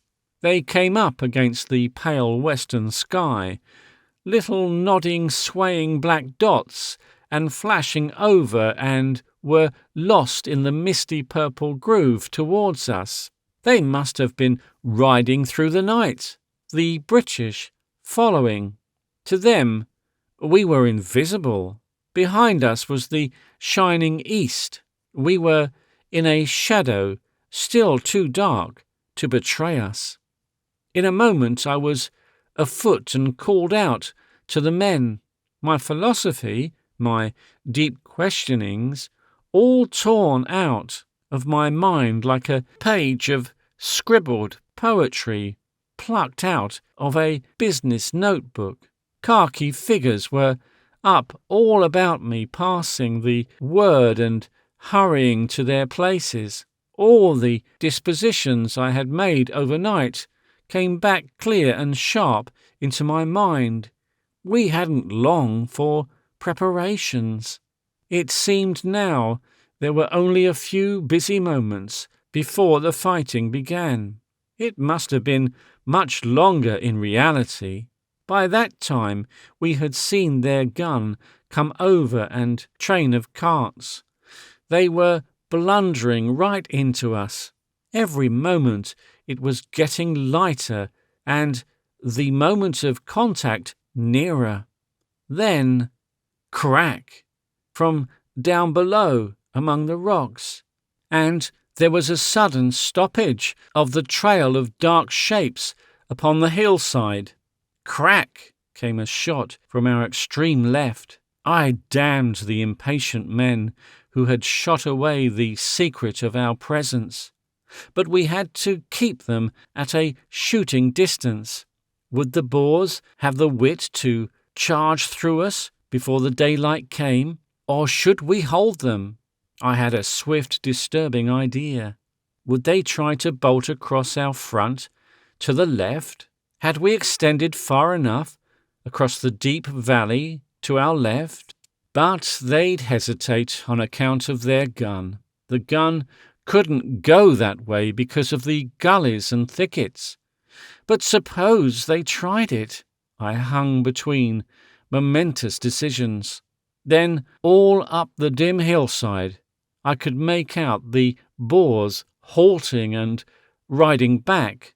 One rifle across there flashed. We held them. We had begun the fight of Peter's Neck, which ended before midday with the surrender of Simon Botha and over 700 men. It was the crown of all my soldiering. 4. I came back to England at last when I was 26. After the Peace of Vereeniging, I worked under the Repatriation Commission, which controlled the distribution of returning prisoners and concentrated population to their homes.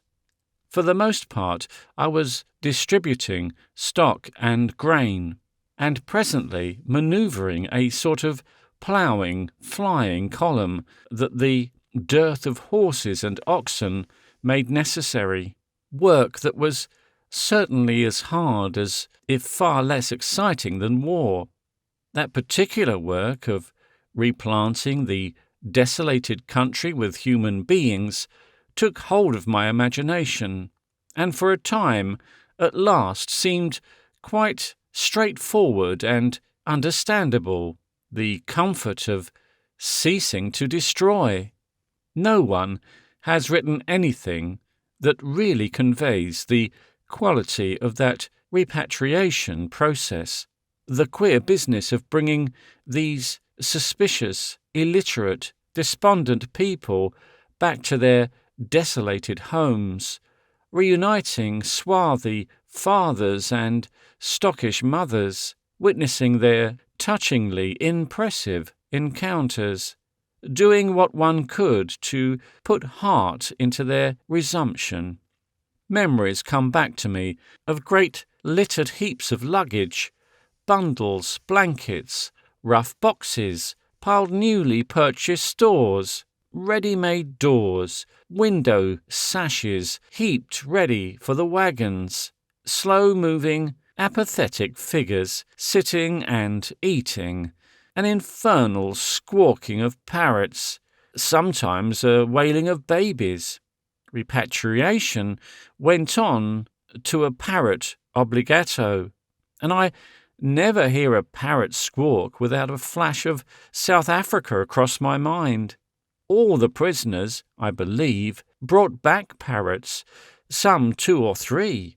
I had to spread these people out over a country still grassless, with teams of war-worn oxen, mules and horses that died by the dozen on my hands. The end of each individual instance was a handshake, and one went lumbering on, leaving the children one hand deposited behind one already playing with old ration tins or hunting about for cartridge cases, while adults stared at the work they had to do. There was something elementary in all that redistribution. I felt at times like a child playing in a nursery and putting out its bricks and soldiers on the floor. There was a kind of greatness, too, about the process, a quality of atonement. And the people I was taking back, the men, anyhow, were for the most part charming and wonderful people, very simple and emotional, so that once, when a big bearded man, when I wanted him, in the face of an overflowing wagon, to abandon about half a dozen great angular coloured West Indian shells he had lugged with him from Bermuda, burst into tears of disappointment. I let him take them, and at the end I saw them placed with joy and reverence in a little parlour, to become the war heirlooms, no doubt, of a long and bearded family. As we shook hands after our parting coffee, he glanced at them with something between gratitude and triumph in his eyes. Yes, that was a great work, more especially for a ripening youngster such as I was at the time. The memory of long rides and tramps over that limitless veldt returns to me, lonely in spite of the creaking, lumbering wagons and transport riders and Kaffirs that followed behind. South Africa is a country not only of immense spaces, but of immense spaciousness. Everything is far apart. Even the grass blades are far apart. Sometimes one crossed wide stony wastes. Sometimes came great stretches of tall, yellow-green grass, wheel-high. Sometimes a little green patch of returning cultivation drew nearer for an hour or so. Sometimes the blundering, toilsome passage of a torrent interrupted our slow onward march. And constantly one saw long lines of torn and twisted barbed wire stretching away, and here and there one found archipelagos, as it were, in this dry ocean of the skeletons of cattle. And there were places where troops had halted, and their scattered ration tins shone like diamonds in the sunshine. Occasionally I struck talk some returning prisoner, some group of discharged British soldiers, become carpenters or bricklayers again, and making their pound a day by the work of rebuilding. Always everyone was ready to expatiate upon the situation. Usually, however, I was alone, thinking over the immense, now vanished tornado of a war and the equally astonishing work of healing that was following it.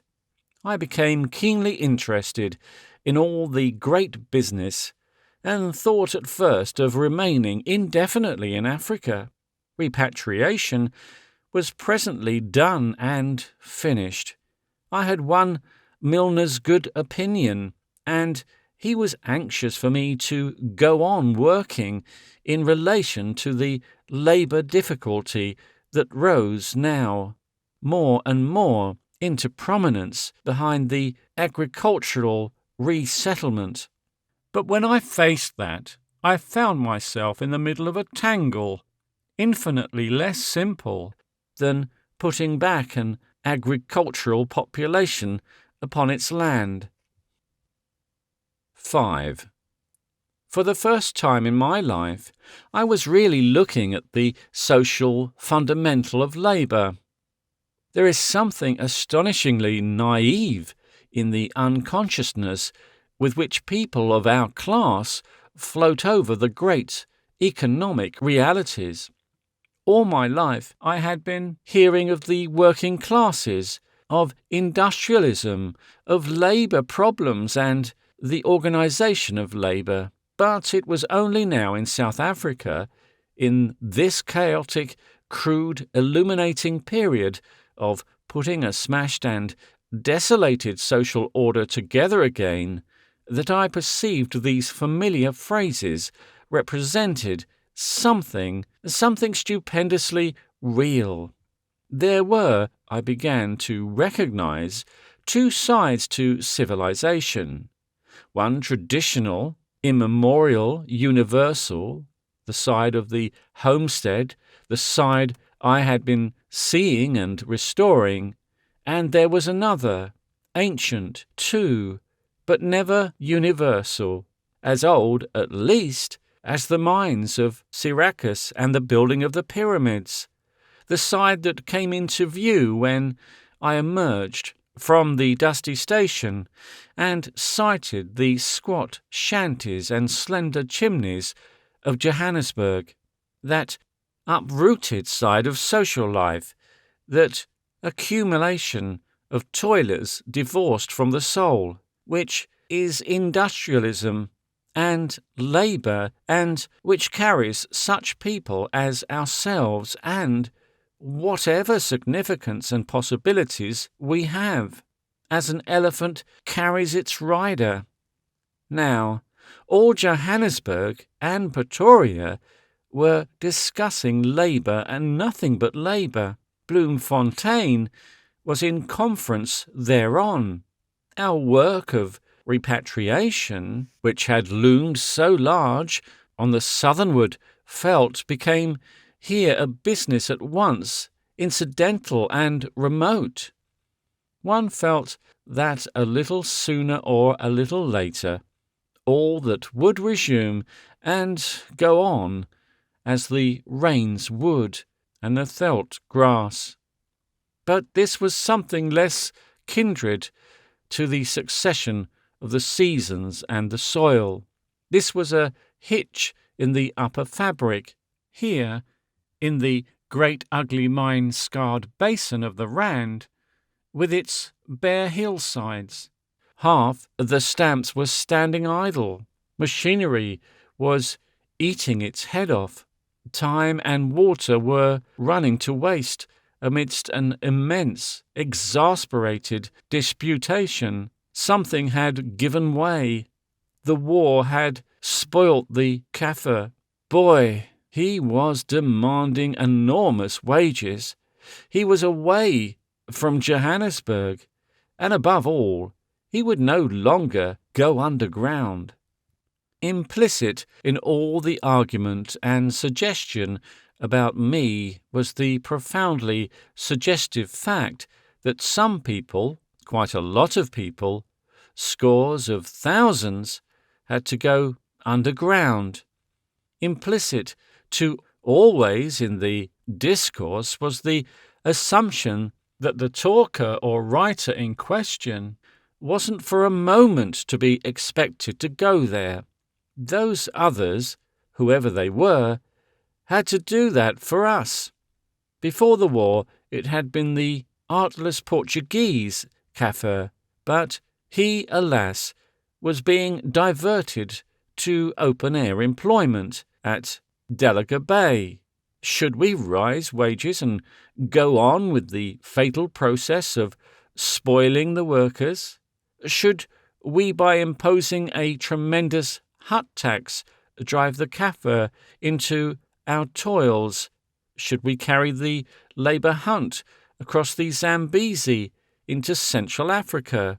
Should we follow the lead of Lord Kitchener and Mr. Creswell and employ the rather dangerous, unskilled white labour with ideas about strikes and socialism that had drifted into Johannesburg? Should we do tremendous things with labour-saving machinery?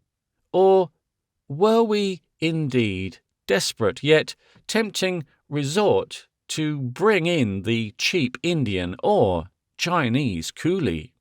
Steadily, things were drifting towards that last tremendous experiment.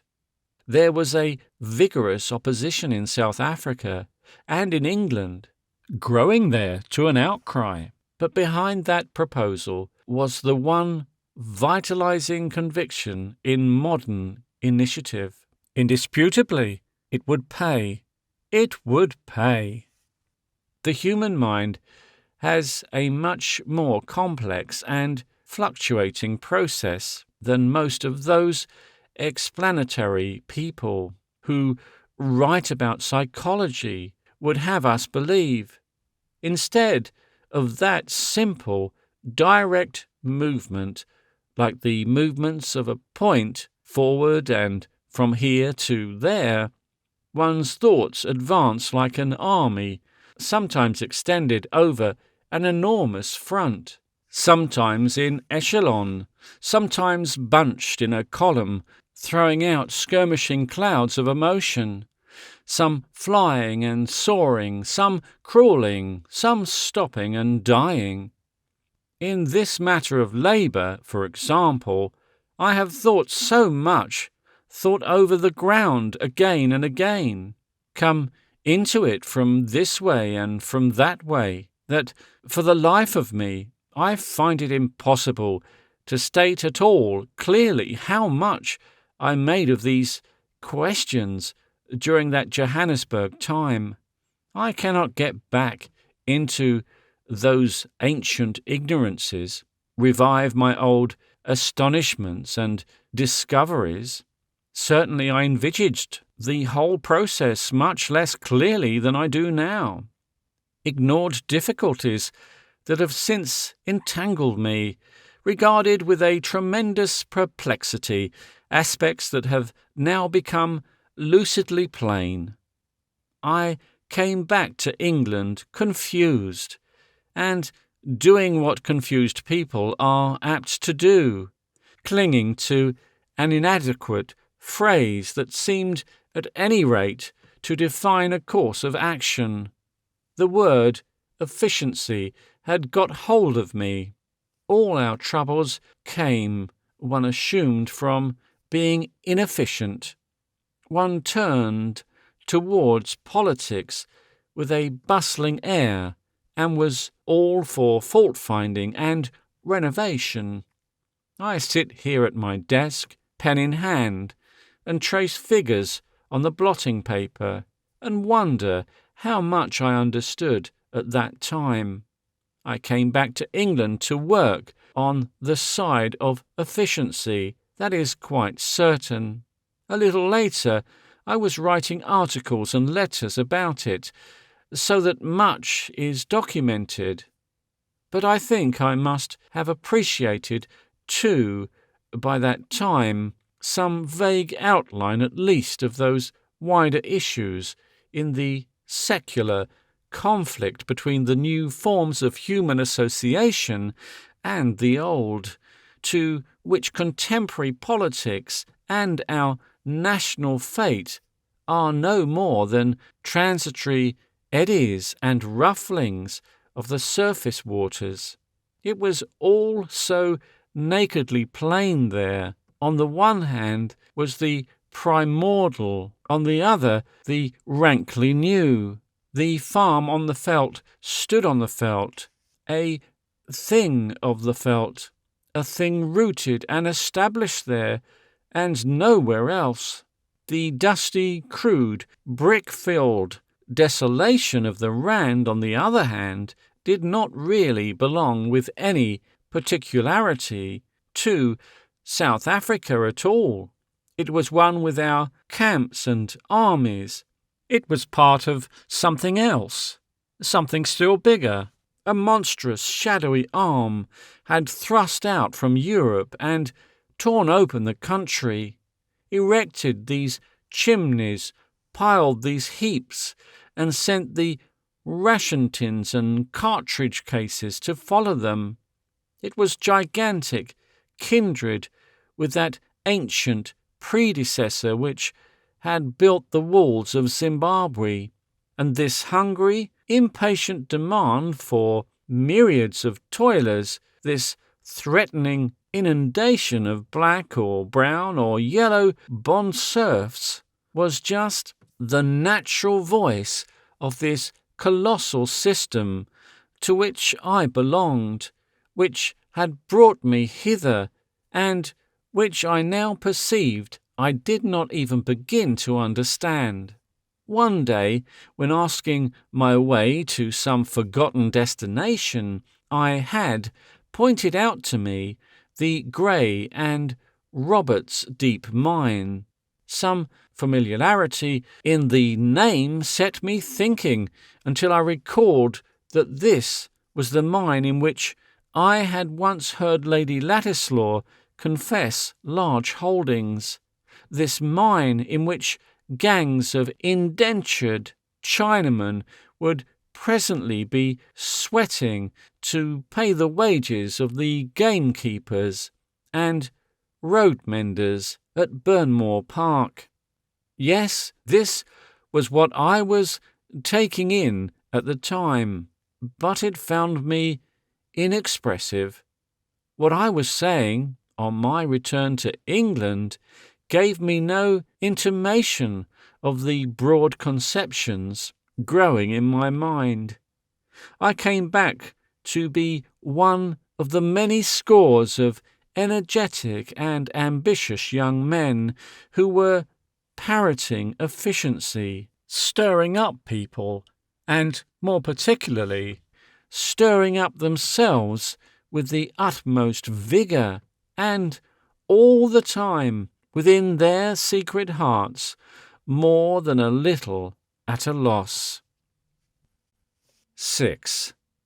While I had been in South Africa, circumstances had conspired to alter my prospects in life very greatly. Unanticipated freedoms and opportunities had come to me, and it was no longer out of the question for me to think of a parliamentary career. Our fortunes had altered. My father had ceased to be rector of Burnmore, and had become a comparatively wealthy man. My second cousin, Reginald Stratton, had been drowned in Finland, and his father had only survived the shock of his death a fortnight.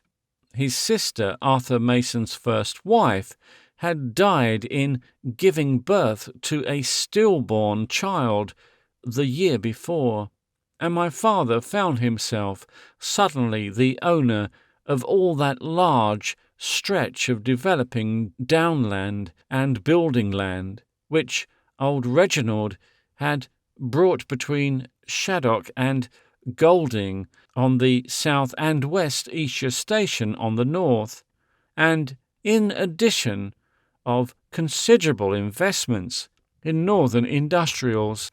It was an odd collusion of mortality. We had had only the coldest relations with our cousins, and now abruptly, through their commercial and speculative activities, which we had always affected to despise and ignore, I was in a position to attempt the realization of my old political ambitions. My cousin's house had not been to my father's taste. He had let it, and I came to a new home in a pleasant, plain red brick house, 150 years old perhaps, on an open and sunny hillside, sheltered by trees eastward and northward, a few miles to the southwest of Guildford. It had all the gracious proportions, the dignified simplicity, the roomy comfort of the good building of that time. It looked sunward. We breakfasted in sunshine in the library, and outside was an old wall with peach trees and a row of pillar roses heavily in flower. I had a little feared the place. Burnmore Rectory had been so absolutely home to me, with its quiet serenities, its ample familiar garden, its greenhouses and intimately known corners, but I perceived I might have trusted my father's character to preserve his essential atmosphere. He was so much himself, as I remember him, that I did not even observe for a day or so that he had not only aged considerably, but discarded the last vestiges of clerical costume in his attire. He met me in front of the house and led me into a wide panelled hall and wrung my hand again and again, deeply moved and very inexpressive. "Did you have a good journey?" he asked again and again, with tears in his eyes. "Did you have a comfortable journey?" "I've not seen the house," said I. "It looks fine." "You're a man," he said, and patted my shoulder. "Of course, it was at Burnmore." "You're not changed," I said. "You're not an atom changed." "How could I?" he replied. Come, have something to eat." "You ought to have something to eat." We talked of the house, and what a good house it was, and he took me out into the garden to see the peaches and grapevine, and then brought me back without showing them to me in order to greet my cousin. "It's very like Burnmore," he said, with his eyes devouring me. "Very like. A little more space and no services. No services at all. That makes a gap, of course. There's a little chap about here, You'll find his name is Wednesday, who sorts my papers and calls himself my secretary. Not necessary, perhaps, but I missed the curate. He said he was reading more than he used to do now that the parish was off his hands, and he was preparing material for a book. It was, he explained later, to take the form of a huge essay, ostensibly on secular canons, but its purport was to be no less than the complete secularization of the Church of England. At first he wanted merely to throw open the cathedral chapters to the distinguished laymen, irrespective of their theological opinions, and to make each English cathedral a centre of intellectual activity, a college, as it were, of philosophers and writers. But afterwards his suggestions grew bolder. The articles of religion were to be set aside, the creeds made optional, even for the clergy. His dream became more and more richly picturesque, until at last he saw Canterbury a realized Thelma, and St. Paul's a new academic grove. He was to work at that remarkable proposal intermittently for many years, and to leave it at last no more than a shapeless mass of memoranda, fragmentary essays, and selected passages for quotation. Yet, mere patchwork and scrapbook as it would be, I still have some thought of publishing it. There is a large human charity about it, a sun too broad and warm, a reasonableness too wide and free, perhaps, for the timid, convulsive quality of our time, yet all good as good wine for the wise. It is incredible that a day should come when our great grey monuments to the Norman spirit should cease to be occupied by narrow-witted parsons and besieged by narrow-souled dissenters. The soul of our race in exile from the home and place our fathers built for it? If he was not perceptibly changed, I thought my cousin Jane had become more than a little sharper and stiffer. She did not like my uncle's own personal secularization, and still less the glimpses she got of the ampler intentions of his book. She missed the proximity to the church and her parochial authority. But she was always a silent woman, and made her comments with her profile and not with her tongue. "I'm glad you've come back, Stephen," said my father, as we sat together after dinner and her departure, with port and tall silver candlesticks and shining mahogany between us. "I've missed you. I've done my best to follow things out there. I've got, I suppose, every press mention there's been of you during the war and since. I've subscribed to 2 press-cutting agencies, so that if one missed you, the other fellow got you. Perhaps you'd like to read them over one of these days. You see, there's not been a soldier in the family since the Peninsular War, and so I've been particularly interested. You must tell me all the things you're thinking of, and what you mean to do. This last stuff, this Chinese business, it puzzles me. I want to know what you think of it and everything." I did my best to give him my ideas, such as they were. And as they were still very vague ideas, I have no doubt he found me rhetorical.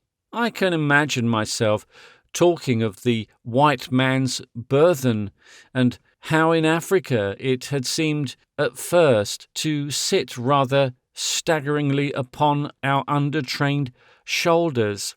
I spoke of slackness and plainliness. "I've come back in search of efficiency." I've no doubt I said that at any rate. "We're trying to run this big empire," I may have explained, "with undertrained, undereducated, poor-spirited stuff, and we shall come a cropper unless we raise our quality. I'm still imperialist, more than ever I was, but I'm an imperialist on a different footing. I've no great illusions left about the superiority of the Anglo-Saxons. All that has gone. But I do think it will be a monstrous waste, a disaster to human possibilities, if this great liberal-spirited empire sprawls itself asunder for the want of a little gravity and purpose. And it's here the work has to be done. The work of training and bracing up and stimulating the public imagination. Yes, that would be the sort of thing I should have said in those days. There's an old National Review on my desk as I write, containing an article by me with some of those very phrases in it. I have been looking at it in order to remind myself of my own forgotten eloquence.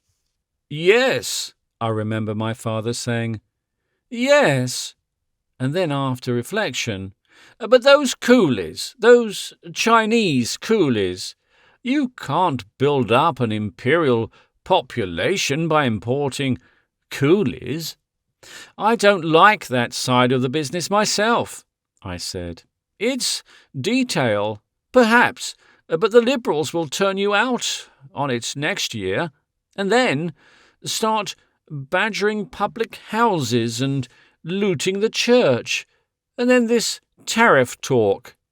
Everybody on our side seems to be mixing up the unity of the empire with tariffs. It's a pity. Salisbury wouldn't have stood it.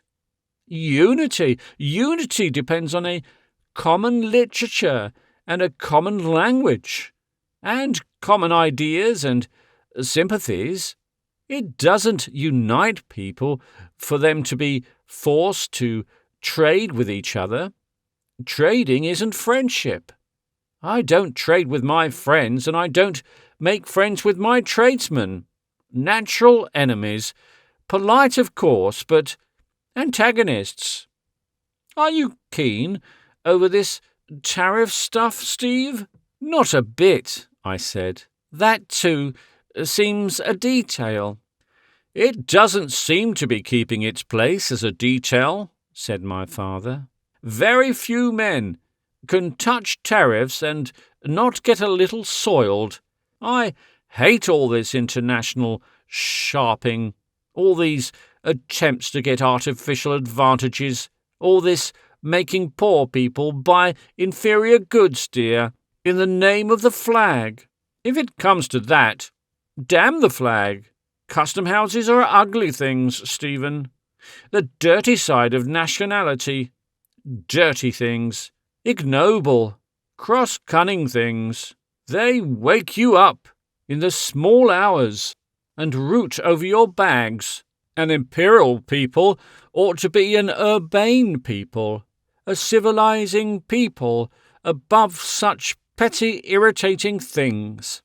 I'd as soon put barbed wire along the footpath across that field where the village children go to school, or claim that our mushrooms are cultivated, or prosecute a Sunday society cockney for picking my primroses. Custom houses indeed. It's Chinese. There are things a great country mustn't do, Stephen. A country like ours ought to get along without the manners of a hard-breathing, competitive cad. If it can't, I'd rather it didn't get along. What's the good of a huckster country? It's like having a wife on the streets. It's no excuse that she brings you money, but since the peace and that man Chamberlain's visit to Africa, you imperialists seem to have got this nasty spirit all over you. The Germans do it, you say?" My father shut one eye and regarded the colour of his port against the waning light.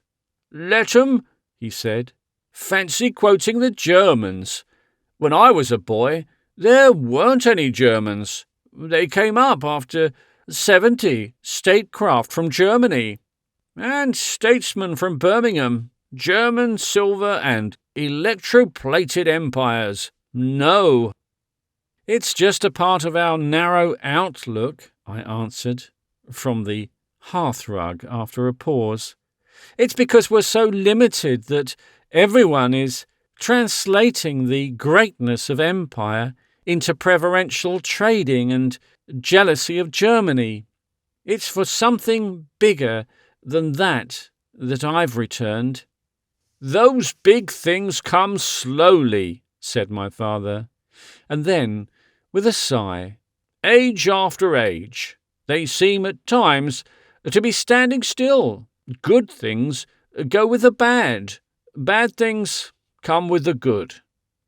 I remember him saying that as though I could still hear him. It must have been after dinner, for he was sitting duskily indistinct against the light, with a voice coming out to him. The candles had not been brought in, and the view one saw through the big plate glass window behind him was very clear and splendid. Those little Wilden hills in Surrey and Sussex assume at times, for all that by Swiss standards they are the merest ridges of earth, the dignity and mystery of great mountains. Now the crests of Hindhead and Blackdown, purple-black against the level gold of the evening sky, might have been some high-flung boundary chain. Nearer there gathered banks and pools of luminous lavender-tinted mist, out of which hills of pinewood rose like islands out of the sea. The intervening spaces were magnified to continental dimensions, and the closer, lowlier things over which we looked, the cottages below us, were grey and black and dim, pierced by a few luminous orange windows, and with a solitary street lamp shining like a star. The village might have been nestling a mountain's height below instead of a couple of 100 feet. I left my hearthrug and walked to the window to survey this. Who's got all that land stretching away there? That little blunted sierra of pines and escarpments, I mean. My father halted for an instant in his answer and glanced over his shoulder. "Waddingham and Baxter share all those coppices," he remarked. "They come up to my corner on each side, but the dark heather and pineland beyond, with just the gables of a house among the trees." "Oh, that," he said, with a careful note of indifference. "That's Justin. You know, Justin. He used to come to Burnmore Park."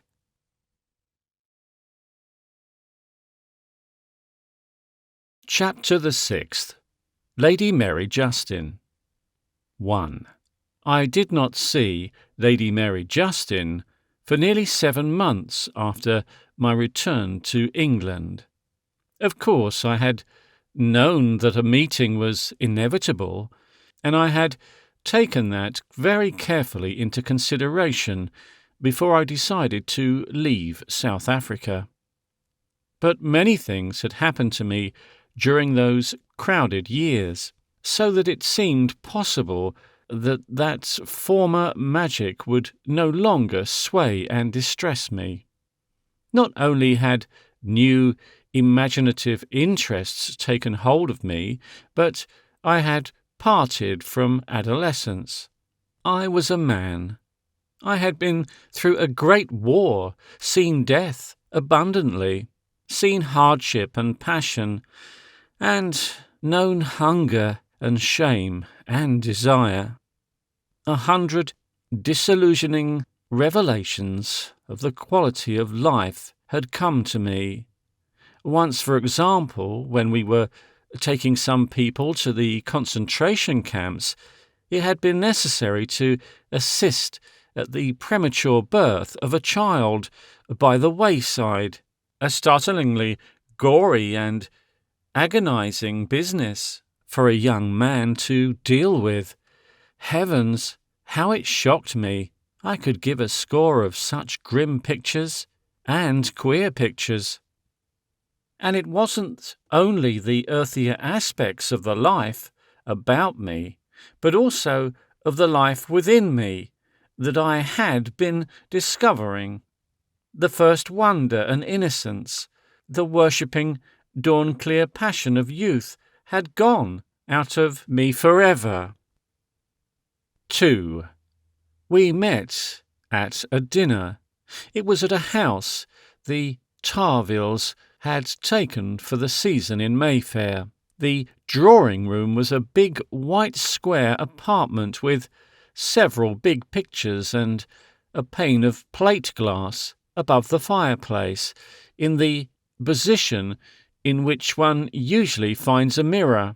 This showed another room beyond, containing an exceptionally large, gloriously coloured portrait in pastel, larger than I had ever thought pastels could be. Except for the pictures, both rooms were almost colourless. It was a brilliant dinner, with a predominating note of ruby. 3 of the women wore ruby velvet, and Ellerslie was present, just back from Arabia, and Ethel Manton, Lady Hendon, and the Duchess of Cloness. I was greeted by Lady Tarville, spoke to Ellerslie and Lady Hendon, and then discovered a lady in a dress of blue and pearls standing quite still under a picture in the opposite corner of the room, and regarding me attentively. It was Mary. Some man was beside her, a tall grey man with a broad crimson ribbon, and I think he must have spoken of me to her. It was as if she had just turned to look at me. Constantly, during those intervening months, I had been thinking of meeting her. None the less, there was a shock, not so much of surprise as of deferred anticipation. There she stood, like something amazingly forgotten that was now amazingly recalled. She struck me in that brief, crowded instant of recognition as being exactly the person she had been when we had made love in Burnmore Park. There were her eyes, at once frank and sidelong, the old familiar sweep of her hair, the old familiar tilt of the chin, the faint humour of her lip, and at the same time she seemed to be something altogether different from the memories I had cherished. She was something graver, something inherently more splendid than they had recorded, her face lit now with recognition. I went across to her at once, with some dull obviousness upon my lips. "And so you are back from Africa at last," she said, still unsmiling. "I saw about you in the papers. You had a good time." "I had great good luck," I replied. "I never dreamt when we were boy and girl together that you would make a soldier." I think I said that luck made soldiers. Then I think we found a difficulty in going on with our talk, and began a dull little argument that would have been stupidly egotistical on my part if it hadn't been so obviously merely clumsy, about luck making soldiers or only finding them out. I saw that she had not intended to convey any doubt of my military capacity, but only of that natural insensitiveness which is supposed to be needed in a soldier. But our minds were remote from the words upon our lips. We were like aphasiacs, who say one thing while they intend something altogether different. The impulse that had brought me across to her had brought me up to a wall of impossible utterances. It was with a real quality of rescue that our hostess came between us to tell us our partners at the dinner table, and to introduce me to mine. "You shall have him again on your other side," she said to Lady Mary, with a charming smile for me, treating me as if I was a lion in request instead of the mere outsider I was. We talked very little at dinner. Both of us, I think, were quite unequal to the occasion.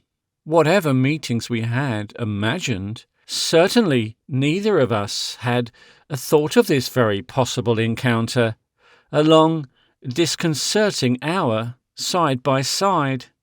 I began to remember old happenings with an astonishing vividness. There, within 6 inches of me, was the hand I had kissed.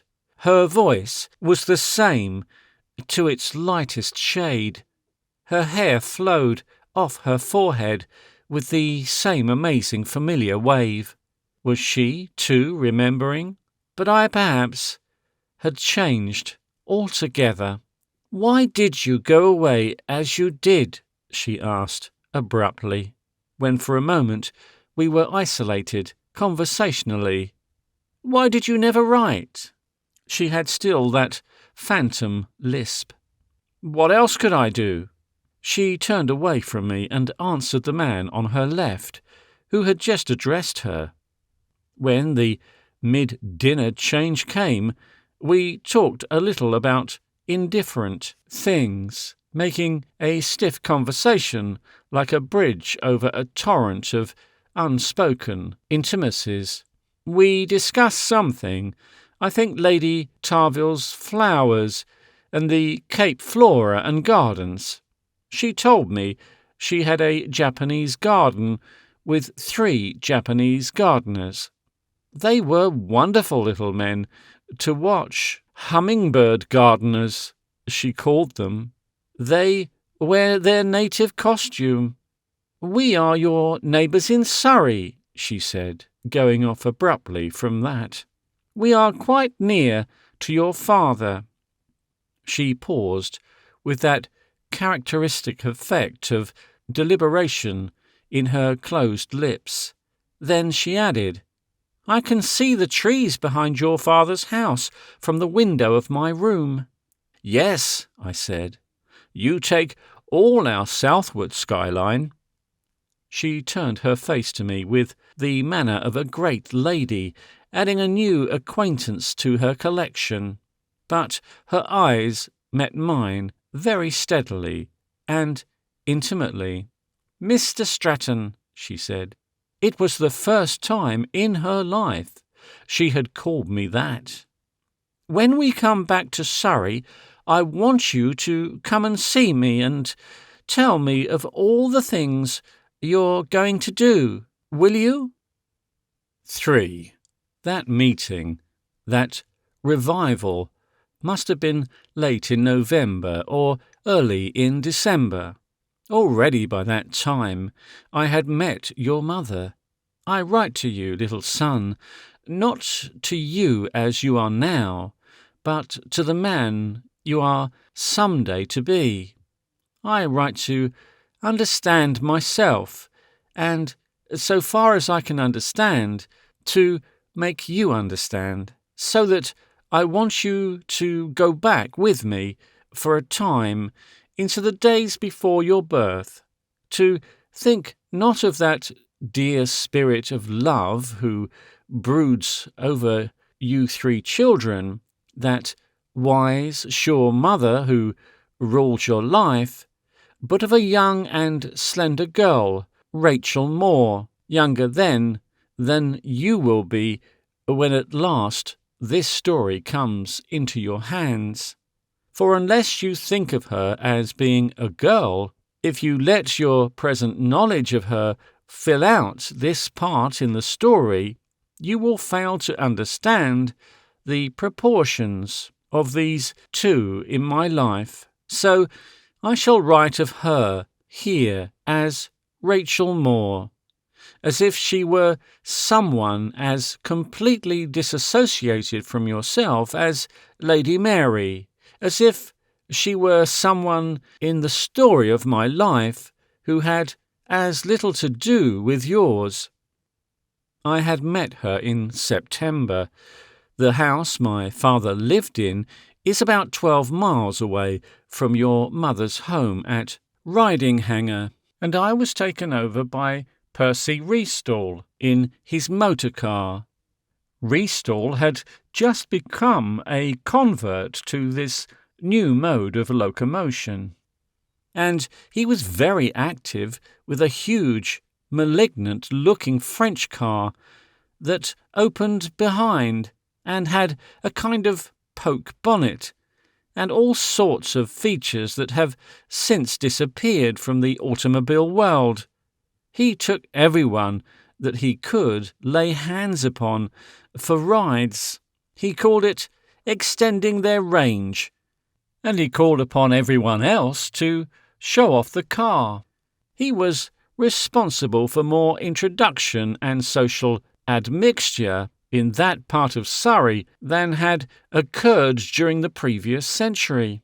We punctured in the Ridinghanger Drive. Restall did his own repairs, and so it was we stayed for nearly 4 hours, and instead of a mere caller I became a familiar friend of the family. Your mother then was still not 18, a soft white slip of being, tall, slender, brown-haired and silent, with very still deep dark eyes. She and your 3 aunts formed a very gracious group of young women, indeed. Alice then, as now, the most assertive, with a gay initiative and a fluent tongue. Molly already a sun-brown gypsy, and Nora still a pig-tailed thing of lank legs and wild embraces, and the pinkish of swift pink blushes. Your Uncle Sidney, with his shy, lank moodiness, acted the brotherly part of a foil. There were several stray visitors, young men and maidens. There were always stray visitors in those days at Ridinghanger, and your grandmother, rosy and bright-eyed, maintained a gentle flow of creature comforts and kindly but humorous observations. I do not remember your grandfather on this occasion. Probably he wasn't there. There was tea, and we played tennis and walked about and occasionally visited Restall, who was getting dirtier and crosser at his repairs, and spreading a continually more remarkable assemblage of parts and instruments over the grass about him. He looked at last more like a pitch in the Caledonian market than a decent country gentleman paying an afternoon call, and then back to more tennis and more talk. We fell into a discussion of tariff reform as we sat taking tea, Two of the visitor youths were strongly infected by the new teachings which were overshadowing the outlook of British imperialism. Some mean phrase about not conquering Africa from the German bagman, some ugly turn of thought that, at a touch, brought down empire to the level of a tradesman's advantage, fell from one of them and stirred me to sudden indignation. I began to talk of things that had been gathering in my mind for some time. I do not know what I said. It was in the vein of my father's talk, no doubt, but I think that for once I may have been eloquent, and in the midst of my demand for ideals in politics that were wider and deeper than artful buying and selling, that looked beyond a vulgar aggression and a churl's dread and hatred for foreign things, while I struggled to say how great and noble a thing empire might be, I saw Rachel's face. This, it was manifest, was a new kind of talk to her. Her dark eyes were alight with a beautiful enthusiasm for what I was trying to say, and for what, in the light of that glowing reception, I seemed to be. I felt that queer shame one feels when one is taken suddenly at the full value of one's utmost expressions. I felt as though I had cheated her, was passing myself off for something as great and splendid as the empire of my dreams. It is hard to dissociate oneself from the fine things to which one aspires. I stopped almost abruptly. Dumbly her eyes bade me go on, but when I spoke again, it was at a lower level. That look in Rachel's eyes remained with me. My mind had flashed very rapidly from the realization of its significance to the thoughts that if one could be sure of that, then indeed one could pitch oneself high. Rachel, I felt, had something for me that I needed profoundly, without ever having known before that I needed it. She had the supreme gifts of belief and devotion. In that instant's gleam, it seemed she held them out to me. Never before in my life had it seemed credible to me that anyone could give me that, or that I could hope for such a gift of support and sacrifice. Love, as I had known it, had been a community and an alliance, a frank, abundant meeting, but this was another kind of love that shone for an instant and promised, and vanished shyly out of sight as I and Rachel looked at one another. Some interruption occurred. Ristol came in, I think, blackened by progress, to drink a cup of tea and negotiate the loan of a kitchen skewer. A kitchen skewer, it appeared, was all that was needed to complete his reconstruction in the avenue. Nora darted off for a kitchen skewer, while Ristol drank, and then there was a drift to tennis, and Rachel and I were partners. All this time I was in a state of startled attention towards her, full of this astounding impression that something wonderful and unprecedented had flowed out from her towards my life. Full, too, of doubts now whether that shining response had ever occurred, whether some trick of the light and my brain had not deceived me. I wanted tremendously to talk to her, and did not know how to begin in any serious fashion. Beyond everything, I wanted to see again that deep, onset of belief. "Come again," said your grandmother to me. "Come again." After she had tried in vain to make Restall stay for an informal supper, I was all for staying, but Restall said darkly, "There are the lamps." "But they will be all right," said Mrs. Moore. "I can't trust 'em," said Restall, with a deepening gloom. "Not after that."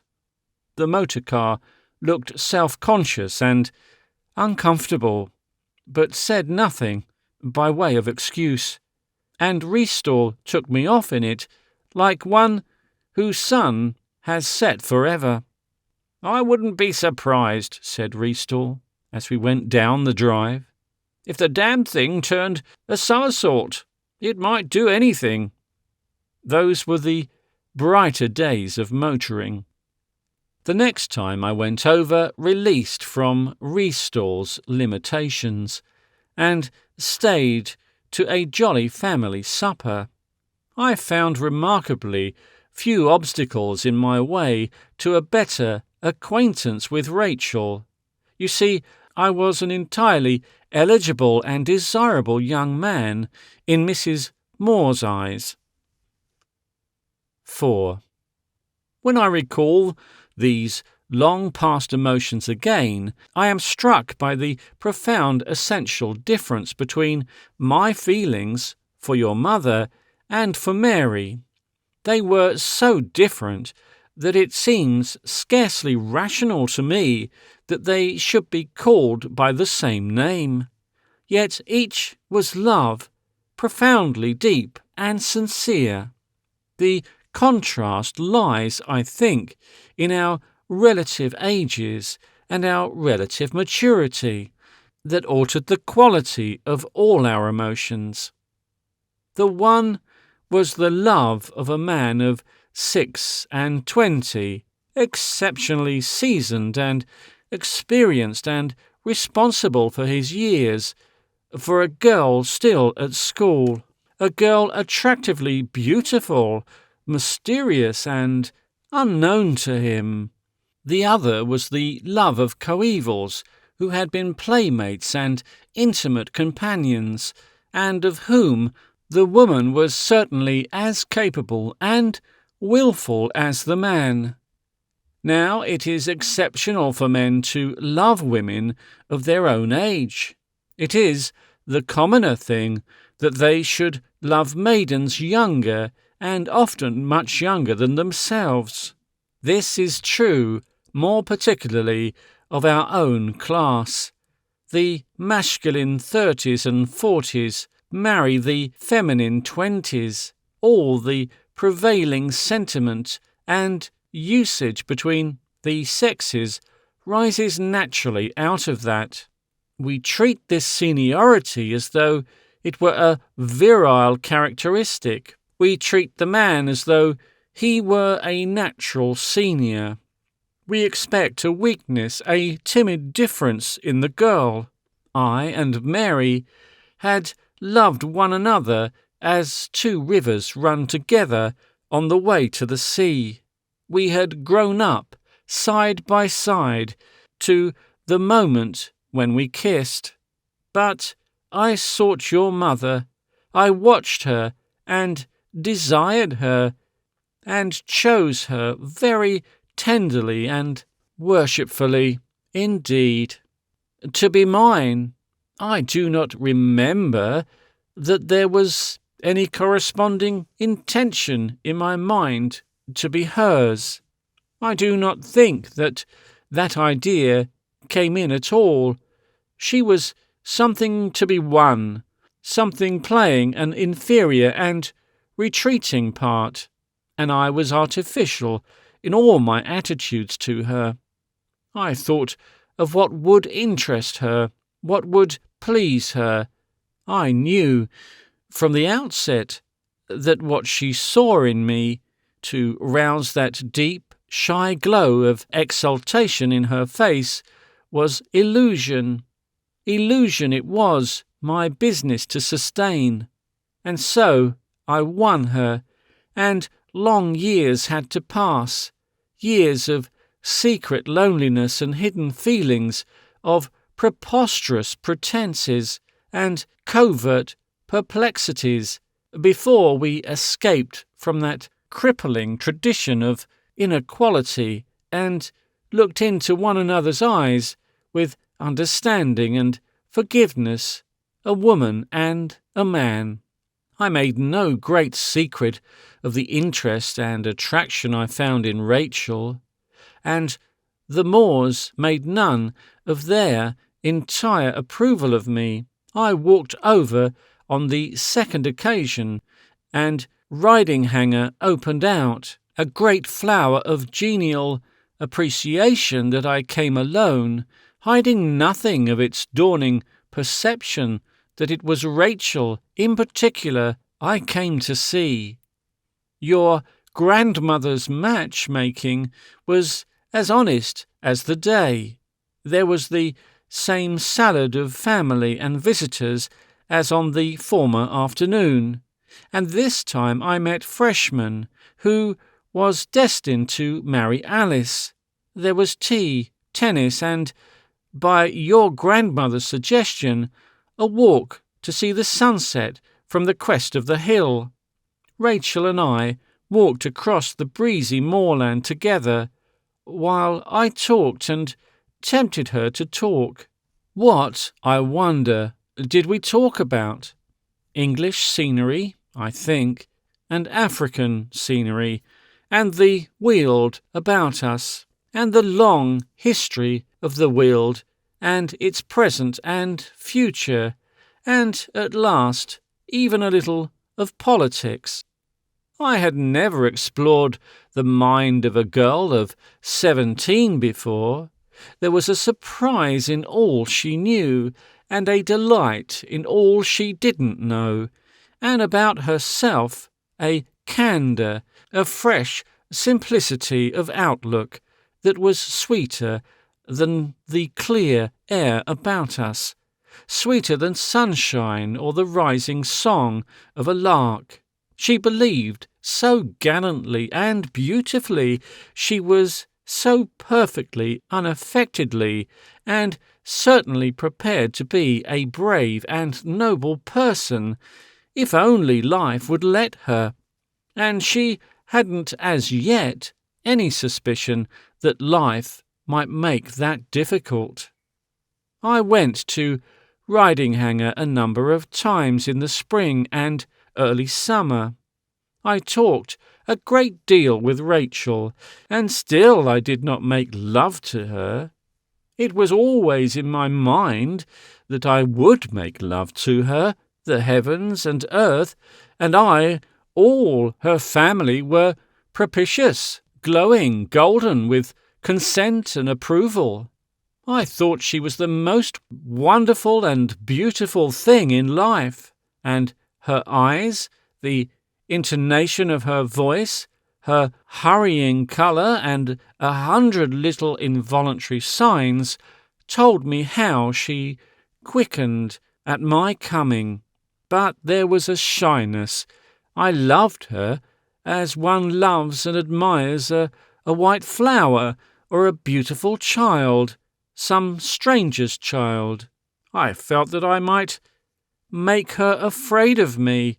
I had never before thought that to make love is a coarse thing, but still, at high summer, when I met Mary again, no definite thing had been said between myself and Rachel, but we knew, each of us knew, that somewhere in a world less palatable, in fairyland, in dreamland, we had met and made our vows. 5. You see how far my imagination had gone towards readjustment when Mary returned into my life. You see how strange and distant it was to meet her again, changed completely into the great lady she had intended to be, speaking to me with the restrained and practised charm of a woman who is young and beautiful and prominent and powerful and secure. There was no immediate sense of shock in that resumption of our broken intercourse. It seemed to me that night simply that something odd and curious had occurred. I do not remember how we parted that evening, or whether we even saw each other after dinner was over. But from that hour forth, Mary, by insensible degrees, resumed her old predominance in my mind. I woke up in the night and thought about her, and next day I found myself thinking of her, remembering things out of the past and recalling and examining every detail of the overnight encounter. How cold and ineffective we had been, both of us. We had been like people resuming a disused and partly forgotten language. Had she changed towards me? Did she indeed want to see me again, or was that invitation a mere demonstration of how entirely unimportant seeing me or not seeing me had become? Then I would find myself thinking with the utmost particularity of her face. Had it changed at all? Was it altogether changed? I seemed to have forgotten everything and remembered everything. That peculiar slight thickness of her eyelids that gave her eyes their tenderness, that light firmness of her lips. Of course, she would want to talk to me, as now I perceived I wanted to talk to her. Was I in love with her still? It seemed to me then that I was not. It had not been that hesitating fierceness, that pride and demand and doubt, which is passionate love, that had made all my sensations strange to me as I sat beside her. It had been something larger and finer, something great and embracing, a return to fellowship. Here, beside me, veiled from me only by our transient embarrassment and the tarnish of separation and silences, was the one person who had ever broken down the crust of shy insincerity, which is so incurably my characteristic, and talked intimately of the inmost things of life to me. I discovered now, for the first time, how intense had been my loneliness for the past 5 years. I discovered now that through all those years I had been hungry for such talk as Mary alone could give me. My mind was filled with talk, filled with things I desired to say to her. That chaos began to take on a multitudinous expression at the touch of her spirit. I began to imagine conversations with her, to prepare reports for her of those new worlds of sensation and activity I had discovered since that boyish parting. But when at last that talk came, it was altogether different from any of those I had invented. She wrote to me when she came down into Surrey, and I walked over to Martin's the next afternoon. I found her in her own sitting-room, a beautiful, characteristic apartment with tall French windows, hung with blue curtains, a large writing desk, a great litter of books. The room gave upon a broad sunlight terrace, with a balustrading of yellowish stone, on which there stood great oleanders. Beyond was a flower garden, and then the dark shadows of cypresses. She was standing as I came in to her, as though she had seen me coming across the lawns, and had been awaiting my entrance. "I thought you might come today," she said, and told the manservant to deny her to other callers. Again she produced that queer effect of being at once altogether the same and altogether different from the Mary I had known. "Justin," she said, "is in Paris. He comes back on Friday." I saw then that the change lay in her bearing, that for the easy confidence of the girl she had now the deliberate dignity and control of a married woman, a very splendidly and spaciously married woman. Her manner had been purged of impulse. Since we had met, she had stood the mistress of great houses and had dealt with thousands of people. "You walked over to me."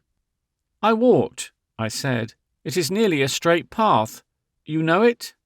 "You came over the heather beyond our pine wood," she confirmed. And then I think we talked some polite unrealities about Surrey scenery and the weather. It was so formal that by a common impulse we let the topic suddenly die. We stood through a pause, a hesitation. Were we indeed to go on at that altitude of cold civility?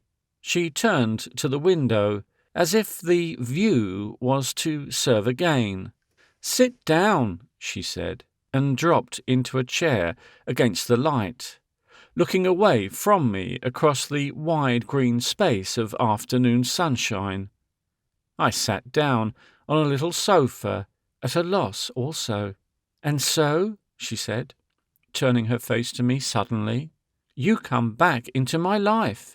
And I was amazed to see that the brightness of her eyes was tears.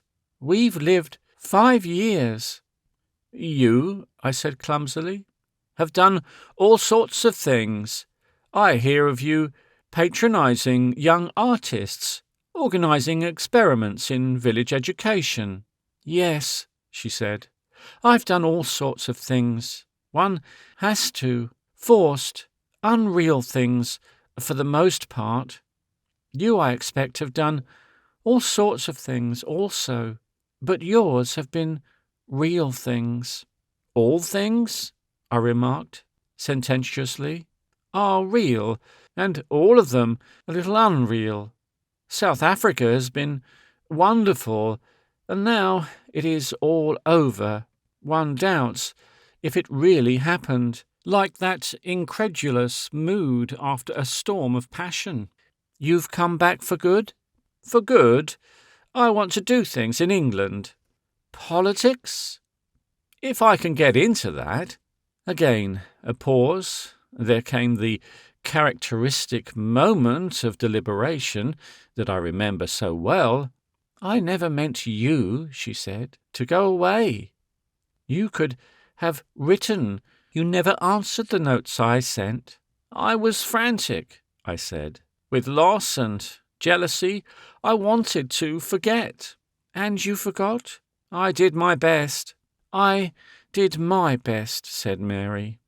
"And now have you forgotten?" "Nothing." "Nor I. I thought I had, until I saw you again. I've thought of you endlessly. I've wanted to talk to you. We had a way of talking together.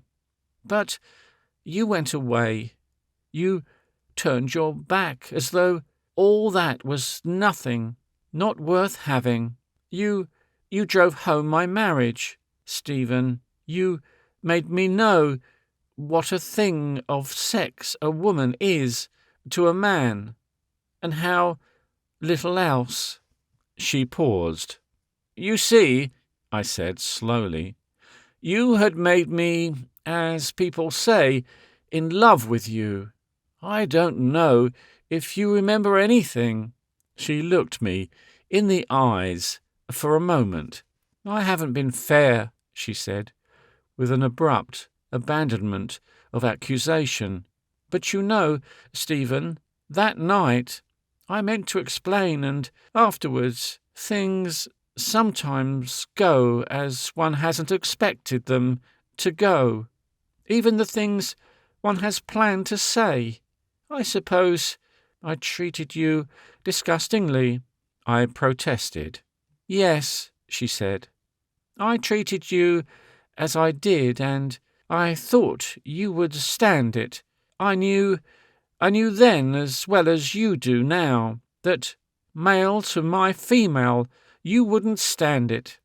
But somehow I thought there were other things that could override that." "Not," I said, "for a boy of 21, but in a man of 26? I weighed the question. "Things are different," I said, and then, "Yes. Anyhow, now, if I may come back penitent to a friendship." We looked at one another gravely. Faintly in our ears sounded the music of past and distant things. We pretended to hear nothing of that, tried honestly to hear nothing of it. I had not remembered how steadfast and quiet her face could be. "Yes," she said, "a friendship." "I've always had you in my mind, Stephen," she said. "When I saw I couldn't marry you, it seemed to me I had better marry and be free of any further hope. I thought we could get over that.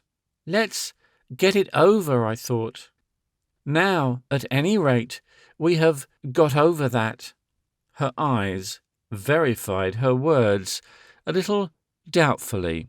"And we can talk, and you can tell me of your life, and the things you want to do that make life worth living. Oh, life has been stupid without you, Stephen, large and expensive and aimless. Tell me of your politics. They say, Justin told me, you think of Parliament." "I want to do that. I have been thinking. In fact, I'm going to stand." I found myself hesitating on the verge of phrases in the quality of a review article. It was too unreal for her presence, and yet it was this she seemed to want from me. "This," I said, "is a phase of great opportunities. The war has stirred the empire to a sense of itself, to a sense of what it might be. Of course, this tariff reform row is a squalid nuisance. It may kill out all the fine spirits again before anything is done. Everything will become a haggle, a chaffering of figures. All the more reason why we should try and save things from the commercial traveller. If the empire is anything at all, it is something infinitely more than a combination in restraint of trade." "Yes," she said. "And you want to take that line, the high line?" "If one does not take the high line," I said, "what does one go into politics for?" "Stephen," she smiled, "you haven't lost a sort of simplicity. People go into politics because it looks important, because other people go into politics because they can get titles and a sense of influence and other things. And then there are quarrels, old grudges to serve. These are roughnesses of the surface. Old Stephen," she cried with the note of a mother, "they will worry you in politics." I laughed. "Perhaps I'm not altogether so simple." "Oh, you'll get through. You have a way of going on, but I shall have to watch over you. I see I shall have to watch over you. Tell me of the things you mean to do. Where are you standing?" I began to tell her a little disjointedly of the probabilities of my Yorkshire constituency. 6. I have a vivid vignette in my memory of my return to my father's house, down through the pine woods and by the winding path across the deep valley that separated our two ridges. I was thinking of Mary, and nothing but Mary, in all the world, and of the friendly sweetness of her eyes, and the clean, strong sharpness of her voice.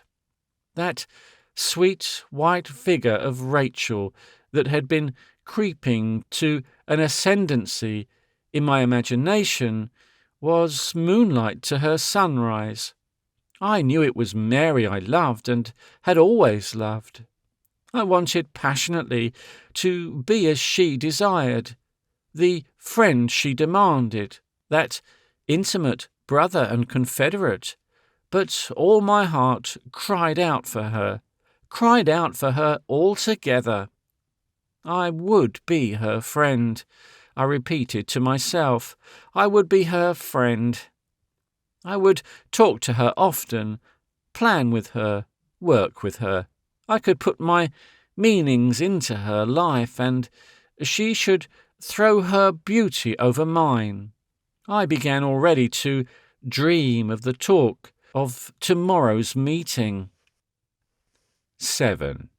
And now let me go on to tell at once the thing that changed life for both of us altogether, that turned us out of the courses that seemed set for us, our spacious, successful, and divergent ways. She, too, the tragedy of her death, and I from all the prospects of the public career that lay before me, to the work that now, toilsomely, inadequately, and blunderingly enough, I do. It was to pierce and slash away the appearance of life for me. It was to open my way to infinite disillusionment and unsuspected truths. Within a few weeks of our second meeting, Mary and I were passionately in love with one another.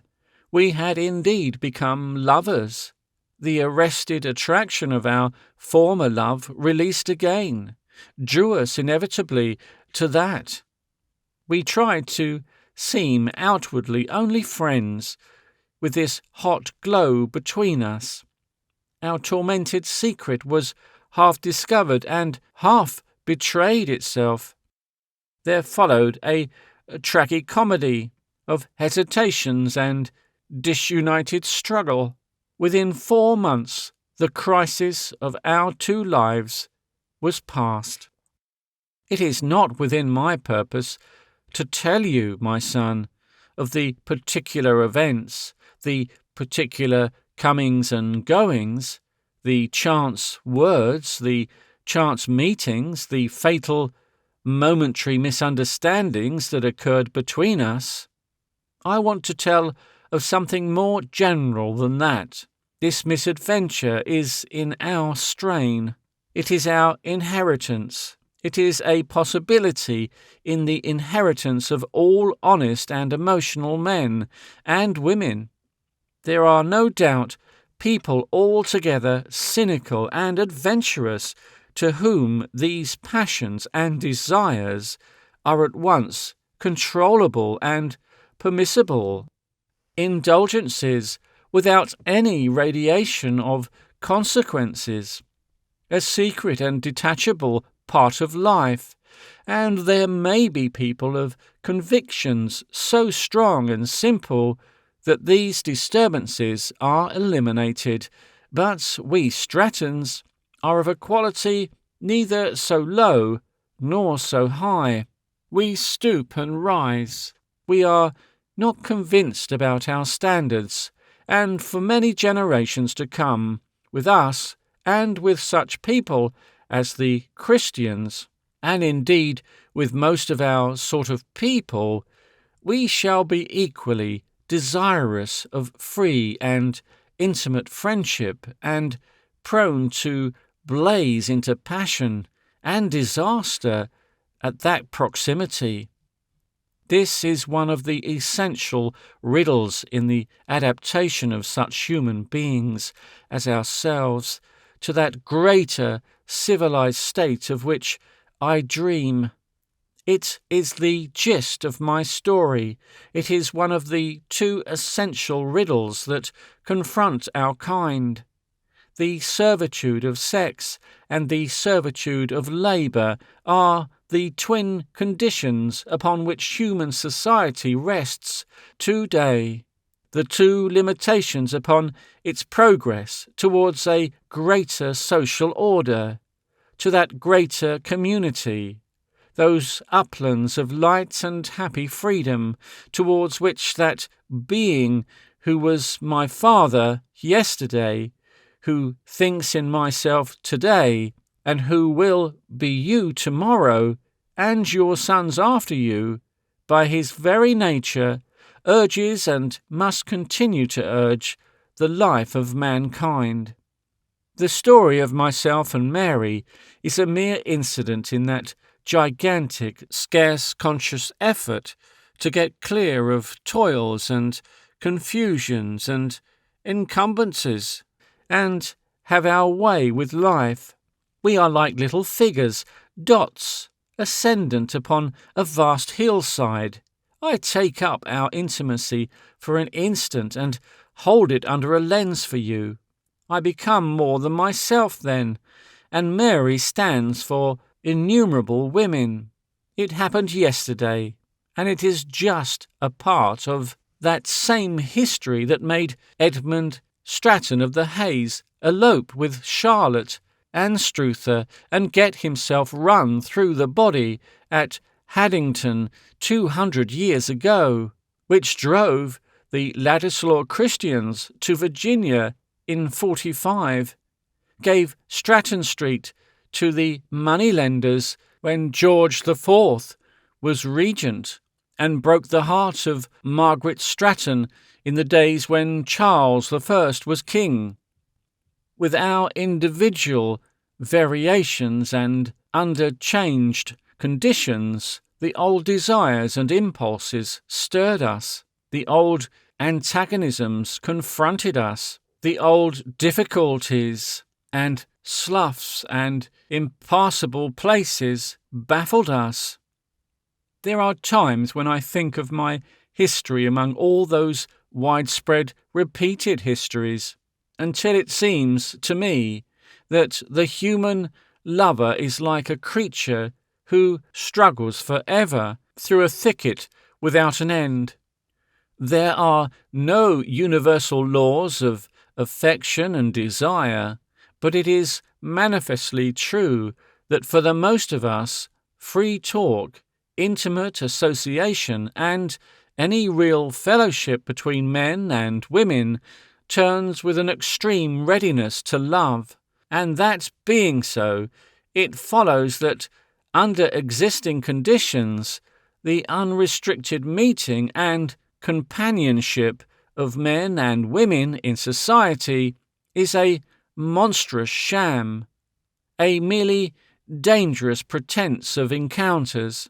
The safe reality beneath those liberal appearances is that a woman must be content with the easy friendship of other women and of one man only, letting a superficial friendship towards all other men veil impassable abscesses of separation, and a man must, in the same way, have one sole woman intimate.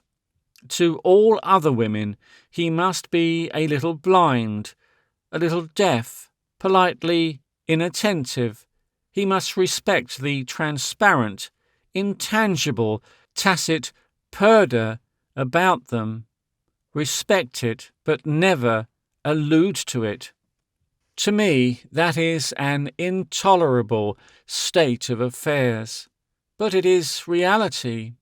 If you live in the spirit of any other understanding, you will court social disaster. I suppose it is a particularly intolerable state of affairs to us Strattons, because it is our nature to want things to seem what they are. That translucent yet impassable purdah outrages our veracity, and it is plain to me that our social order cannot stand and is not standing the tensions it creates. The convention that passions and emotions are absent when they are palpably present, broke down between Mary and myself, as it breaks down in 1,000 other cases, as it breaks down everywhere. Our social life is honeycombed and rotten with secret hidden relationships. The rigid, the obtuse, and the unscrupulously cunning escape. The honest passion sooner or later flares out and destroys. Here is a difficulty that no bullying imposition of arbitrary rules on the one hand, nor any reckless abandonment of law on the other, can solve. Humanity has yet to find its method in sexual things. It has to discover the use and the limitation of jealousy, and before it can even begin to attempt to find, it has to cease its present timid, secret groping in shame and darkness and turn on the light of knowledge. None of us knows much, and most of us do not even know what is known. 8. The house is very quiet today. It is your mother's birthday, and you 3 children have gone with her and Mademoiselle Poutin into the forest to celebrate the occasion. Presently I shall join you. The sunlit garden, with its tall, dreaming lilies against the trellised vines upon the wall, the cedars and the grassy space about the sundial, have that distinguished stillness, that definite, palatable, and almost outlined emptiness, which is, so to speak, your negative presence. It is like a sheet of sunlight-coloured paper, out of which your figures have been cut. There is a commotion of birds in the jasmine, and your Barker reclines with an infinite tranquillity, a masterless dog upon the lawn. I take up the writing again after an interval of some weeks. I have been in Paris, attending the Sabotage Conference, and dealing with those intricate puzzles of justice and discipline, and the secret sources of contentment that have to be solved if sabotage is ever to vanish from labour struggles again. I think a few points have been made clearer in that curious riddle of reconciliations. Now I resume this story. I turn over the sheets that were written and finished before my departure, and come to the notes for what is to follow. Perhaps my days of work in Paris have carried my mind on beyond the point at which I left the narrative. I sit, as it were, among the pile of memories that are now all disordered and mixed up together, their proper sequences and connections lost. I cannot trace the phrases through which our mutual passion rode up through the restrained and dignified intentions of our friendship, but I know that presently we were in a white heat of desire. There must have been passages that I now altogether forget, moments of tense transition. I am more and more convinced that our swiftest, intensest mental changes leave far less vivid memories than impressions one receives when one is comparatively passive. And of this phase in my life, of which I am now telling, I have clear memories of a time when we talked like brother and sister, or like angels, if you will, and hard upon that came a time when we were planning in our moments together how and when and where we might meet in secret and meet again. Things drift with a phantom-like uncertainty into my mind, and pass again. Those fierce motives of our transition have lost now all stable form and feature. But I believe there was a curious tormenting urgency in our jealousy of those others, of Justin on my part, and of Rachel on hers. At first, we had talked quite freely about Rachel, had discussed my conceivable marriage with her. We had indeed a little forced that topic, as if to reassure ourselves of the honesty of our new footing. But the force that urged us nearer pervaded all our being. It was hard enough to be barred apart, to snatch back our hands from touching, to avoid each other's eyes, to hurry a little out of the dusk towards the lit house and its protecting servants, but the constant presence and suggestion of those others from whom there were no bars, or towards whom bars could be abolished at a look, at an impulse, exasperated that hardship, roused a fierce, insatiable spirit of revolt within us. At times, we grew angry with each other's formalism, came near to quarrelling. I associate these moods with the golden stillnesses of a prolonged and sultry autumn, and with slowly falling leaves. I will not tell you how that step was taken. It matters very little to my story, nor will I tell which one of us it was first broke the barriers down. 9. But I do want to tell you certain things. I want to tell you them because they are things that affect you closely. There was almost from the first a difference between Mary and myself in this, that I wanted to be public about our love. I wanted to be open and defiant, and she hesitated. She wanted to be secret. She wanted to keep me. I sometimes think that she was moved to become my mistress because she wanted to keep me, but she also wanted to keep everything else in her life, her position, her ample freedoms and wealth and dignity.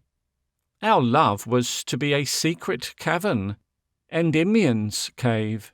I was ready enough to do what I could to please her, and for a time I served that secrecy, lied, pretended, agreed to false addresses, assumed names, and tangled myself in a network of furtive proceedings.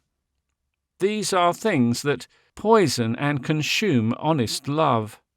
You will learn soon enough, as you grow, to be a man that, beneath our respectable assumptions of our social life, there is an endless, intricate world of subterfuge and hidden and perverted passion.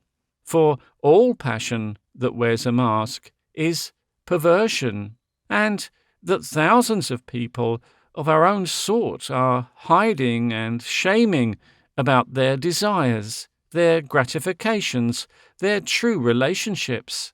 I do not mean the open offenders, for they are mostly honest and gallant people, but the men and women who sin in the shadows, the people who are not clean and scandalous, but immoral and respectable.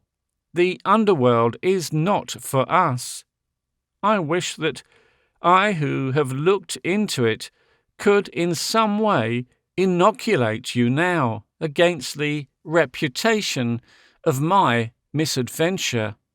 We Strattons are daylight men, and if I work now for widened faculties of divorce, for an organized freedom and independence of women, and greater depth of toleration, it is because I know, in my own person, the degradation, the falsity, the bitterness that can lurk beneath the inflexible pretensions of the established code today. And I want to tell you, too, of something altogether unforeseen that happened to us, and that was this, that from the day that passion carried us and we became, in the narrow sense of the word, lovers, all the wider interests we had in common, our political intentions, our impersonal schemes, began to pass out of our intercourse. Our situation closed upon us like a trap and hid the sky. Something more intense had our attention by the feet, and we used our wings no more. I do not think that we even had the real happiness and beauty and delight of one another, because I tell you, there is no light upon kiss or embrace that is not done with pride. I do not know why it should be so, but people of our race and quality are a little ashamed of mere gratification in love. Always we seem, in my memory, to have been whispering with flushed cheeks and discussing interminably situation. Had something betrayed us? Might something betray? Was this or that sufficiently cunning? Had we perhaps left a footmark or failed to burn a note? Was the second footman who was detailed as my valet even now pausing astonished in the brushing of my clothes with our crumpled secret in his hand? Between myself and the clear vision of the world about me, this infernal network of precautions spread like a veil, and it was not only a matter of concealments, but of positive deceptions. The figure of Justin comes back to me. It is a curious thing that, in spite of our bitter antagonism and the savage jealousy we were to feel for one another, there has always been, and there remains now in my thought of him, a certain liking, a regret at our opposition, a quality of friendliness. His broad face, which the common impression and the characterist make so powerful and eagle-like, is really not a brutal or heavy face at all. It is, no doubt, aquiline after the fashion of an eagle-owl, the mouth and the chin broad, and the eyes very far apart, but there is a minute puckering of the brows which combines with that queer streak of brown discoloration that runs across his cheek and into the white of his eyes, to give something faintly plaintive and pitiful to his expression, an effect enhanced by the dark softness of his eyes. They are gentle eyes. It is absurd to suppose them the eyes of a violently forceful man, and indeed they do not belie Justin. It is not by vehemence or pressure that his wealth and power have been attained. It is by the sheer detailed abundance of his mind. In that queer big brain of his, there is something of the calculating boy, and not a little of the chess champion. He has a kind of financial gift. He must be rich, and grows richer. What else is there for him to do? How many times have I not tried to glance carelessly at his face and scrutinize that look in his eyes, and ask myself, was that his usual look, or was it lit by an instinctive jealousy? Did he perhaps begin to suspect I had become a persistent visitor in the house?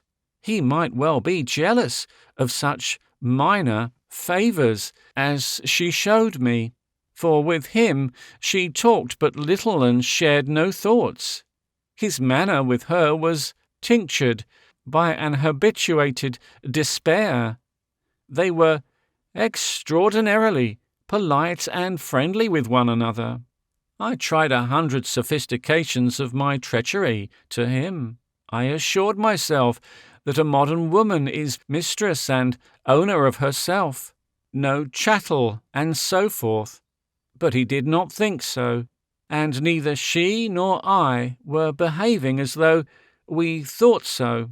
In innumerable little things we were doing our best tacitly to reassure him. And so you see me shaking hands with this man, affecting an interest in his topics and affairs, staying in his house, eating his food and drinking his wine, that I might be the nearer to his wife. It is not the first time that has been done in the world. There are esoteric codes to justify all I did. I perceive there are types of men to whom such relationships are attractive by the very reason of their illicit excitement. But we Strattons are honest people. There is no secretive passion in our blood. This is no game for us. Never you risk the playing of it, little son. Big son as you will be when you read this story, perhaps, but I hope indeed not. This may reach you too late to be a warning, come to you in mid-situation. Go through with it then, inheritor of mine, and keep as clean as you can. Follow the warped honour that is still left in you, and, if you can, come out of the tangle. It is not only Justin haunts the memories of that furtive time, but Rachel Moore. I see her still as she was then, a straight, white-dressed girl with big brown eyes that regarded me now with perplexity, now with a faint dismay. I still went over to see her, and my manner had changed. I had nothing to say to her now, and everything to hide. Everything between us hung arrested, and nothing could occur to make an end. I told Mary I must cease my visits to the Moors. I tried to make her feel my own sense of an accumulating cruelty to Rachel. But it explains away so much, she said. If you stop going there, everyone will talk. Everything will swing round and point here. Rachel, I protested. No, she said, overbearing me. You must keep on going to Ridinghanger. You must. You must.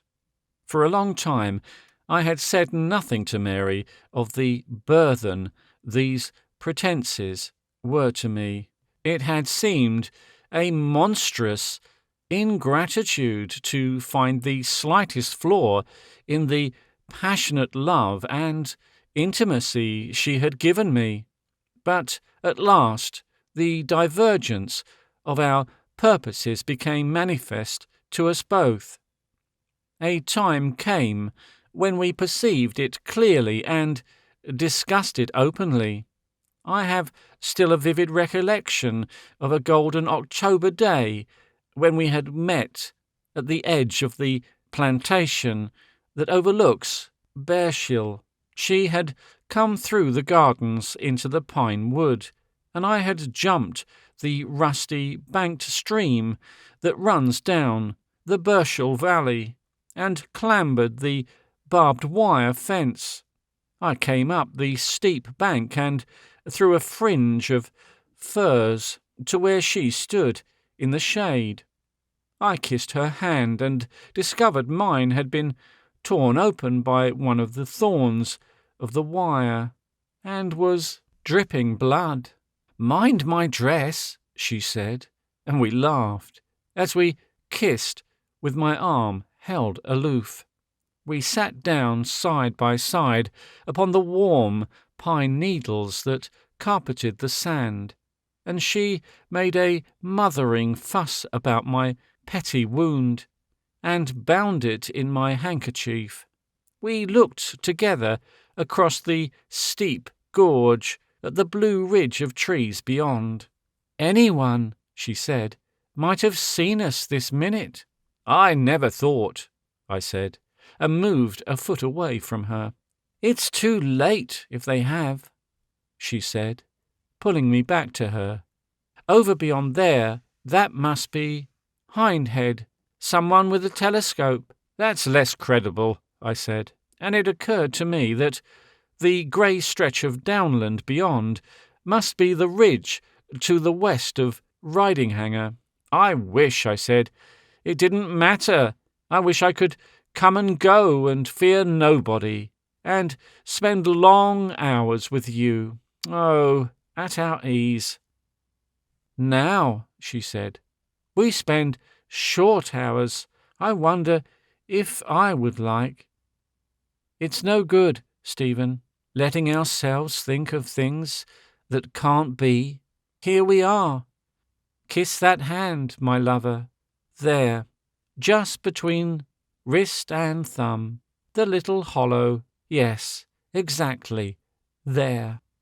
But thoughts had been set going in my mind. "Why," I said presently, "should you always speak of things that can't be?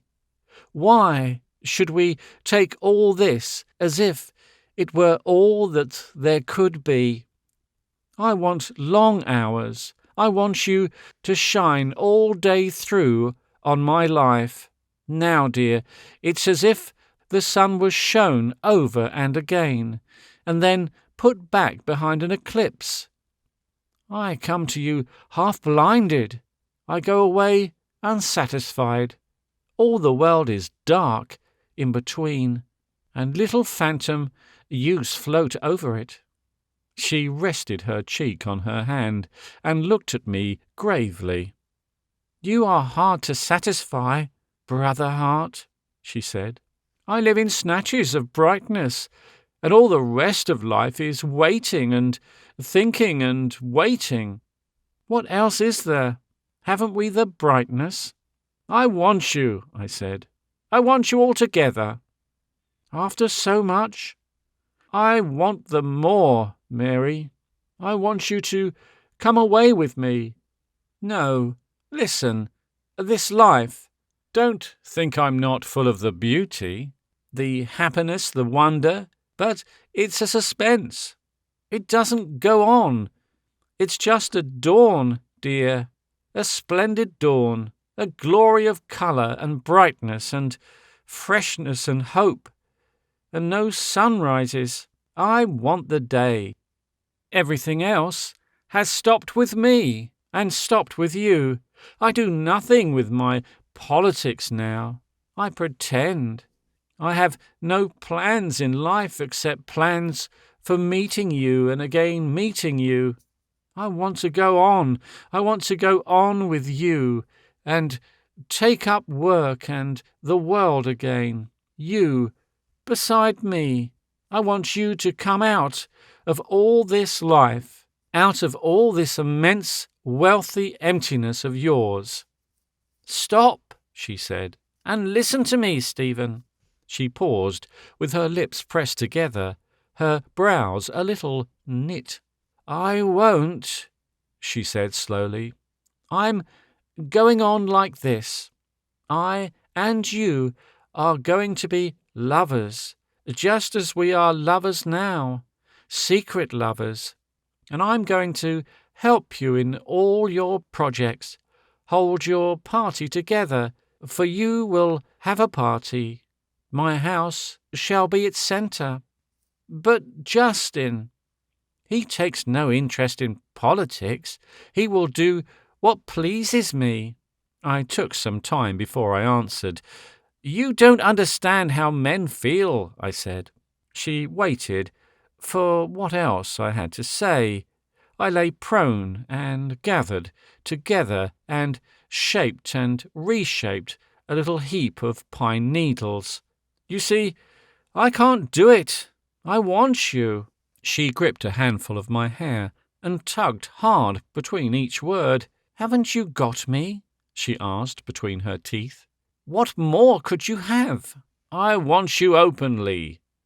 She folded her arms beneath her. "No," she said. For a little while, neither of us spoke. "It's the trouble of deceit?" she asked. "It's the deceit." "We can stop all that," she said. I looked up at her face inquiringly. "By having no more to hide," she said, with her eyes full of tears.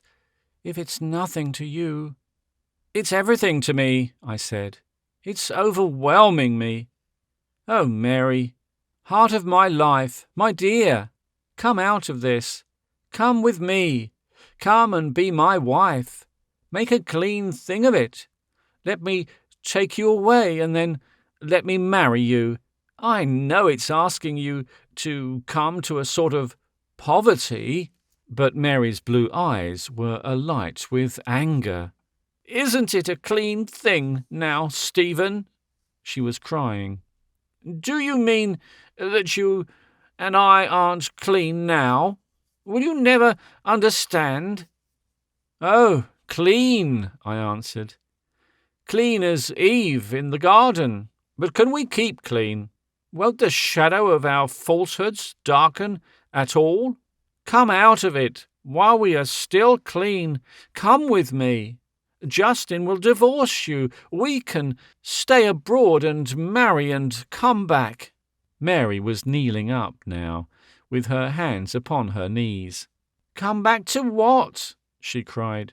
"Parliament? After that? You boy! You sentimentalist! You duffer! Do you think I would let you do it for your own sake even? Do you think I want you spoilt? We should come back to mope outside of things. We should come back to fret our lives out. I won't do it, Stephen. I won't do it. End this if you like. Break our hearts and throw them away and go on without them. But to turn our lives into a scandal, to give ourselves over to the mean and the malicious, a prey to old women, and you damned out of everything, a man partly forgiven, a man who went wrong for a woman. No!" She sprang lightly to her feet and stood over me as I knelt before her. "And I came here to be made love to, Stephen. I came here to be loved. And you talk that nonsense? You remind me of everything wretched." She lifted up her hands and then struck down with them a gesture of infinite impatience. Her face, as she bent to me, was alive with a friendly anger. Her eyes suddenly dark. "You duffer," she repeated. 10. Discovery followed hard upon the meeting. I had come over to Martin's with some book as a pretext. The man had told me that Lady Mary awaited me in her blue parlour, and I went unannounced through the long gallery to find her. The door stood a little ajar. I opened it softly so that she did not hear me, and saw her seated at her writing desk with her back to me, and her cheek and eyebrow just touched by the sunlight from the open terrace window. She was writing a note.